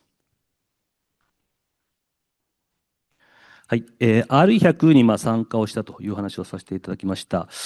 当初参加したときにですね、狙いが大きく4つございました。再エネをですね、使っていくという企業姿勢を明確に示すということが1つ目です。それから今日はちょっとお時間がなくてご紹介できませんけれども、リコーといえばオフィスのですね、複合機ですとかソリューションを提供している会社というご認識があろうかと思いますけれども、実は電力の小売事業であったり、太陽光発電所のメンテナンスの事業、あるいはEV 充電器のですね、設置保守、こういった事業も実はスタートをしておりまして、そういったビジネスの後押しを図るという意味でも、この RE100 への参加は意味があるなということで参画をいたしました。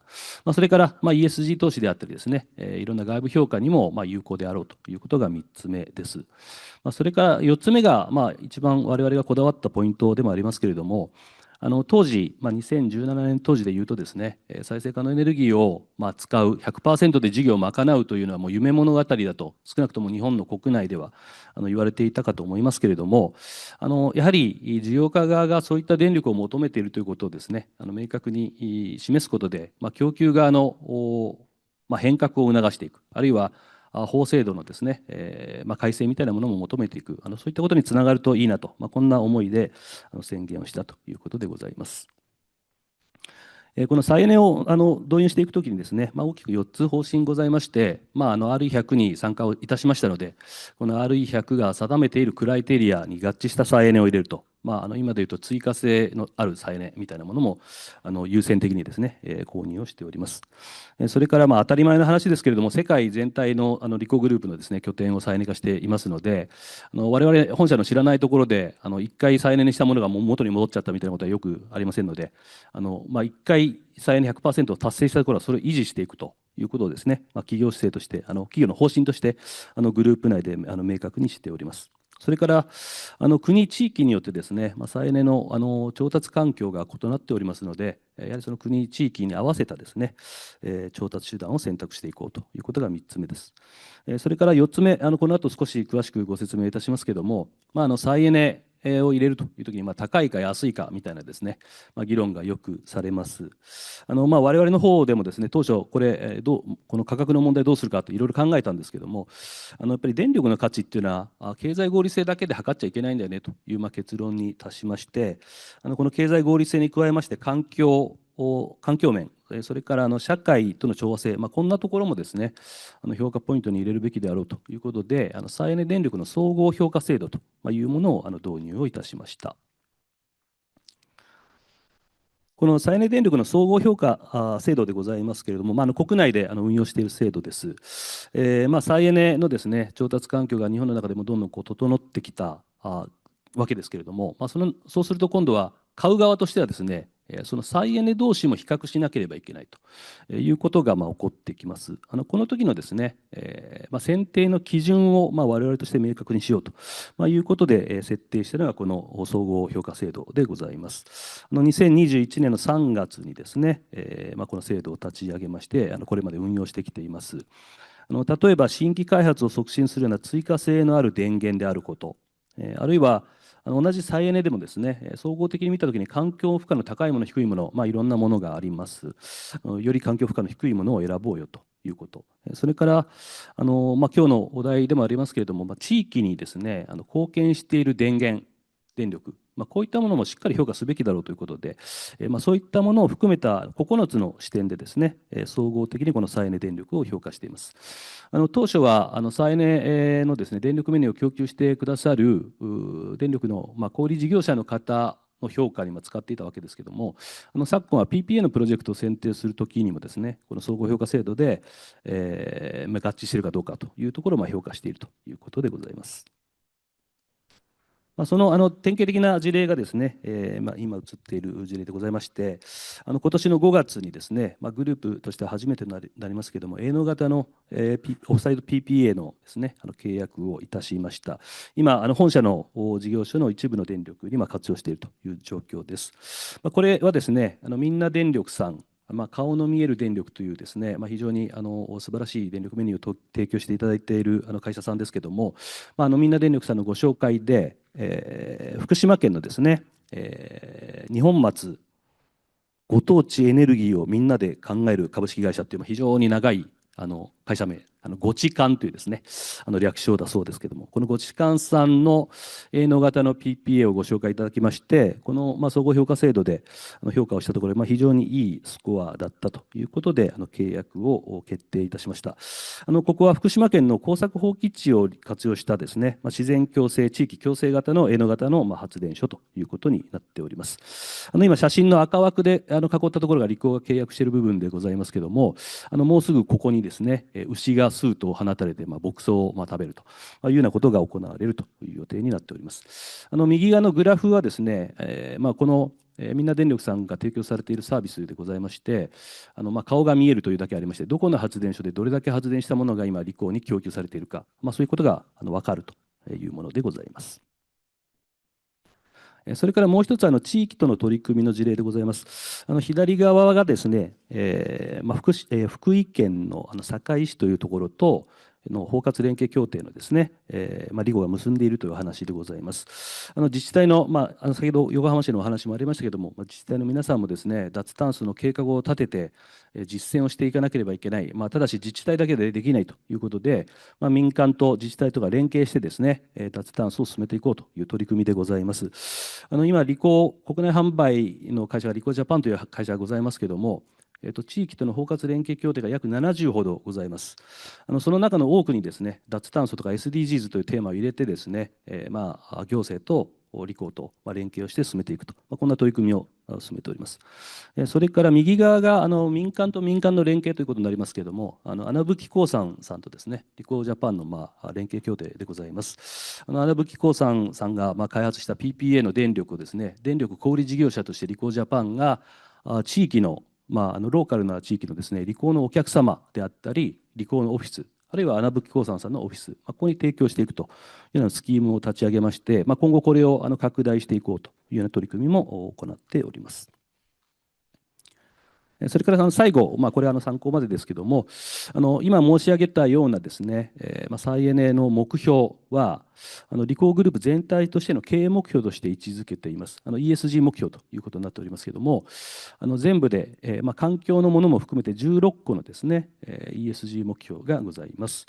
で、これをですね、達成したかどうかで、役員の報酬が変わるという仕組みを導入しておりまして、役員の株式報酬という制度ございますけれども、16のですね、再エネとか GHG の削減率を含む16の目標がいくつ達成できたかで、役員の皆さんの収入が変わると、こんな仕組みを入れてですね、経営全体としてこの脱炭素、あるいはサステナビリティの取り組みをですね、推進していると、こんなことでございます。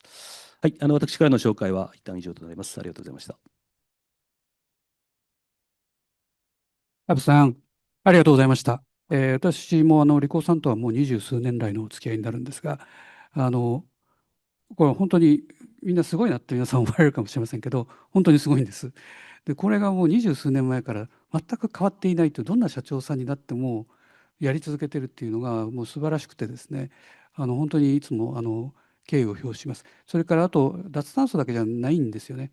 サーキュラーエコノミーもそうですし、ネイチャーポジティブもそうなんですが、もう今言われるずっと前から、しかもかなり深いレベルまでやってこられたという点においても、リコさんはやっぱり日本の最先端企業だと私も思っております。どうもありがとうございました。はい、ではバングラデシュのバウラさん、こちらも素晴らしい取り組みをやっていらっしゃいますので、非常に楽しみにしております。よろしくお願いします。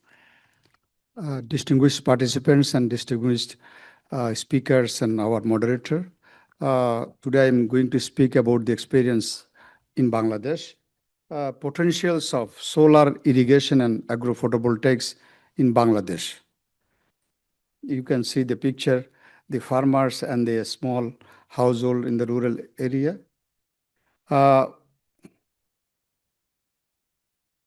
Actually, the Bright Green Energy Foundation, I worked with 35 years in Grameen Bank and the Grameen Shakti 20 years around. Then I established a Bright Green Energy Foundation after getting an award from Abu Dhabi government. So this is mainly for renewable energy, especially what I have done in 6.5 million solar home system we installed in Bangladesh. That's we got the award. And then Bright Green Energy Foundation basically for the renewable energy, especially solar home system, solar irrigation, biogas plant, improved cook stoves, and recently agro-photovoltaics. So these are the total information what we have achieved for last 15 years. And then this is the solar irrigation. Today, mainly, I'm going to speak about the solar irrigation. We started 7-8 years back, solar irrigation. Bangladesh has low land. Some of the land are underwater in the rainy season. Some of the land is good, not always in water, but there are serious flood after 10 years, 15 years. Then almost 2/3 of the country underwater for 1 month or at least. So this is the panel we install and the small palm house. And you see this is in Kushtia area. And the rice cultivation, rice is principal food. So there are vegetables and others in different crop seasons. This is one of the team from the Germany and the visited Kustia and now Tanzania. They are opposition, now they are in power. So we had a good talk. They are now implementing solar irrigation in Tanzania.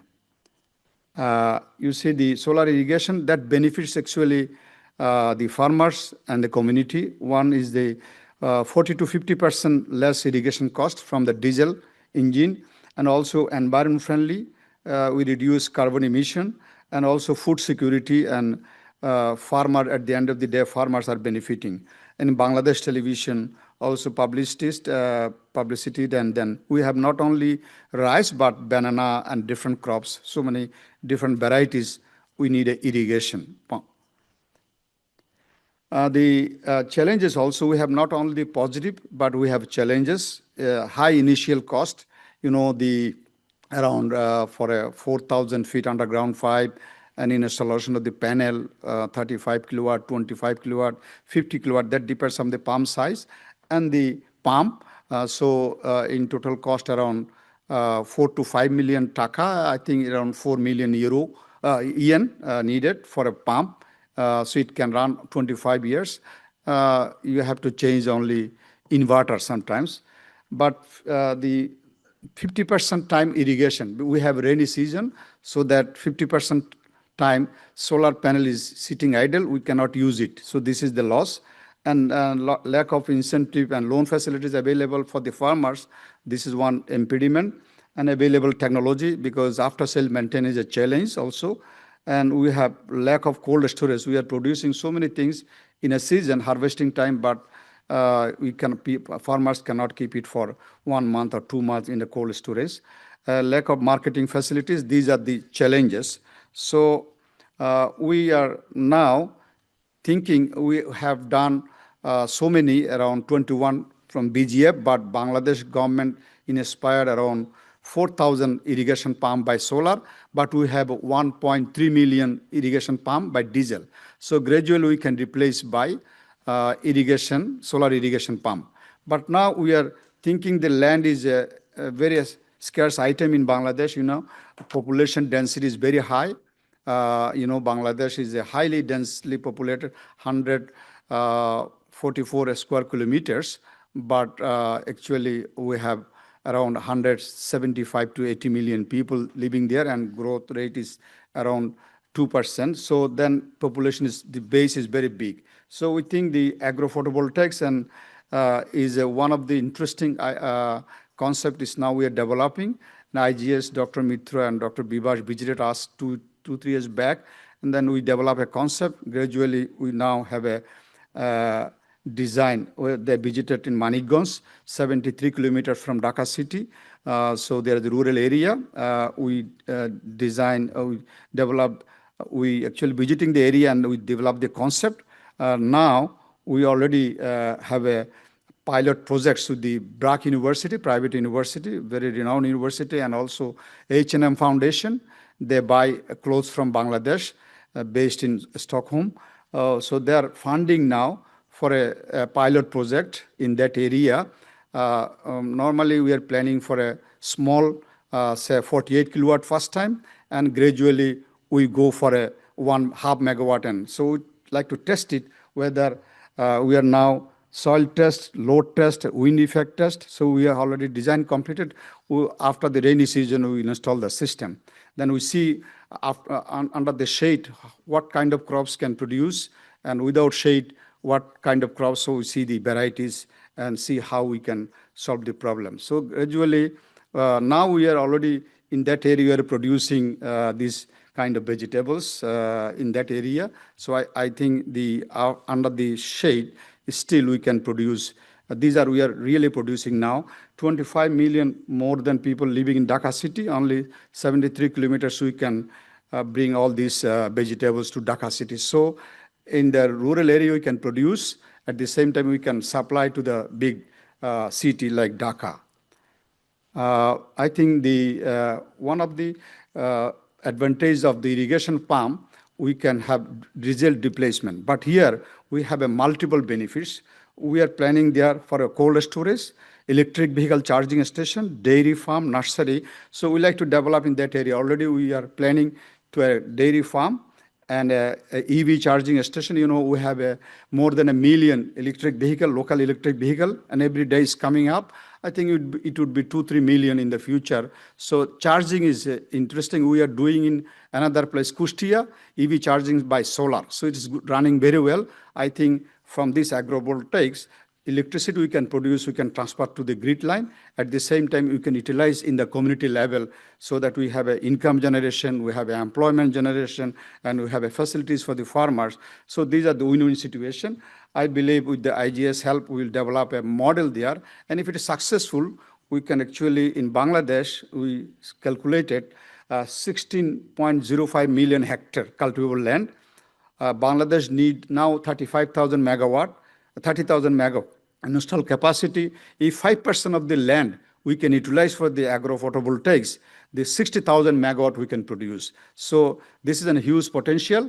Only we have to design a perfect model, and then we can take the help from Asian Development Bank with the IGS.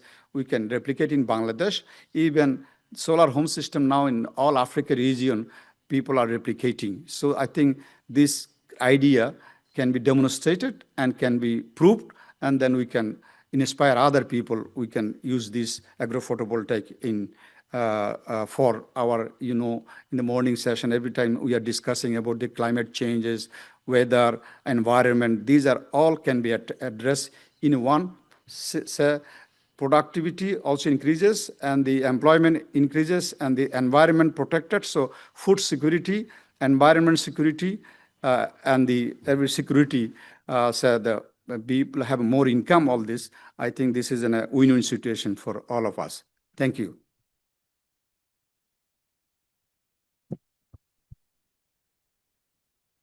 パウロさん、ありがとうございます。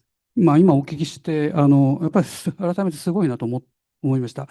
やはり事業計画をちゃんと持っていると、これはやはり民間セクターじゃないとできない話なんですよね。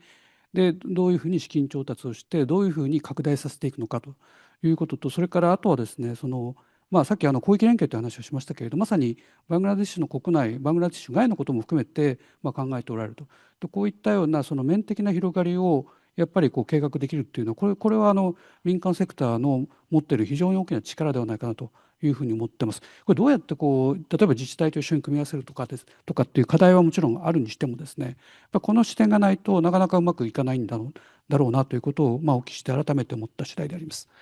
はい、ありがとうございました。それではですね、質問の時間に入りたいんですが、あんまり時間が残されていないので、まず最初にですね、私の方からそれぞれのお三方に少し深掘りする質問を投げかけさせていただきたいというふうに思います。でまず横浜市の門林さんの方にお聞きしたいのはですね、今お金の話を少しいたしましたけれども、例えばハマーウイングの運転資金というのは全て売買収入で賄われているということですよね。それとスポンサーシップですかということがあるということに非常に興味を持ったわけでございます。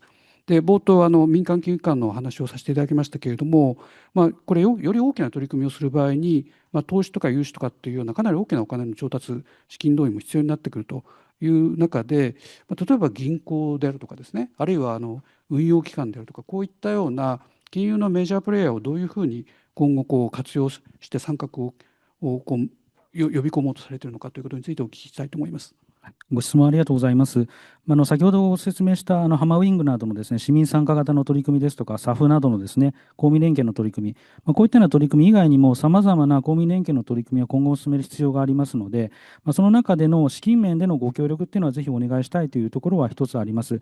また、当然、行政のですね、共同パートナーというような位置づけでですね、地域経済全体のですね、活性化ですとか、共生といったところにも参画をぜひしていただきたいというふうには、金融機関の皆さんには思っております。また、当然、金融機関の皆さん、さまざまな業態で豊富な人脈ですとか知見もありますので、事業者同士をマッチングしていくっていうような力もあるでしょうし、そこに行政が入ることで、困難を解決することにつながるかもしれません。そんな新たな枠組みをですね、ご提案いただく、脱炭素分野のですね、コーディネーターの役割っていうのは、この地域社会を共生していく上で必要かなというふうに考えております。ありがとうございます。なかなか役所に行ってもですね、その民間金融機関は公平性の原則みたいなもので門前払いを食らわせるっていうこともあるんですけど、そこはももうフラットに民間企業を使うと、こういうふうにお考えですか。そうですね、うちの横浜ではですね、競争フロントということで、民間の提案をすべてその窓口で受けてですね、連携協定を結んでですね、事業を進めています。今日ご紹介したものもですね、大半がそういったものになっていますし、窓口がよくわからないということであれば、うちの部署の方に言っていただければ、事業者の方と連携した取り組みっていうのは、今日ご紹介した以外にもたくさんやっておりますので、連携しながらですね、何かいい道が開ければですね、そこでまた経済回っていくような取り組みにもつながってきますので、横浜から何か新しいことが生み出ていくっていうことは、また我々行政マンとしてもやりがいも感じますので、何かあればちょっとご相談いただければなと思っております。ありがとうございます。これ本当に重要なポイントで、民間から言ってもですね、やっぱりなかなかこれはできないんですよね。で、やっぱり役所の方から民間 OK っていうような、こう文句を広げてくれないと、これなかなかこう連携できないので、もう本当にそういう横浜市さんの取り組みっていうのはですね、他の自治体の方々でも活用していただくと、すごく嬉しいなというふうに思いました。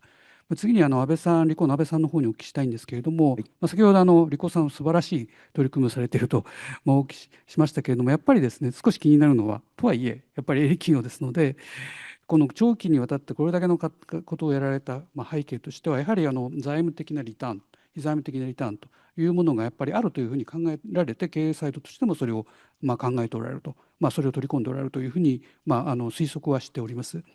で、リコさんとしてそういうことをどのふうに具体的にですね、推測というよりも本当に具体的にどういうふうにやられて、その経営戦略の推進力としてですね、活用されてきたのかということについて、差し支えない範囲でお答えいただければというふうに思います。はい、ありがとうございます。そうですね、これ環境の取り組みしているとよく言われる環境と経済がこの二律背反するようなですね、お話が出てきます。で、理工の中では、もう30年ぐらい前になりますけれども、環境経営というですね、言葉を、1998年からずっと使い続けています。もう30年ぐらい経つかなというふうに思いますけども、その間ずっとですね、この言葉を使ってまして、この環境経営という言葉が実はある定型句としてですね、社内で、社外にもですけども発信をされていまして、環境保全と利益創出の同時実現と、これがリコーグループの言ってる環境経営であるというふうに、この定型句で定義をされています。で、やっぱりその企業なので、ボランタリーにずっとそのコストをかけながらですね、取り組んでいくことはできないということなんですが、短期的な視点で見るだけじゃなくて、中長期の視点で見たときに、その活動が本当にそのコストダウンであったり、事業成長であったり、あるいは何らかのその企業価値の向上というところにつながるはずであるというですね、大きなその方針を掲げた上でその活動をしてきています。で、実際にですね、そういったコンセプト的なところは方針として守っているわけですけども、例えば分かりやすい事例で言いますと、我々の複合機は販売して5年ぐらい経つとリースバックで物が戻ってくるんですね。それをまだまだ使えるものもありますし、製品として使えなくても部品とか材料レベルに戻せばまだまだ経済価値のある状態のものがいっぱいあると。これをもう一回活用することができないかっていうのですね、いわゆる回収とリサイクルをした後にそれをもう一度事業にする、部品再生製品再生事業と呼んでますけども、そういったものにもですね30年ぐらい前から取り組んでいて、当初当然利益出ないわけですが、今現在で、グローバルで見た時にこの製品再生事業というのは310億円の売り上げがあるですね。でさらにサーキュラーエコノミーという世の中の流れもありまして、今この分野の製品開発みたいなものをすごく強化しています。そういった意味で、利益の創出と環境保全は、同時実現可能なものであると、こんな考え方でですね、経営から、一般社員までこのコンセプトを共有して、活動を継続しているということでございます。これやっぱり資源循環とこの気候変動の問題っていうのはかなりオーバーラップする部分があると思うんですけれども、そうですね、この2人はかなり前から中に入れられているということです。そうですね。今 TCFD だとか TNFD の中でもそのリスクと機会ということで数値的に解除していくということをやってますけども、そういったものも全て統合した形でどれぐらいの機会がどれぐらいの金額であるのかということをもう情報開示しているということを今やっております。ありがとうございます。リコーさんまさにこのテクノロジーを導入されているわけですけれども、これは今度はバラーさんにお聞きしたいと思うんですけれども、バラーさんの場合はですね、ソーラーイリゲーションであるとかアグロ PV であるとかですね、まさにテクノロジー、これを地域コミュニティの中に導入されていると、これは素晴らしいと思っています。この科学的、あるいはテクノロジー的なイノベーション的な視点というのを、どのような視点とか判断軸を持って重視されてこられたのかということについて少しお聞きしたいと思います。よろしいでしょうか。Actually, once we have a solar home system, we are meeting a program, meeting the people in the rural area. Everybody, the farmer asking us, why don't you introduce solar for us? So we survey first whether there is a big plot of land, say 200 biga, 100 biga in hectare, 40 hectare, or 35 hectare, 20 hectares. This land is available and flood free. And also the farmers are willing to take water from the irrigation system, and they're willing to pay. So we survey, and then we agreed the sign agreement. So then they give to a plot of land for 20 years. We put the solar panel, we pay rent on that land. So if they agree and the local government agree, then we introduce the solar irrigation pump in that particular area. やはり事業計画をきっちり持ってやっておられるなということを今お聞きして思いました。ありがとうございます。もう一つちょっとお聞きしたいんですけれども、グラミンバンクの共同創業者をやっておられたということなんですけれども、今日ちょっとあまりこの中には入ってなかったんですけど、いろいろとバラさんのやっておられることを見ると、このマイクロファイナンスの経験というのが今のやってる取り組みの中にも結構生かされてるんじゃないかなと。例えばソーラーホームシステムというビジネスモデルの中に入っているように思うんですけれども、このあたりのそのマイクロファイナンス的な取り組み、考え方をどんなふうに今取り入れられているのかということについてお聞かせいただけますでしょうか。Actually, you rightly pointed out, actually, when we designed the solar home system, at that time in 1996, people are very poor. They can't pay. So we designed such a way, we replacing kerosene. So 3 to 4 liter kerosene, cost of kerosene, we say you pay every month, saving money from solar light, so you save kerosene money. So you pay it. So we say at the cost of kerosene, you can pay solar home system. So there is an installment payment system from the microfinance, weekly payment. In case of solar home system with monthly payment. So like this. So there is a philosophy works there, how people can save money and pay installment and they can become the owner of the system. Thank you. ありがとうございます。今直接言及されなかったんですけれども、このビジネスとして例えばその地域の女性であるとか、こういう人たちにその事業をやってもらうということも、そういう手助けもされておられるんですね。これはまさにグラミン銀行のモデルに非常に近くてですね、やっぱりこういうようなそのウィンウィンの関係を作り上げているというところが非常に素晴らしいところじゃないかなというふうに思います。はい、実はもう時間が来てしまったんですけど、最後にこれ私の不手際がございまして、非常にゆっくりしすぎだというちょっと反省してますけれども、最後に一言だけこの地域循環共生圏 CS の取り組みがですね、成功の秘訣というか、これについて、皆さんの考え方、これを一言だけお聞かせいただいて、ちょっと終わりたいと思いますので、じゃあ門林さんの方からお願いします。地域共生圏ということで、行政とか民間とか、垣根を越えて、将来的にですね、子どもたちや孫の世代にですね、いい環境を残していくために何ができるのかっていうところをみんなで考えてですね、新しいことにチャレンジしていくっていうことが、今後必要になってくるのかなと。それは役割を超えて、いろんな役割をですね、持ってなくてもですね、民間の業務であれば、それを行政でもやっていくとか、そういったことも今後求められてくるのかなというふうに思っております。じゃあ安倍さんお願いします。はい。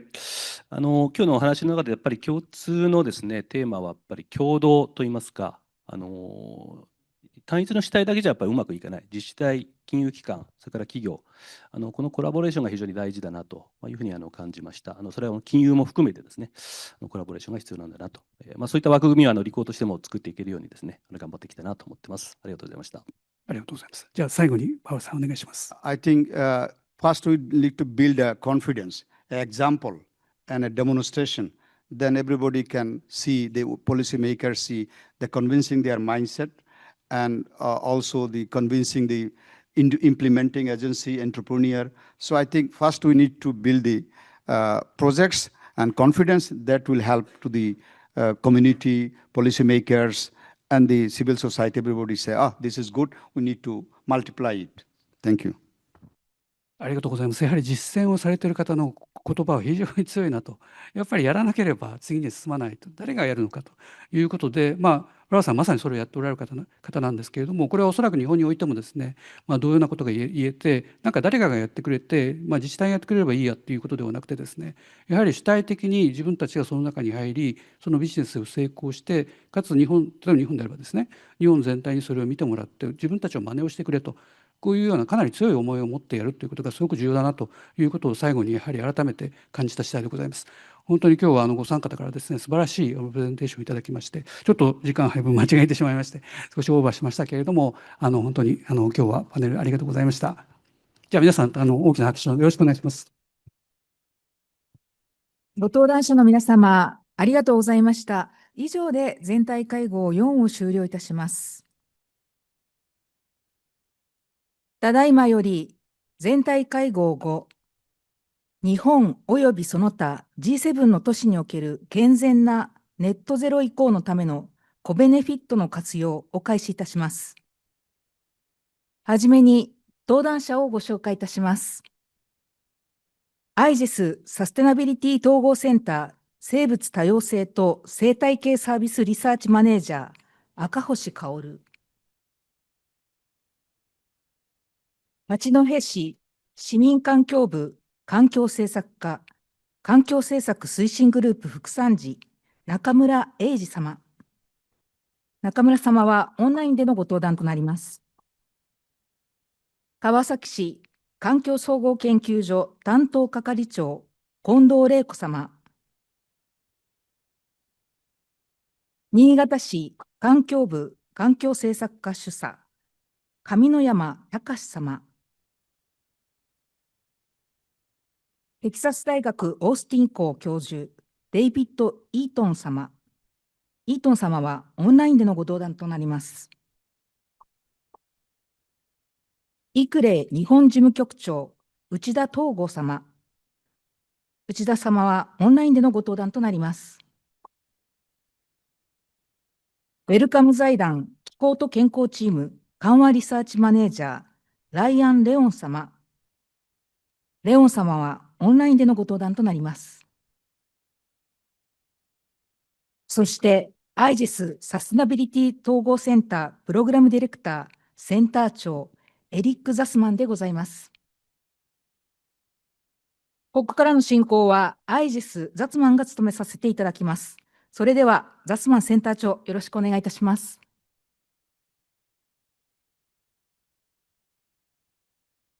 Okay, thank you very much. I'd like to introduce my colleague, Kaoru Akahoshi, to provide a framing presentation for our session. Kaoru, the floor is yours. 皆様、こんにちは。ISAP の赤星と申します。ISAP 全体セッション5にご参加いただきありがとうございます。本日は、健全なネットゼロ移行のためのコベネフィットの活用をテーマに、気候変動対策がもたらす多様な恩恵、特に健康面でのコベネフィットを中心にディスカッションしてまいりたいと考えております。皆様は気候変動対策と聞くと、どのようなイメージをお持ちでしょうか。例えば、CO2 の排出削減や再エネの導入といった環境に良い影響を思い浮かべる方も多いかもしれません。しかし、気候変動対策は私たちの健康や経済、社会全体にまで計り知れない良い影響をもたらす可能性があります。本日はそのコベネフィットという考え方と、それを追求する私たちのプロジェクトについてご紹介させていただきます。この後には、実際にプロジェクトに参加いただいている3都市の皆様から貴重なご経験をお話しいただく予定です。まず、コベネフィットとは何かについて簡単にお話しいたします。コベネフィットとは、気候変動対策を進めることで、温室効果ガスの削減だけでなく、同時に得られるさまざまな副次的便益のことです。具体的にはこちらに挙げておりますように、例えば健康の改善、大気汚染の低減による呼吸器疾患の減少、また暑熱対策による熱中症リスクの低減など、疾病リスクの大幅な軽減が期待できます。雇用の創出、再エネや持続可能な交通システムの導入は新たな雇用機会を生み出します。他にも他にも緑地の拡大や生物多様性の保全は生活環境の質を向上させ、このような都市づくりは住みやすさや観光資源としての都市の魅力を向上させることにもなります。これらのコベネフィットを気候変動計画に統合することは、パリ協定の目標達成に不可欠な野心の向上につながります。また、コベネフィットを計画に盛り込むことで、気候変動対策への支持が得やすくなり、コストへの懸念も軽減することが可能になります。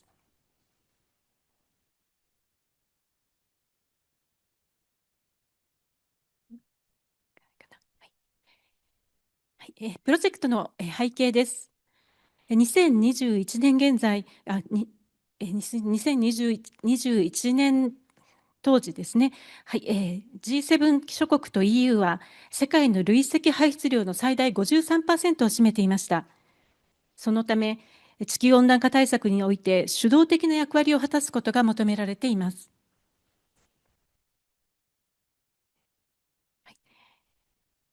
このような背景から、私たちは G7 の都市における健全なネットゼロに向けたコベネフィットの活用をテーマとするウェルカムプロジェクトに取り組んでいます。2023年9月にウェルカム財団から出資を受け、3年間のプロジェクトとして始動いたしました。本プロジェクトには、私ども ISAP ほか、アジア太平洋大気汚染研究センター、北海道大学、九州大学、ストックホルム環境研究所など、計9つの機関が参画しています。対象都市は、日本の川崎市、新潟市、八戸市、そしてフランスのパリ市、アメリカのオースティン市です。プロジェクトでは、知見の蓄積、エビデンスの創出、そしてコベネフィットの見える化と定量評価ツールの開発に取り組んでいます。その主な目的は、地球規模の課題である気候変動への取り組みと、健康やその他の SDGs を統合することで、各都市に地域的な便益をもたらすことです。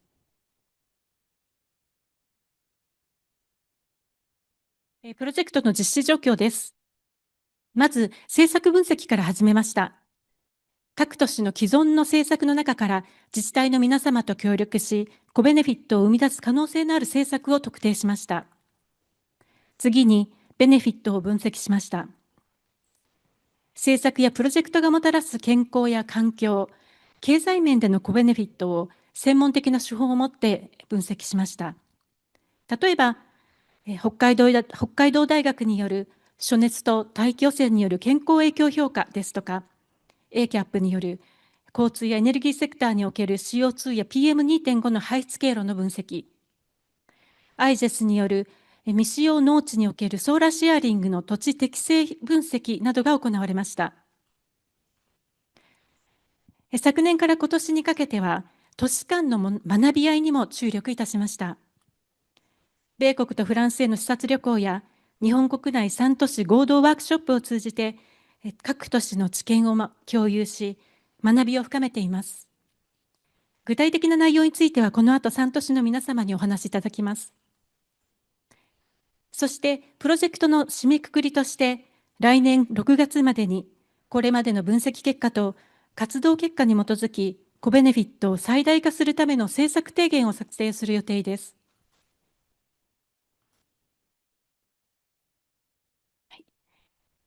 本プロジェクトの独自性は、学術研究の成果を政策策定プロセスへ反映させる仕組みを構築し、科学的根拠に基づいた政策立案を支援することにあります。また、各自治体の皆様と共に取り組みを進めることで、当事者意識を高め、エビデンスに基づく政策で現場に具体的な成果をもたらし、地域住民の皆様の健康の改善と気候変動対策の両立を目指しています。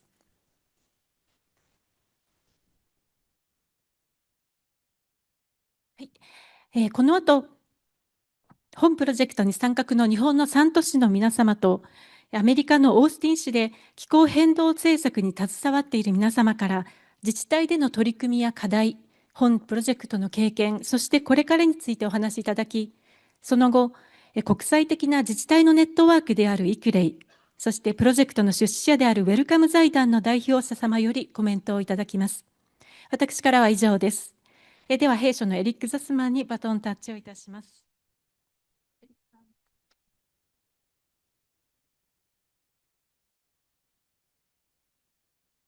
Thank you so much, Kaoru, for giving us a very useful and clear illustration of the project and also the goals. And as Kaoru mentioned, the sort of heart of the project is working with 3 cities in Japan, as well as Paris, France, and Austin, Texas. And to hear a little bit more about how cities are learning from the project, I think it's very useful to offer them an opportunity to share some of their knowledge and what they've gained. So to start that process, I'd like to turn it over to the representative from Hachinohe City. This is Eiji Nakamura, who is the Deputy Counselor at the Environmental Policy Division in Hachinohe. Nakamura-san, the virtual floor is yours.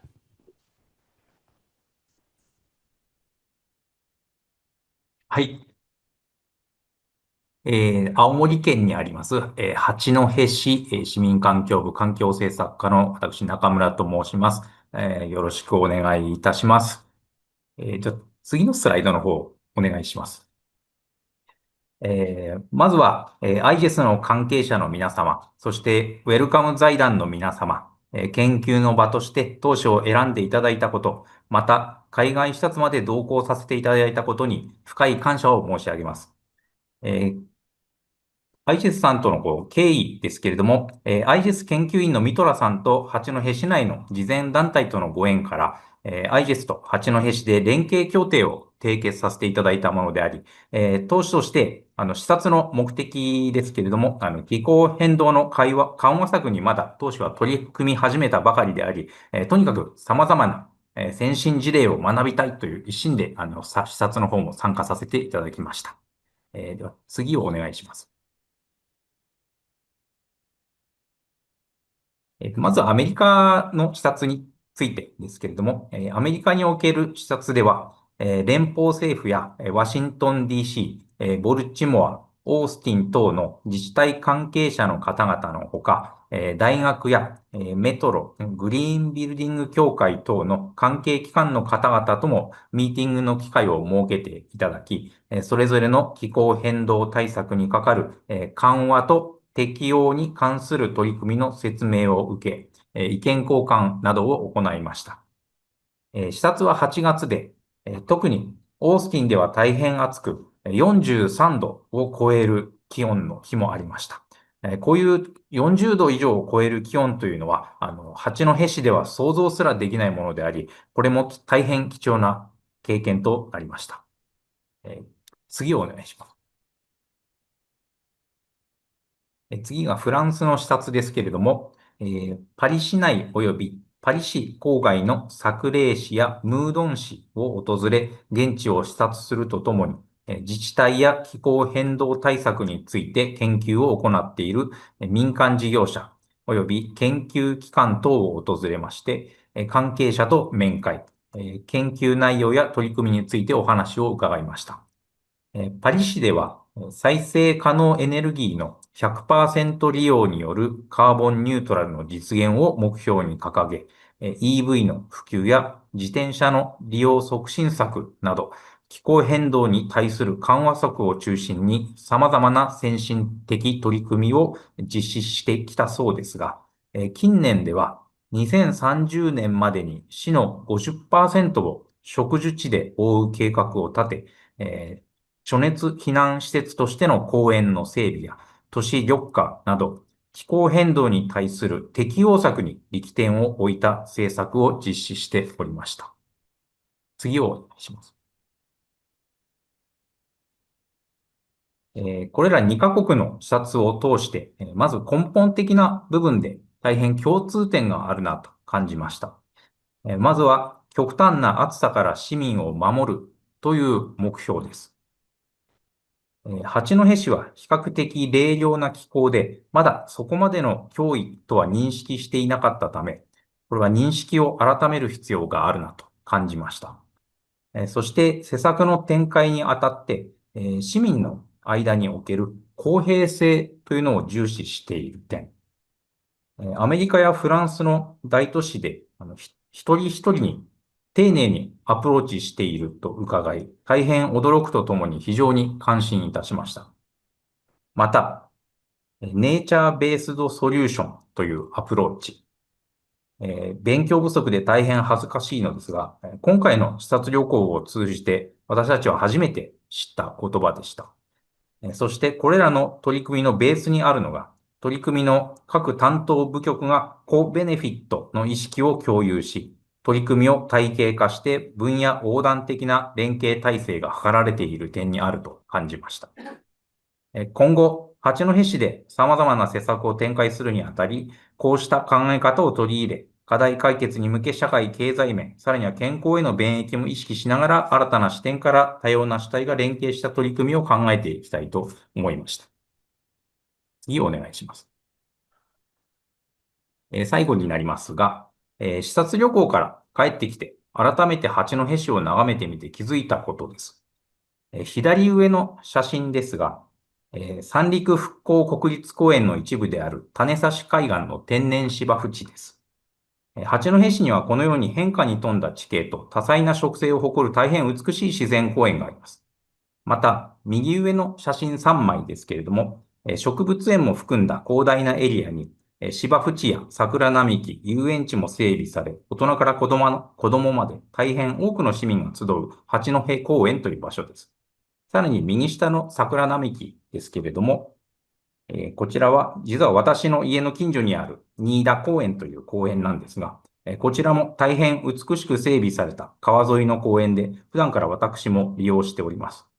これらは市が有する緑のほんの一部で、この他にも大変多くの自然公園を有し、多くの都市公園も整備されています。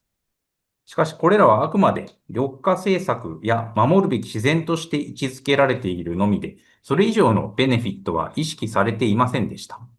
普段何気なく眺めていた自然は避暑地にもなるし、心のデトックスにもなります。近所の公園の木陰も市民の健康保全に役立ち、気候変動対策にもなるわけです。八戸市にはこうした多くの財産、ポテンシャルがあると感じています。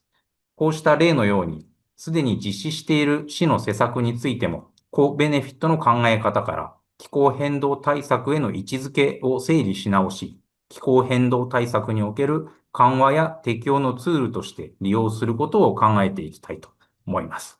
私からは以上で終わります。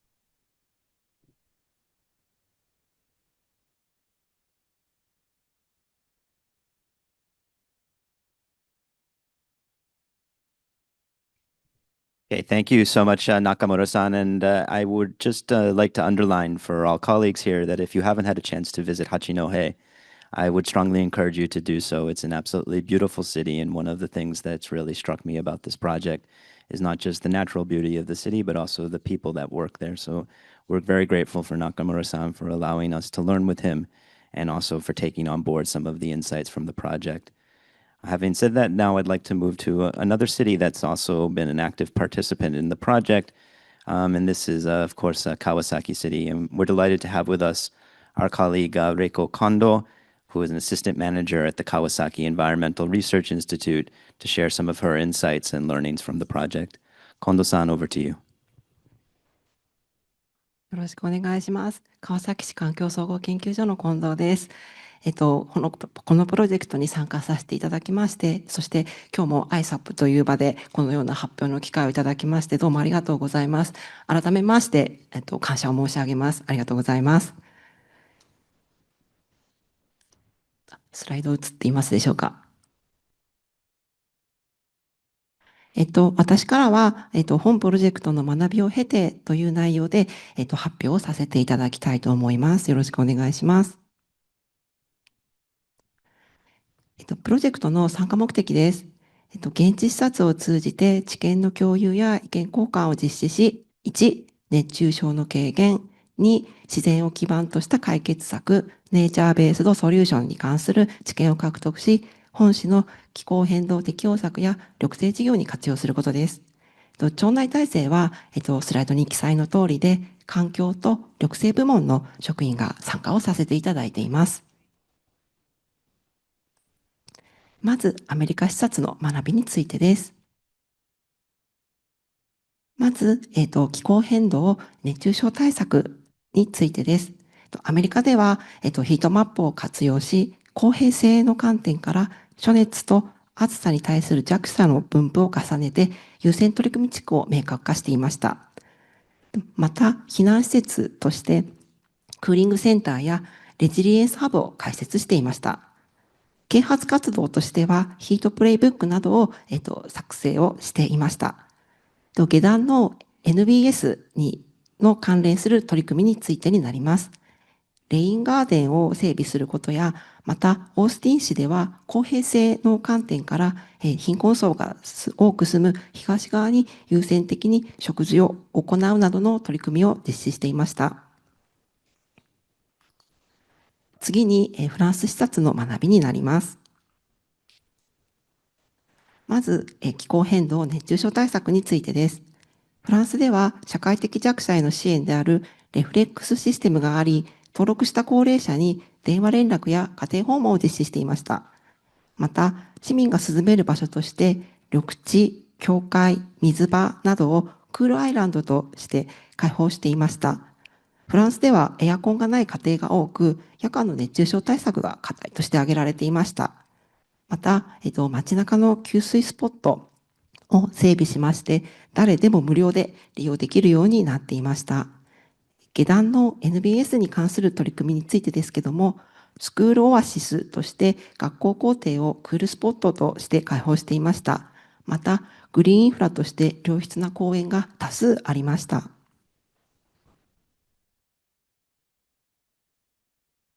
まとめと、成果の活用についてです。両都市の共通点とそれぞれの都市の課題は、こちらに記載の通りになります。我々が感じた共通点は、気候変動対策で公平性を重視していること、ヒートマップを活用して暑さを見える化していること、社会的弱者に直接の呼びかけをしていること、緑を気候変動対策に活用していることです。一方、課題については、アメリカではクーリングセンターの利用率が低いこと、フランスでは夜間の熱中症対策が課題というところでした。ここからは本プロジェクトを踏まえた成果の活用やそれに関連する本市の取り組みについて紹介したいと思います。成果の活用1としまして、気候変動適応策の推進についてです。欧米のようにヒートマップを活用して暑さを見える化することは、川崎市本市においても有効であると考えています。地域リスクを可視化するツールを ISAP 等と連携して今後作成を予定しているところです。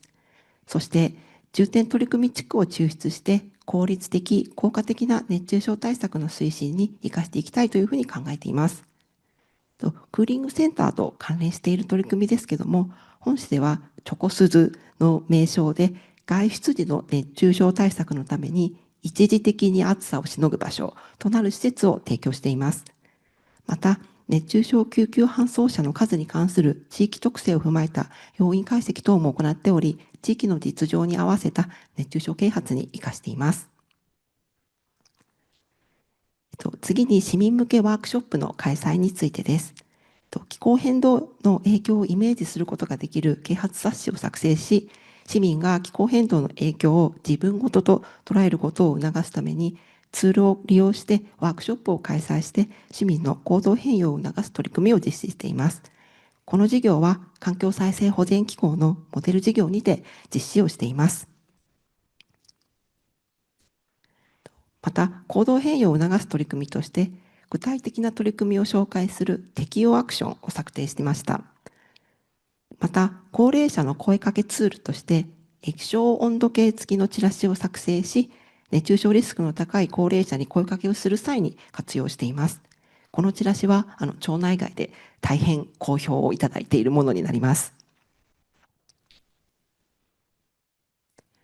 成果の活用にとしまして、緑性事業への活用に向けてです。NBS の考え方に基づいた緑の取り組みは本市でも有効だと考えています。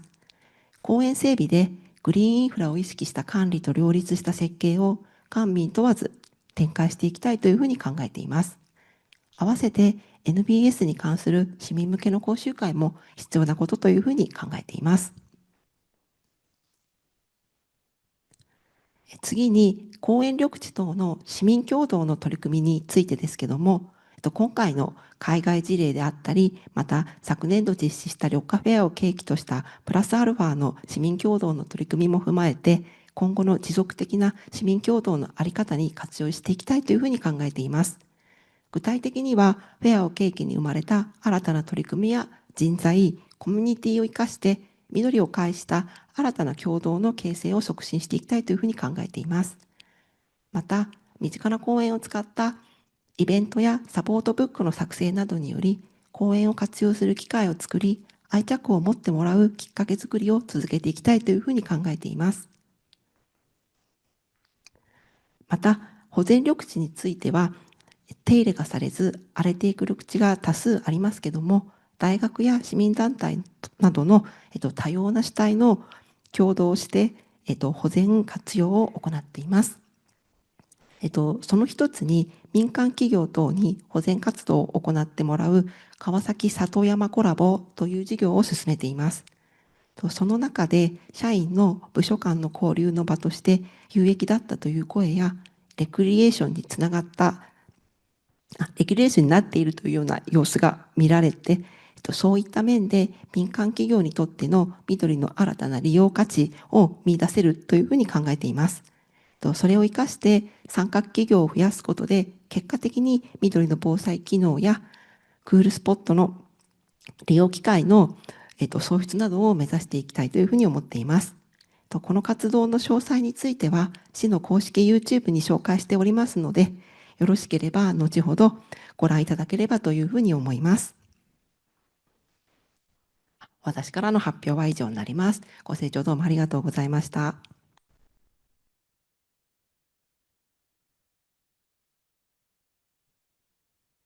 Okay, thank you so much, Kondo-san, for this very thorough and illuminating presentation. I think one of the things that we've realized from working on this co-benefits concept is a lot of times these benefits are not directly visible, but when you start to take the concept and make it more concrete, it can be not only visible, but help communicate ways that health connects with this big global problem and really help citizens recognize what they can do to try to address that big global problem. And what I see happening in the Kawasaki case and through the great efforts of Kondo-san and her colleagues is really using this co-benefits concept and the health benefits concept to try to communicate with citizens in ways to make this big global problem seem a lot more manageable. So I really applaud the efforts that are being made there, and we're really grateful that you've taken so much from the project, and we look forward to working with you over the next year to make that even more concrete. Now what I'd like to do is move to the third city that we've been working with, and this is the city of Niigata, and we're very grateful to have our colleague Kami Noyama-san from Niigata's Environmental Policy Division and their Environmental Affairs Department. So Kami Noyama-san, the floor is yours.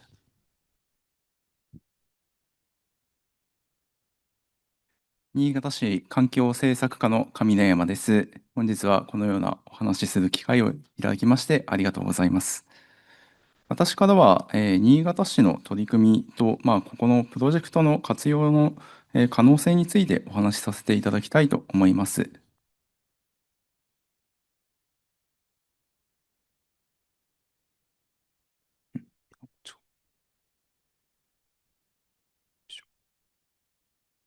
まず、新潟市の気候変動の状況についてお話しいたします。左側が、新潟市の気温の変化に関するグラフでして、新潟市は100年でおおむね 1.4 度上昇というふうな気温の変化が見られております。で、こちらも地球温暖化の影響が見られるところです。また、新潟市右側の図ですけれども、新潟市沖の日本海の沿岸というのは、日本周辺の海域の中でも海温の上昇幅が非常に大きいところでして、こちらも気候変動の影響が伺えるところです。また新潟市の現状として温室効果ガス排出量と、あと大気汚染物質から PM2.5 の、濃度というのを示させていただきました。左側が新潟市の温室効果ガス排出量の推移です。基準年度となる2013年度から減少傾向にありまして、新潟市では地球温暖化対策実行計画というふうな計画を策定して、温室効果ガス排出量の削減目標や削減に向けた取り組みを定めているところですが、2024年度の結果としては、30% 以上目標、削減ができており、目標を達成しているところです。また、これまでのところ順調に削減してきましたが、2030年度は 50% 削減というふうな非常に大きな目標を掲げておりますので、今後ますますの取り組みが必要なところと考えております。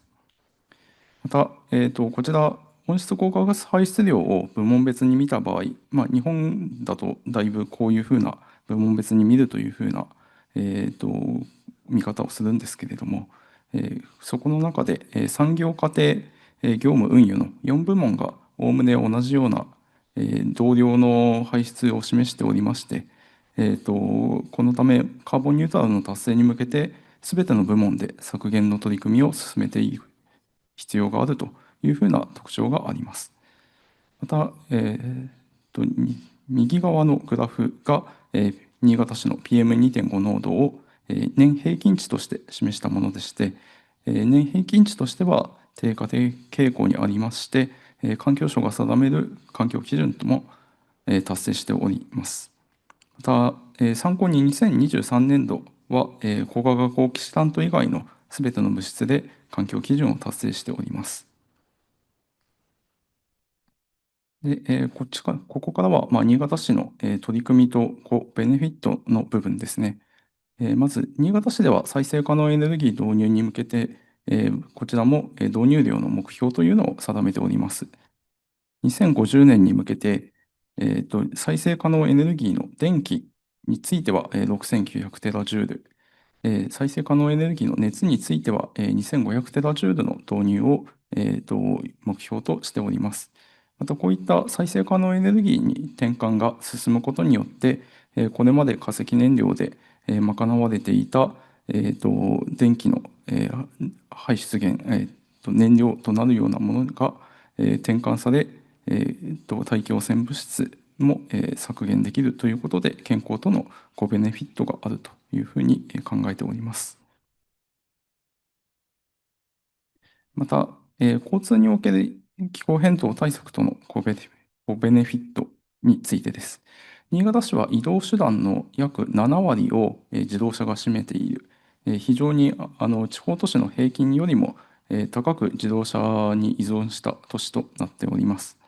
このため、交通部門における CO2 削減の対策が重要となっておりまして、徒歩や自転車で移動できるまちづくり、公共交通機関の充実といった施策と、あとはこちらの自動車を電気自動車等に転換していくというふうな施策を展開しております。こういった取り組みによって、繰り返しになりますが、CO2 削減が図られ、大気汚染物質の削減にもつながるというふうに効果が得られます。また、新潟市ですと、緑の政策計画というふうなものがございまして、そこの中で新潟市の緑化について計画を定めております。都市における緑化は、環境側面から見ると、夏のヒートアイランド現象の緩和ですとか、冬場の建物の保温にも寄与するんですけれども、雨水の地下浸透を促すことで、都市の水害の防止にも貢献します。また、健康とのベネフィットとしては、レクリエーション活動や健康づくりの場となり、直接的に見えない安らぎというふうな形でメンタルヘルスの維持にも効果を発揮しております。で、緑地と健康にプラスの効果があるというふうな研究結果もございますと。ここからは本プロジェクトによって得られた知見です。新潟市の CO2 排出量について2013年を基準年として4つのシナリオが設定されました。CO2 削減のために特に対策を行わない BAU シナリオ、現状の排出傾向により削減が行われるとした CET シナリオで、新潟市がこの地球温暖化対策実行計画の中で定めている目標により達成されることが予想される ONZE シナリオと、またそこに加えてですね、さらに本当にカーボンニュートラルを達成するために必要な手段について考慮したRNZE シナリオの4つです。こちらが上のグラフがですね、プロジェクトによって得られた CO2 排出量の予測となります。で、それぞれ4つのシナリオで予測が立てられているところですけれども、この CO2 排出量の削減というふうな施策によって、結果的に下の PM2.5 の排出量というのも減少するということが予測されております。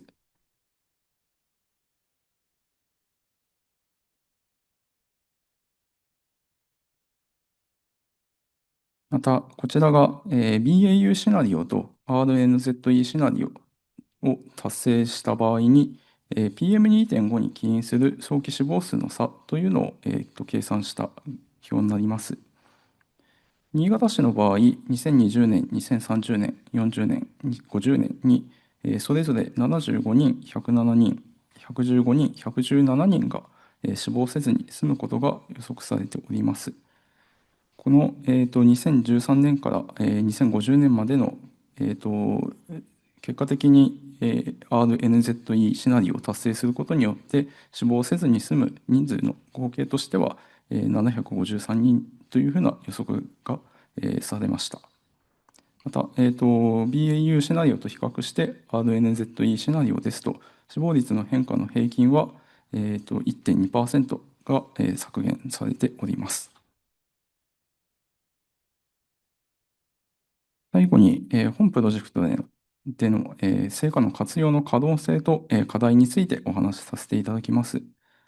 可能性としては施策に取り組む上での根拠となり得ると考えております。行政の体制としてはどうしても縦割りがありまして、各組織が所管する範囲というのが定められております。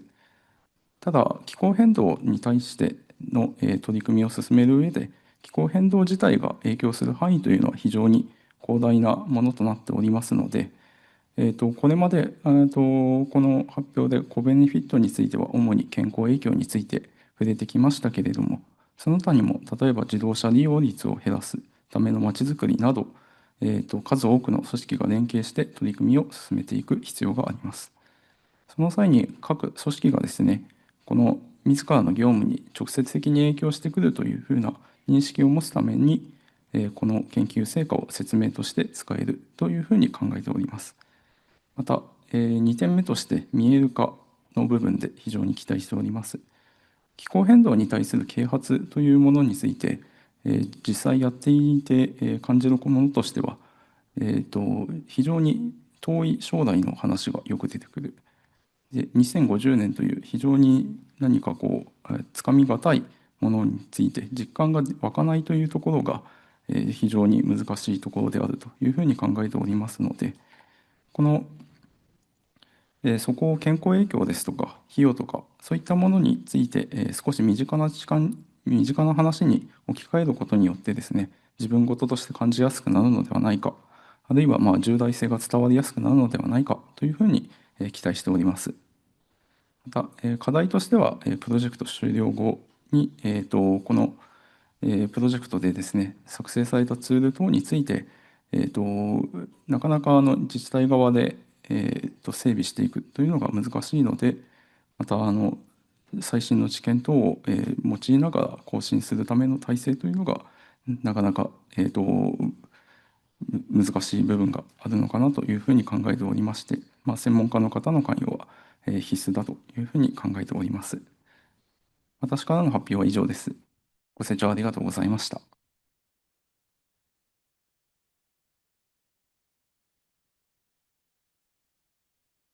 Okay, thank you so much, Kami Noyama-san, for giving us this very useful overview of some of the ways that Niigata perceives the co-benefits and the linkages between the climate change and air pollution and health.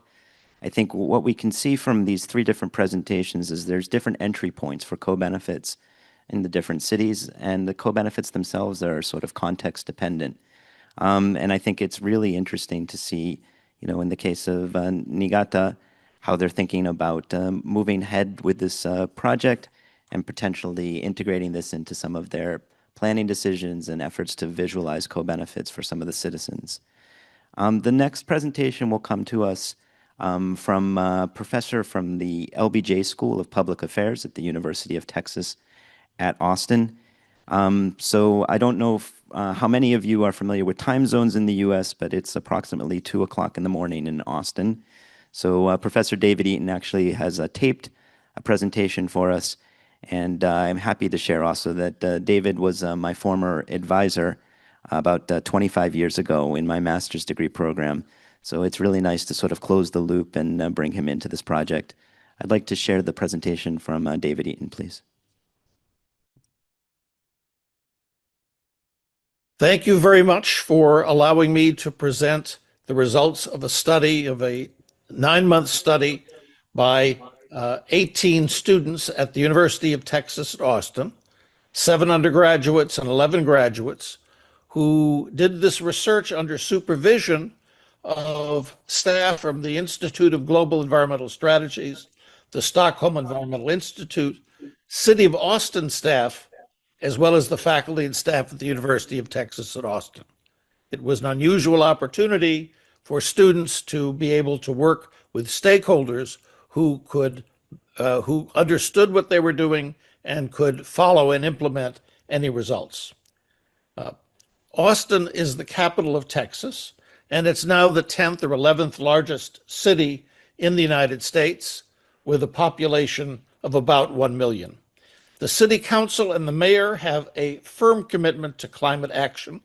They have had 2 rounds of climate plans, and in fact, every 6 months, update the progress that is made with plans for what should be implemented further. And they are also seeking to raise a very large bond fund to be able to implement further climate actions.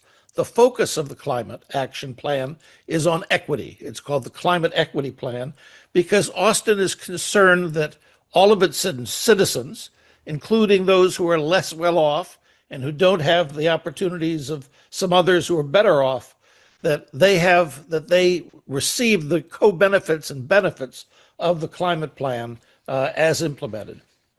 Part of the study was to look at Austin and compare it to other cities in the United States. Okay, and so the class looked at 50 city climate plans. Now, for those of you who are not in the United States, you may have seen that at a national level, there may not be the emphasis on climate that there may have been in a previous administration.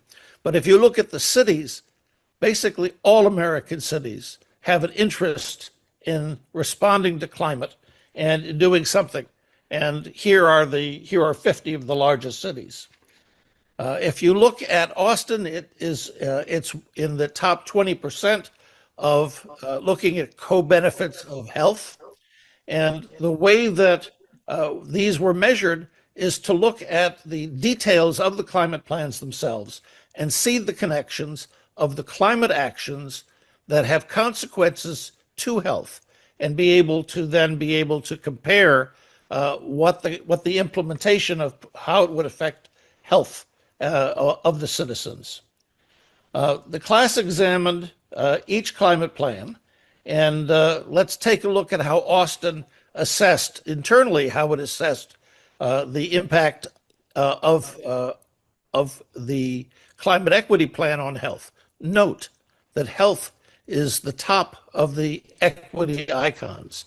So clearly, the city of Austin believes that health is important as a co-benefit of implementing a plan in order for it to improve the lives of its citizens.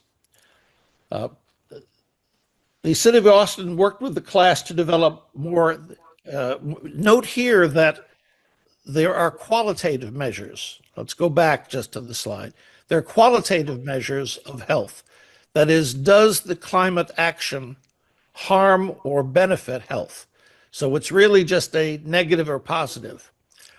When we discussed with the city, they agreed that it would be worthwhile to develop economic estimates of quantitative and economic benefits associated with implementing the climate action plan. And so we looked at two types of benefits.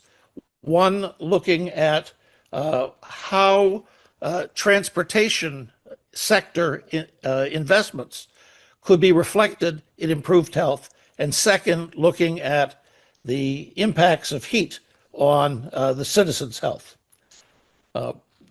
Notice that our changes here due to different interventions that in effect result from Austin's climate plan. What is fascinating when we did the analysis is that there are some benefits that come from improved air quality from transportation investments. There are some traffic safety improvements in health. But the big impact on health has to do with increased walking and bicycling and the increased physical activity of Austin citizens. And those benefits are estimated, if you include all the sources, between $2 and $4 billion from improved health associated with the changes in the transportation sector.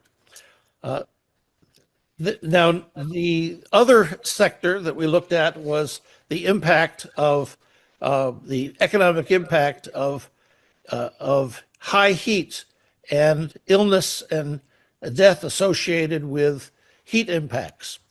And here, the class was able to look at the pattern of emergency medical service calls, where they occurred, what was the origin of the call, when they occurred, and it was possible to take a look and see what would happen if Austin was able to change, to make some interventions that followed their extreme heat resilience playbook, which is illustrated on the slide, which accompanied the Austin climate plan.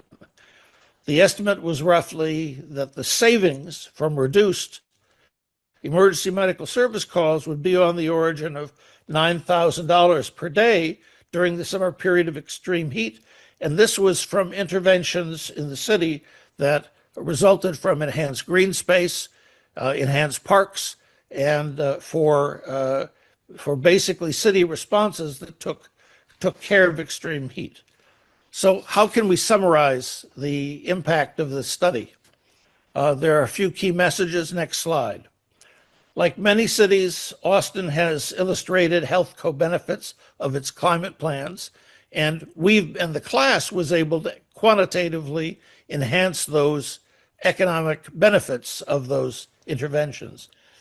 A more systematic assessment of the benefits can build support for implementing the city's climate plan. Indeed, this year, the city will seek to raise a very large amount of money in a bond fund. I'm not sure how much they're actually going to seek to raise, but they can use the evidence that the class developed as well as their own implementation outcomes to make the case to citizens to invest tax money to further implement the plan. Austin can save more than $2 billion from transport policies that promote enhanced physical activity by 2040. And the city in the summers can save more than $9,000 a day from building resilience to extreme heat to reduce the emergency medical service calls.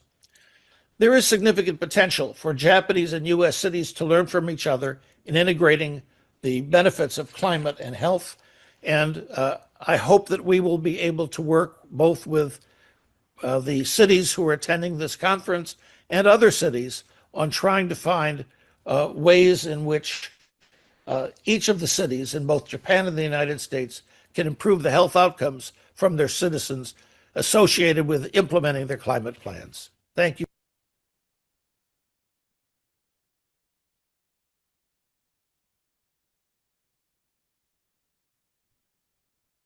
Okay, thank you so much, David, for this excellent presentation, and thank you also to the 18 students that participated in this class that generated that evidence.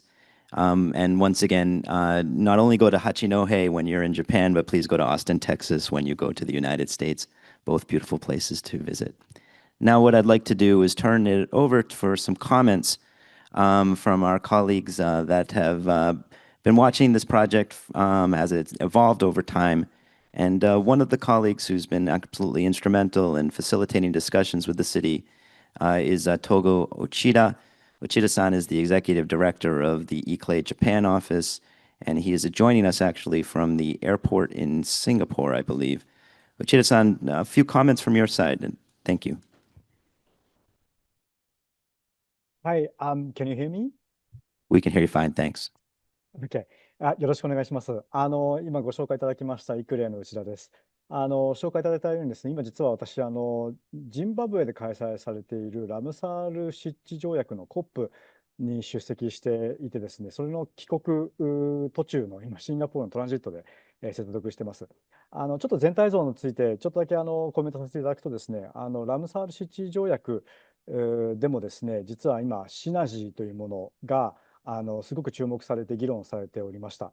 分野はちょっと先ほどの説明、ご発表からはずれるんですけれども、生物多様性、また気候変動、こういったところとの整合性というものをラムサール湿地条約としてもどうやって取っていくかということ、これについてすごく重要だっていうコメント、各国政府がしていたのが非常に印象的でした。また自治体っていう観点からはですね、やはり今、ラムサール湿地条約でもそうですけど、気候変動も生物多様性もそうなんですが、やはりその実行力のある自治体をいかに巻き込むかっていうこと、この重要性がこういった国際的な条約の協議の場で本当に近年よく議論されるようになってきております。それだけ自治体に対する期待が上がっているという状況になるのかなというふうに私自身感じております。またG7 っていう観点からですね、私どもイクレイは G7 の元の各国の自治体ネットワークをまとめてですね、アーバン7という活動をの事務局もやってるんですけれども、今年カナダが議長国の G7 のに向けて自治体が集まって、G7 各国の自治体が集まって宣言文を出しております。でその中で気候変動の部分でですね、自治体、我々自治体にとってこれも喫緊の課題であるというふうにしておりまして、またその中で我々のその地域、町、都市ですね、こういったところで暮らす方々の健康の増進させるという取り組みをこれから我々もやっていかなければいけないという形で気候変動の分野について取りまとめているということで、G7 各国でもですね、この気候変動の課題というものがもう喫緊の課題で、それが市民の生活の改善につながっていくものであるという形でまとめて発信してきているという状況でございます。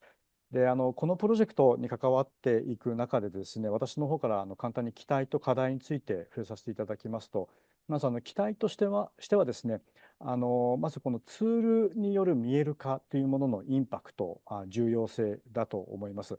日本の自治体に限らず世界の自治体もですけれども、やはりこの気候変動であり生物多様性であり大気汚染、健康、非常に複合的ななんていうんですかね、課題になります。そういった時にですね、やはりどういう効果があるのかということ、それをですねしっかり見える化するってことが非常に重要になってきます。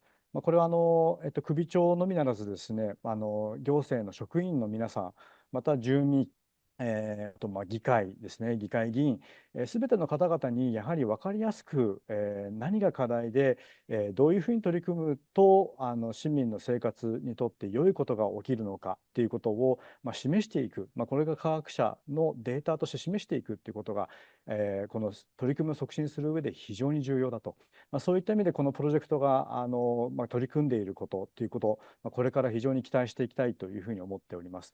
また課題としてはですね、今の話とつながるんですけれども、やはりその、自治体としてもですね、このベネフィット、コベネフィットは理解できるんだけれども、じゃあ、それを多くの方に納得していただいてみんなで取り組むっていうことには相当なんですかムーブメントを犯していかなければいけない。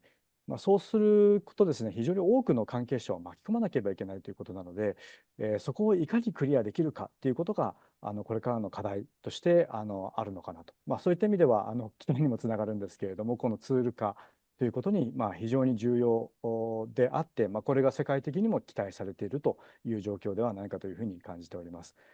以上が私のコメントです。ありがとうございます。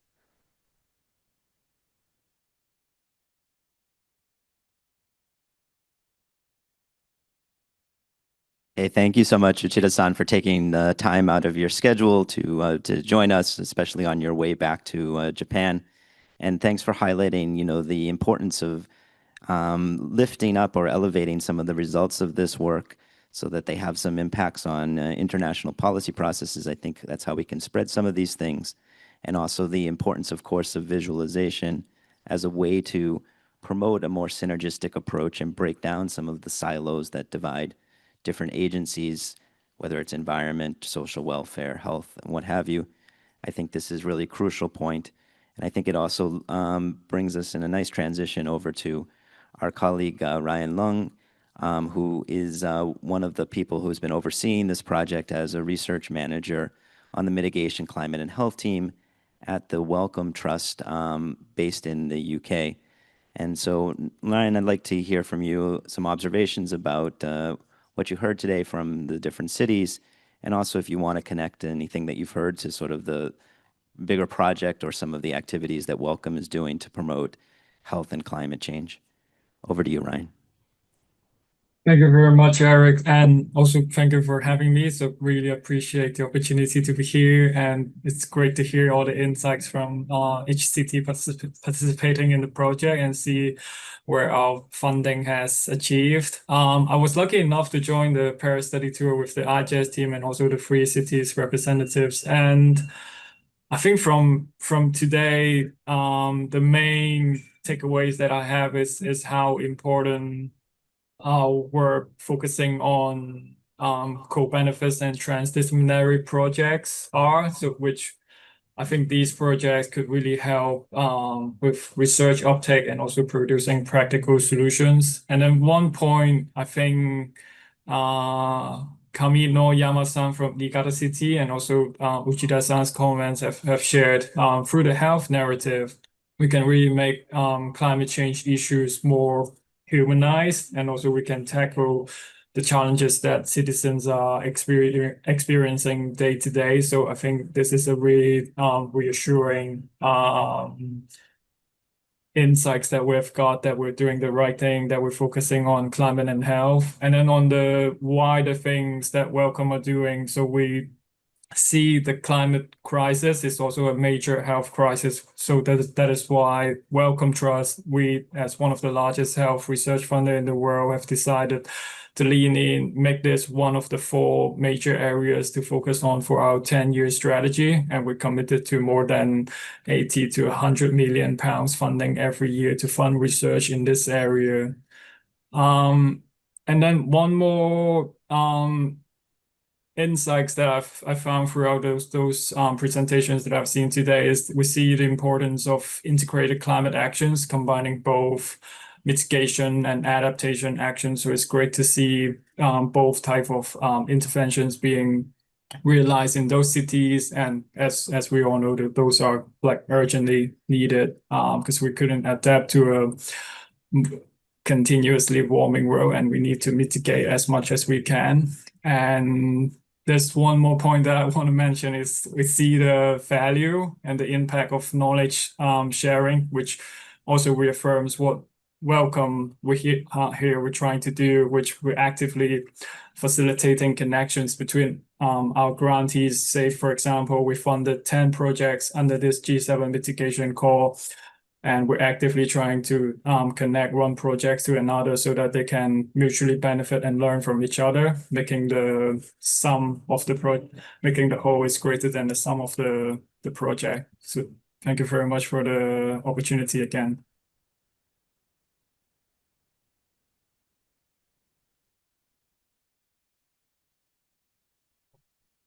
Okay, huge thanks, Ryan, and really appreciate you getting up early in the morning to join us and share these insights with us. I think just a quick closing point is something that's very salient that came through many of the presentations is to really drive impact and to make impacts. As researchers, I think one of the keys is this combination of experience. We saw, some of the travel study tours, whether it's going to Austin or Paris, with the evidence. And we saw, for instance, the estimates of the different types of health benefits. And if we can capture that powerful combination of experience and evidence through using visualization tools and constant and supportive discussions between research and policymakers, I think we can really take advantage of the potential of co-benefits to make our world healthier and more resilient and net zero. So I'd like to end it right there. And once again, huge thanks to all of our panelists and speakers and also the IJIS colleagues that made this possible. Thank you very much. ご登壇者の皆様、ありがとうございました。以上で全体会合5を終了いたします。ただいまより閉会セッションを開始いたします。はじめに登壇者をご紹介いたします。長野県立長野高校学生、山崎大志様。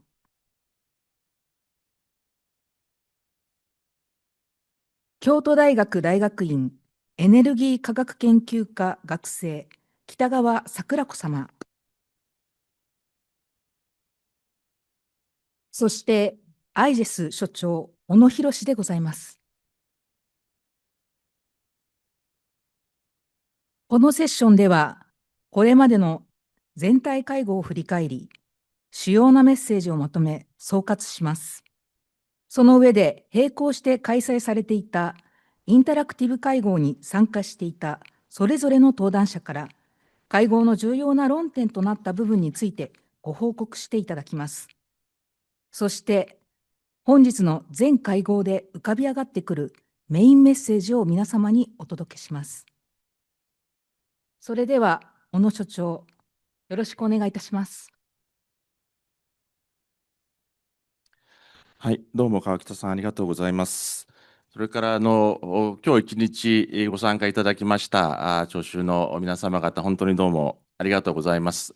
大変盛り上がったセッションになったのではないかと思います。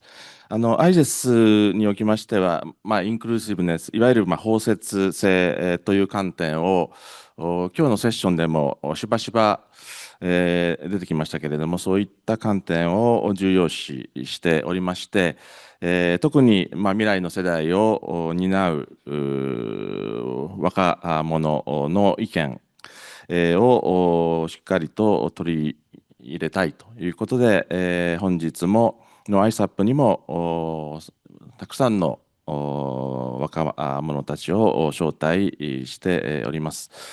本日はホワイエでブース出展に環境のユース団体であるクライメットユースジャパンの皆さんが積極的に参加していただいておりました。さらにCYJ クライメットユースジャパンの皆様方におかれましては、実は全体会合を通じまして重要なポイントについてまとめていただいております。この後私の方から彼らがまとめたサマリーをご披露いたしたいと思いますけれども、非常に多岐にわたるセッションでしたけれども、うまく要領よくまとめていただいております。それではCYJ で今日そのまとめにご貢献いただいた学生の皆さん方、ちょっと起立していただいてよろしいですか。はい、それでは皆さん拍手をお願いします。これだけのメンバーでしっかり今日の議論をまとめていただいております。また全体会合のサイドで開催されておりましたインタラクティブ会合に関しましては、登壇していたユースのお二人、すでに紹介をしておりますけれども、お二人から会合の内容を紹介いただきたいと思います。また合わせまして、同じく参加していただいていたユースの方々にも補足のインプットをお願いしたいと思います。それではまず全体会合1から5の振り返りをしたいと思います。まず全体会合の1でございますが、地球のトリプルクライシスの中でアジア太平洋の持続可能性と安全保障を高めるシナジーを生かした対応という議題でございました。アジア太平洋地域は経済、生態系、統治体制、ガバナンスの多様性から地球のトリプルクライシスへの対応において極めて重要な地域であるということが共有されました。シナジーを通じて共通の利益を最大化し、トレードオフを最小限に抑える。そのためにはガバナンスのレベルを超えた協力体制を強化し、さらに能力構築や資金調達、地域社会の参画への投資を通じて柔軟かつ実践的な地域に根ざした解決策を促進する必要があるということが、それぞれのスピーカーの方からさまざまな事例を通して発表されたところでございます。次に全体会合の2、これはCOP30 に向けた提言ということで、ネットゼロと持続可能な開発を実現するシナジーアプローチによる気候変動対策という題でございました。この中で COP30 についてはインプリメンテーション COP、実施の COP というような位置づけをブラジル政府がされておりまして、パリ協定のルールが整備された後の具体的な行動というのが焦点になるということが強調されております。またブラジル政府としては行動計画、それから首脳級での合意形成ということを重視しておりまして、グローバルストックテイクを踏まえた即時の行動、それから社会課題との統合的進展、これもシナジーということを強調して、COP30 を開催したいということが共有されております。次に、全体会合の3番目でございますが、レジリエントでネットゼロな ASEAN に向けた公正で包括的な移行ということで、ASEAN を中心としてさまざまな議論が行われました。ここにおきましては、気候変動政策において社会的包摂の主流化が不可欠であるということで、障害者や低所得者など脆弱な立場の人々がエネルギー移行から取り残されないようにエネルギーへのアクセシビリティに配慮した公正包括的な枠組みが必要であるということが共有されました。また研究者、政策立案者の間でのコミュニケーションを核として、その他の多様なステークホルダーとの共同も欠かせないということが強調されております。次に全体会合の4でございますが、気候変動対策と持続可能性の促進に向けた地域循環共生圏への民間セクターの参画というトピックで開催、議論が行われました。SDGs や気候目標の達成のためには、地域レベルでの官民連携が不可欠であるということが共有されておりまして、CES アプローチ、いわゆる地域循環共生圏のアプローチというのが、企業、自治体、市民が共同する実践的な枠組みとして有望な手段の一つであるということが実例とともに共有されました。また企業は経済的利益だけでなくて社会的環境的価値を重視する視点への転換が求められ、地域との関係深化と持続可能な価値創出につなげていく必要があるというような議論が行われております。最後に全体会合の5でございますが、日本及びその他 G7 の都市における健全なネットゼロ移行のためのコベネフィットの活用という題目で議論が行われました。ネットゼロ移行のためには、都市のコベネフィット活用の取り組みが有用であるということが共有されました。ISAP が主導するコベネフィット活用、特に気候変動と健康のコベネフィットを追求する国際プロジェクトが2023年に始動し、日米仏の都市で実施されているところであります。政策や便益の分析、都市間の学び合いを通じて見えにくかった気候変動対策の可視化への道筋が示され、これにより気候変動政策への市民を含む多くのステークホルダーの理解と行動変容を促進していくということが期待されているところであります。以上、非常に難しく多岐にわたる議論を非常に要領よくまとめていただきました。全体を通じてシナジーというものの重要性を、いろんな側面、切り口から、実際の実例も交えつつハイライトできたのではないかと思います。それではおまとめいただいたCYJ の学生の皆さんにもう一度盛大な拍手をお願いできればと思います。どうもありがとうございます。それでは次にインタラクティブ会合の報告をしていただきたいと思います。山崎さん、北川さんの方からご報告をよろしくお願いします。では最初に、はい、よろしくお願いします。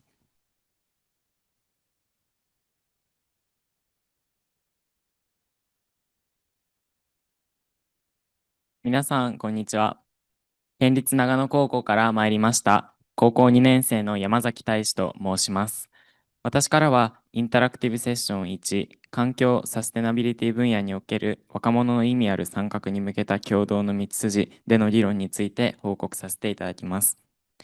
このセッションでは、若者・ユースの参画をより良いものにしていくための議論と、先日6月に行われました ISAP とネイチャーリットジャパンの共催によるワークショップの参加者、私を含め3名によるアクションプランの発表が行われました。トリプルクライシスへのアプローチにおいて、ユースが参画する機会、あるいはユースが自ら行動を起こしていく動きというのは年々活発化しています。しかし、その参画の質についてはまだ議論の余地があります。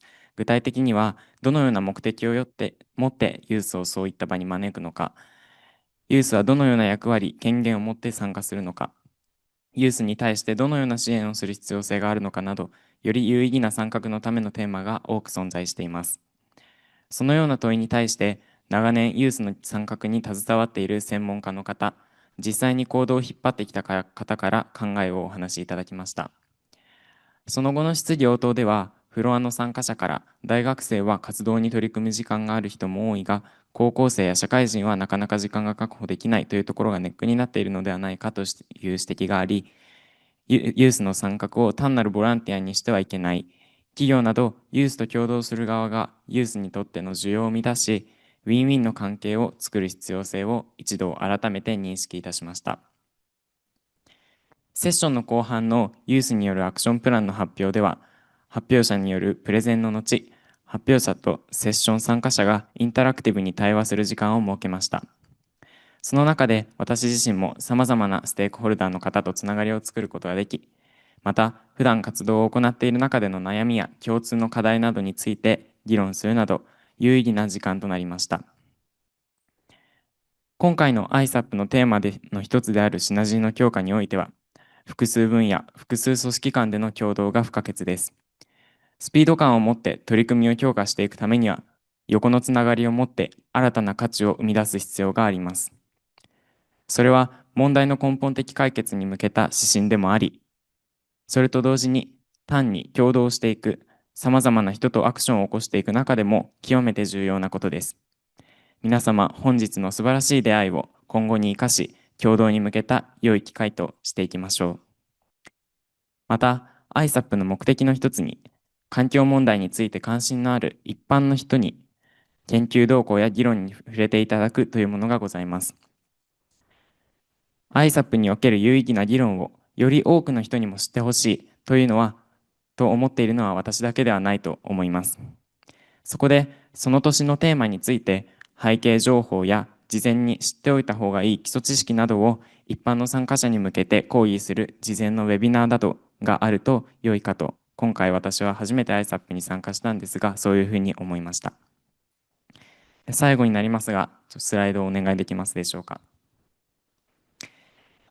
私が普段行っている活動について少し宣伝させていただきます。私は普段 YouTube で環境問題にあまり詳しくない人をターゲットに情報発信を行っています。昨年9月から活動を始め、まだ4本しか動画を投稿できていませんが、これからもどんどん発信を強化していきたいと思っています。現在は環境問題に関するクイズを100日間投稿する企画を行っています。また、数日以内にリサイクルがテーマの動画を投稿する予定です。ぜひチャンネルを覗いていただき、よろしければチャンネル登録をしていただいて、今後の活動を見守っていただけたら嬉しいです。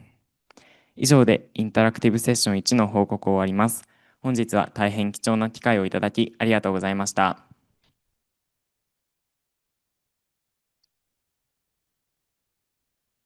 どうもありがとうございました。セッションの報告のみならず、ISAP に対する提言もいただきまして、どうもありがとうございます。我々もぜひ実現、したいと思います。引き続きまして、セッション2の報告よろしくお願いします。はい、インタラクティブ会合2の、リポートですね、をさせていただきます。京都大学から参りましたエネルギー科学研究科1年の北川桜子と申します。よろしくお願いいたします。本セッションでは昨年 IGES が実施した環境問題から学びと社会をつなぐ SDGs グローバル人材育成プログラムの成果についてディスカッション形式で行われました。本プログラムは3つの SDGs モデル地域を2週間程度かけて回るというプログラムになっています。それぞれさまざまな特徴がある地域を回ったんですが、徳島県の上勝町、熊本県の水俣市、北九州市、福岡県の北九州市を17人の大学生で回りました。この17名というのは SDGs のゴールの数にあやかっていまして、それぞれの学生がそれぞれそれぞれのモチベーションの高いゴールを持って参加するというものになっています。本セッションではそれぞれ本日6人の学生が登壇したんですけれども、プログラムで学んだ大きなテイクアウェイと、それぞれどんな SDGs のリーダーになっていきたいかということについて話しさせていただきました。17名の学生、全体で17名いるんですが、日本人は半分以下、5人程度、5人か6人ぐらいで、他は外国人の学生だったので、いろんなバックグラウンドを持つ学生、アカデミックバックグラウンドとオリジナルバックグラウンドを持つ学生が違う観点から学んだこととどんなリーダーになりたいかというのをお話しさせていただきました。その後にそうですね、それぞれの町の訪れた町のステークホルダーの方にもお話をしていただきました。どのような学びが、このプログラムを通じてどのような学びがあったのか、それぞれの観点からお話しさせていただくという時間でした。その後は質疑応答の時間ですね。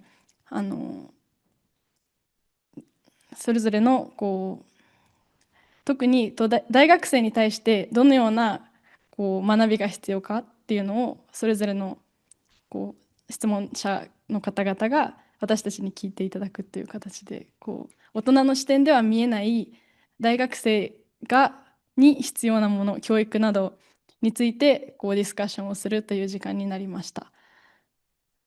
はい、本プログラムはそうですね、多様性の中でそれぞれが学びを深めていくというところと、参加者が交流、コミュニケーションをして、それぞれの専門性とか興味の中でコミュニケーションの中で新しく学びを深めていくというところが本プログラムの面白さだったかなと1年前を振り返って思います。で去年プログラムがあって、今年1年ちょうど1年程度経ったんですけれども、今私が思うのは SDGs ってすごい私たちの世代はたくさん学んできていて、それがどんだけ大切なことなのかっていうのはいっぱい学んできたんですけれども、やっぱりアクションにするのが難しいっていうところが一つあるなっていうのを思っています。あと SDGs ってやっぱり美しいんですけれども、美しいゴールであるんですけれども、お金を稼がなければ続かないっていうところ。ただお金を稼ぐことに重きを置きすぎると、その社会は良くなくなるっていう、その2つの異なる全然違うベクトルのものがやっぱり共存しているなっていうところとか、多様性は大事なんですけれども、多様性を大事にしすぎると結論が出るのに時間がかかるっていうところ、他方で一人のリーダーだとまたネガティブな歴史を繰り返してしまうっていうところで、多様性と一人のリーダーっていうののバランスも大事ですし、いろんなところのバランスを取る必要があるなっていうのを今改めて思います。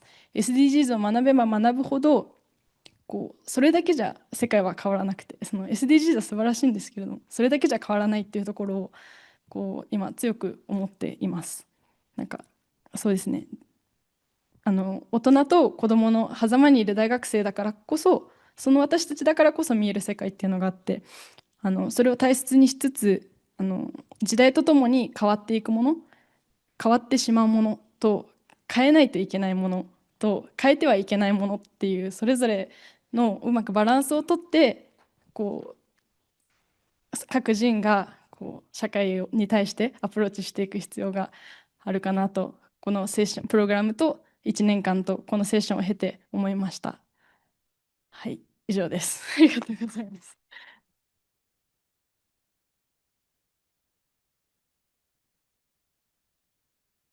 どうもありがとうございました。私も今のお話は非常に同意するところが多いかなというふうに思って、聞いておりました。あとセッションにそれぞれのインタラクティブ会場に他にもたくさんユースの方がですね参加いただいておりますんで、もし何か付け加えることがこんなことも話したぞとかですね、ありましたらぜひ追加で何かインプットをいただけると、ありがたいかなと思うんですけれども、太田リーダーいかがでしょうか。社長ありがとうございます。非常に素晴らしいセッションでいろんなことを学生側、そしてこのプログラムをホストしていただいたステークホルダー、企業の方々からもいろいろなテイクアウェイがあったことを聞きました。じゃあちょっと補足で何かあれば、any additional comments that you like to add to Sakurako's comments? How was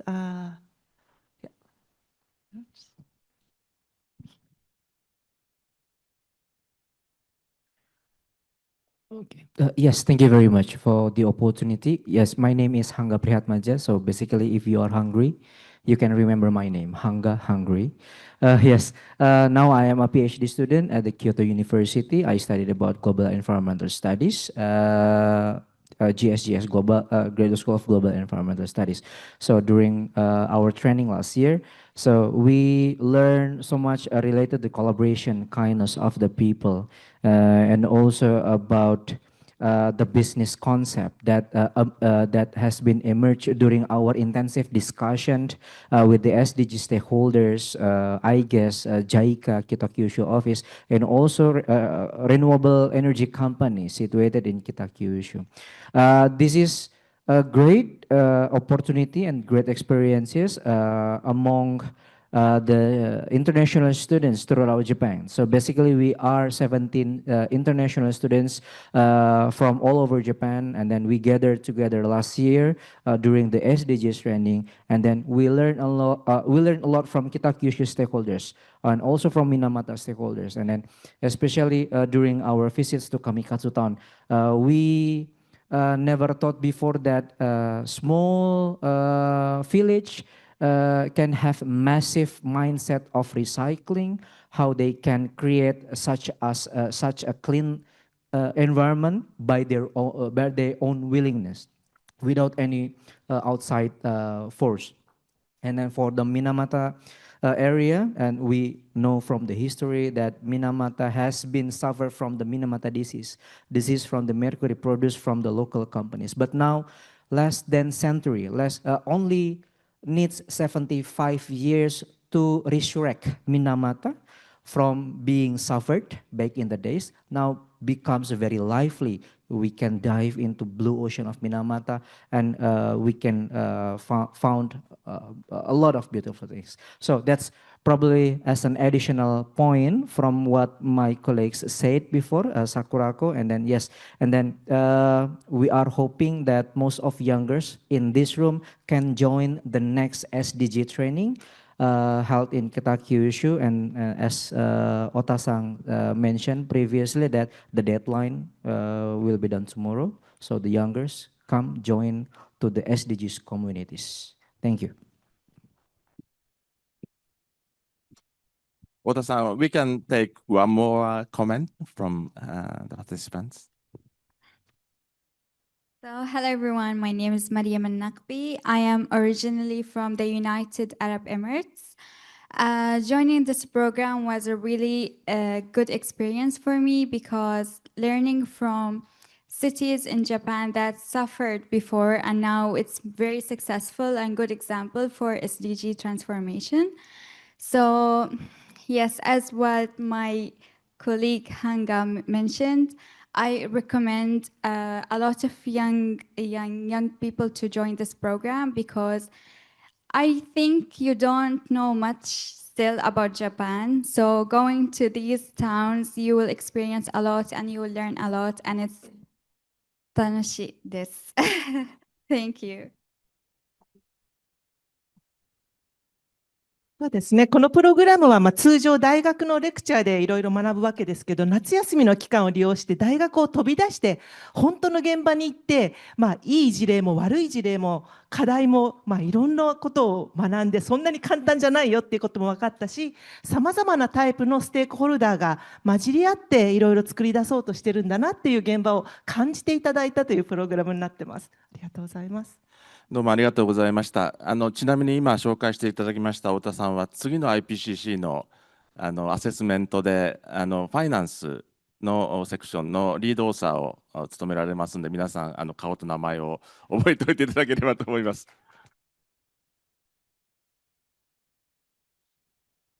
どうもレポートありがとうございました。インタラクティブ会合の方もいわゆる本会合に負けず劣らず大変盛り上がったようでありまして、本当に嬉しく思います。どうもすべての参加者の方々の学生の皆さん、本当にどうもありがとうございました。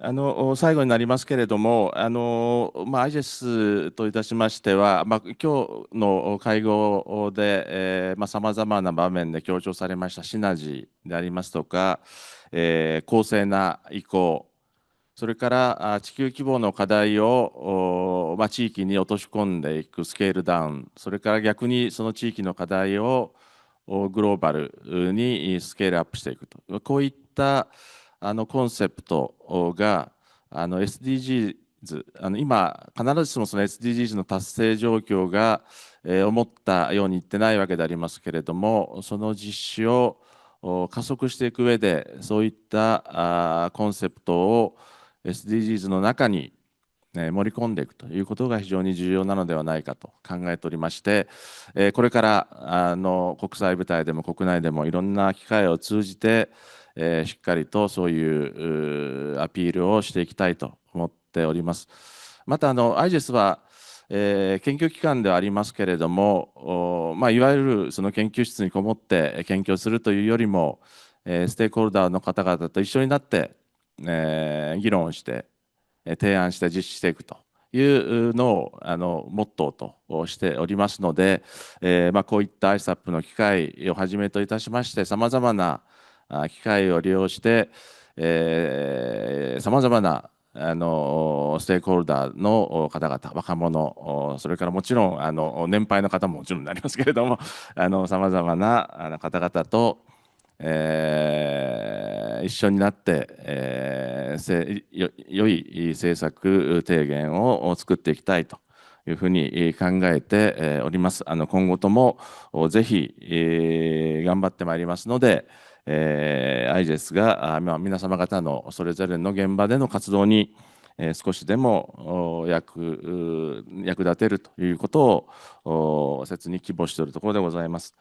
またISAP 今日は全体会合でありますけれどもISAP というのはですねこれで終わりということにはなっておりませんで、いわば中締めでありましてですね、よりテーマを絞ったその専門的な、議論というものを引き続きテーマ別の会合という形で8月から10月にかけて、実施してまいります。ちょっとどういうものがあるかっていうのをご紹介いたしますと、テーマ別会合1は未来を開く再エネ戦略ということで実践者と専門家が語る課題と突破口、これは9月26日に都内の会場でハイブリッドで行います。テーマ別会合2と3は大阪の今開催されております関西万博の機会を活用いたしまして兵庫県がISAP など複数の団体と連携して開催する兵庫里山里海国際フォーラムの一環として9月27日と28日に行うこととしております。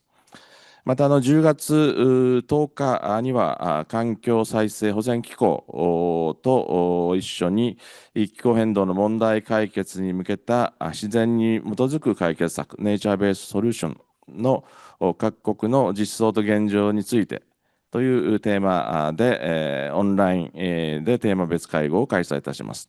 またその他にもセッションをですね開催する予定でございますのでぜひ、ISAP2025 のウェブサイトを引き続き見ていただいてですね、ご興味のある会合にぜひご参加をいただきたいと思います。最後でございますが本日会場には230名以上のご参加をいただいております。本当にどうもありがとうございました。またそれに加えましてオンラインで多数の方々に参加をいただいております。重ねましてスピーカーの方々参加者の方々また関係者の方々、事務局でこの会合の運営を下から裏から支えていただいたすべての方々にお礼を申し上げるとともにぜひサポートしていただいたスタッフに拍手を最後にいただければと思います。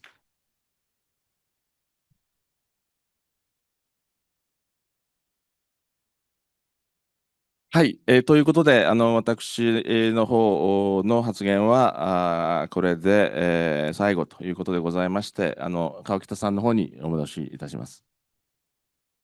小野所長ありがとうございました。以上で閉会セッションを終了いたします。